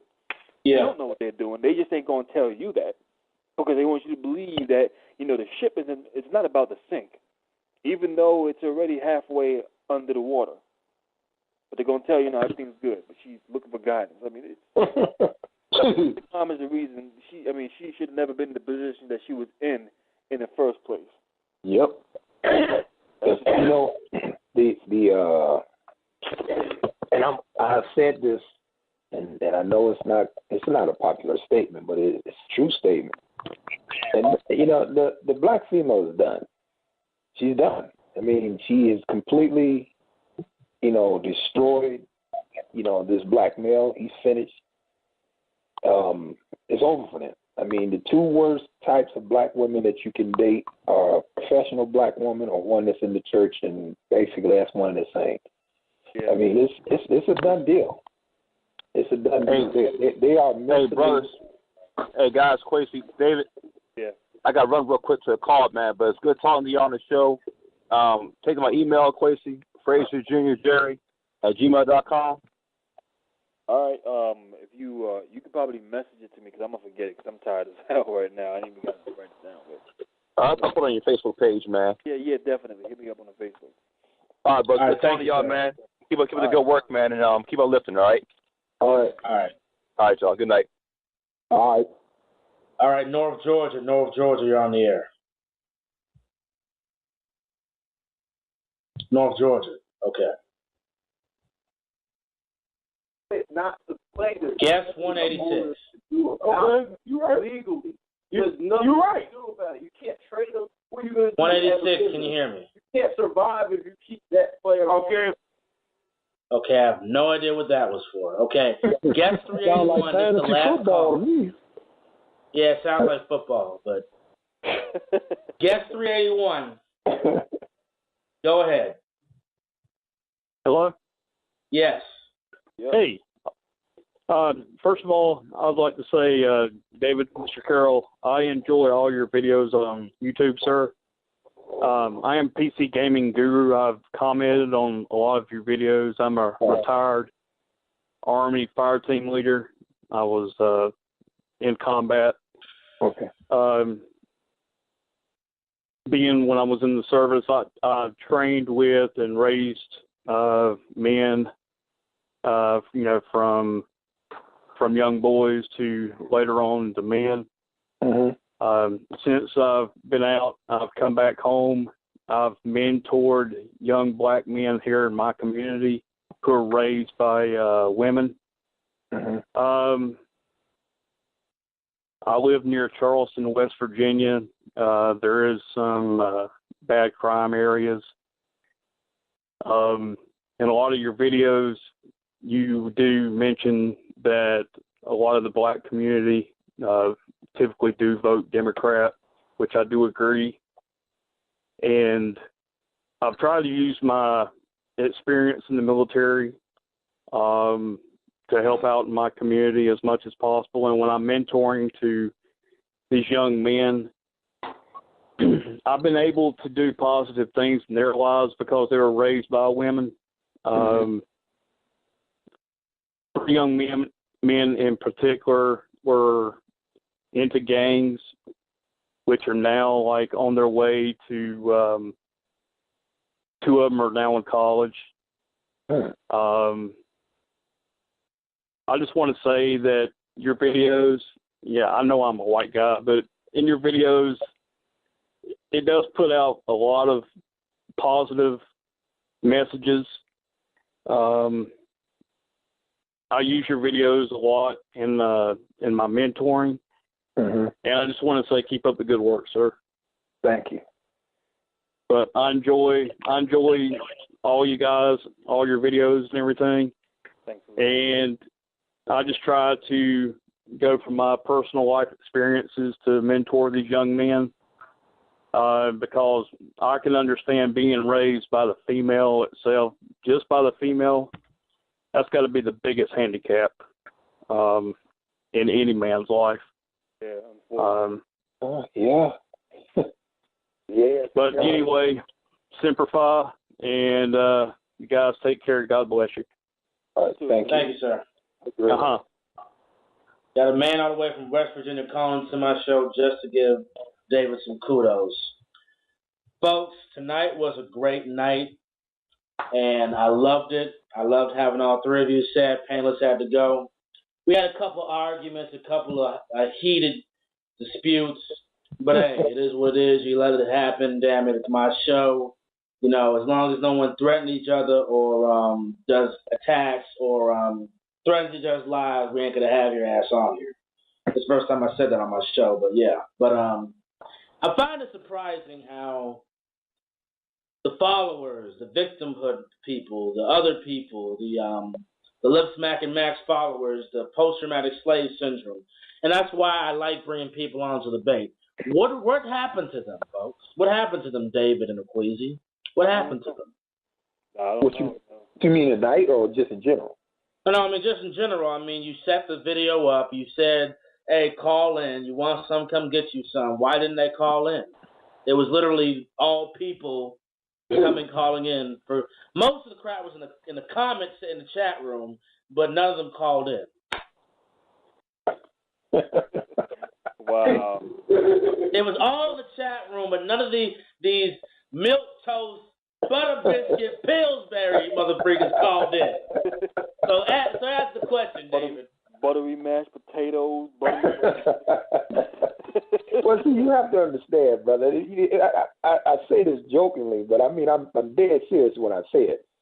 Black men are fucked up. And these brothers, a lot of them that the usual suspects that we're talking about, and we know who we're talking about. I mean, and they admit it, which they don't have to. And they say, well, hey, I was raised by my mom. My mom did a good job raising me. No, she didn't. And the fact that you don't know that is just proof positive. I mean, some of the behavior, some of the things they do, some of the things they say, the arguments that they make, the positions that they hold, you can tell. I know you were reared by a woman. Okay.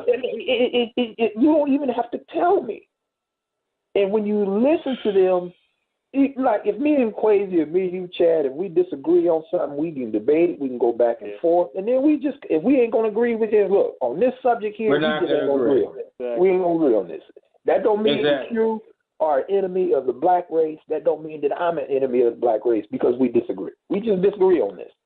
Now, there's plenty of other stuff we can agree on, but this here, we ain't going to and just agree on that, build from there, and then just live with the damn disagreement. Not these monkeys. Not these monkeys. Now, I love how you saying all this on my show, but I don't hear you say it on your public videos, David. Listen, brother. Listen, brother. I will say it. I've said it in I made many of those videos private. I know. But look, I have no problem with, telling this ape what he is.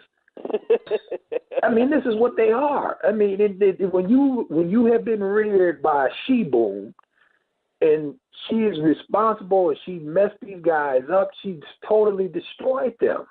I mean, just look at the brothers that we have who have been shot by police.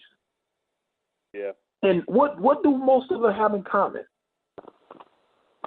They even though Trayvon Martin's mom and dad was together, I mean, well, not technically because he was living with the girlfriend. Yeah. Now, Michael Brown's mom and dad, I mean, they were together at his funeral and all that, but I don't know if they're actually a couple. I mean, actually, and then CNN had all the mothers, but they didn't talk about the fathers. Exactly. I know the answer behind this because I done had me and you, David Carroll, done did videos on.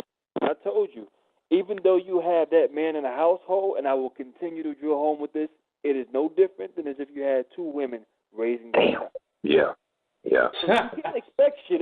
You see, this is an excuse that the Negroes on the run with. Oh, we need black fathers in the household. A lot of these monkeys in the household. If you go in a household, you're going to find an orangutan sitting up in that household with his boxer briefs with banana peels all over the place. That's what you're going to find in the household. But he's he's useless because he's a monkey, so he can't teach how to all this ape knows how to do is sit around playing Xbox all damn day, walk around with his pants sagging like the monkey that he is, hair not combed. What you gonna find? So you can't expect something out of it when you find this monkey in the household. You got a monkey and a female. I mean, come on, you ain't got nothing to get out of this shit.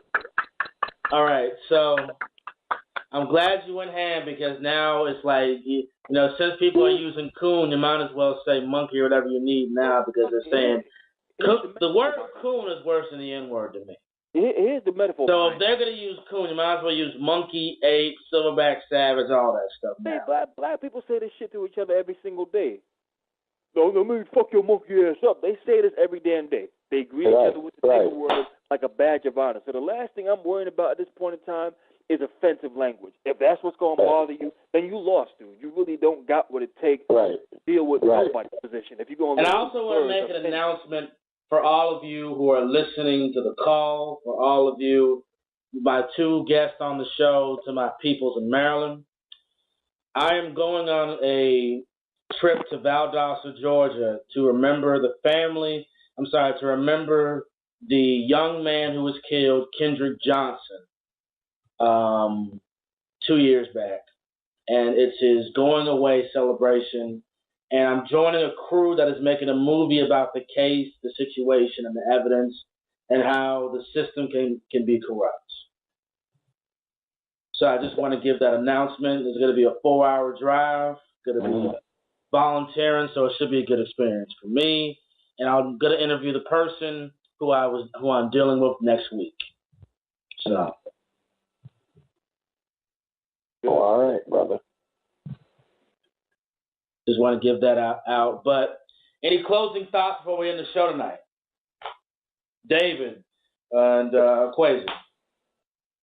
It was great being on the show. Yeah, brother. I enjoyed it. I mean, I don't have a problem, chopping it up and talking, but it gets heated, but that's fine. I mean, I have no problem with that. I mean, it's gonna get heated based upon the topics that we're discussing. So it's all good. For excuses, I don't care to hear excuses because this is a common problem amongst many black folks. Like I said, you already know my analysis behind that. You have excuses for being a victim. You're gonna treat it like a slave, and that's just the way it's been happening for so long. So, all right, both my people. Who was that? Was that you, David? Yeah, I was going to say that. They've been sipping that purple Kool-Aid for so long, man. That they're intoxicated off of that stuff, man. They just they can't function without. Yeah, but I call it the Jim Jones white supremacy, post-traumatic slave syndrome, white supremacy Kool-Aid. That's what I call it. And I love adding that Jim Jones in there because that man killed a lot more black people than any Klansman, than any redneck, than any police officer. So, yeah. And the first person I learned that from was Ann Coulter, and that's sad. My liberal teacher didn't teach me this, and nobody else taught me that. But all anyway, the followed that guy. Yeah. Wow. Anyway, 2 calls from Maryland, Big Carroll, Mr. Smith. Say what you want to say. I gotta go. Go ahead. I just want to say it was a wonderful show. Thanks for everybody coming out. Like I said, great show. Great show.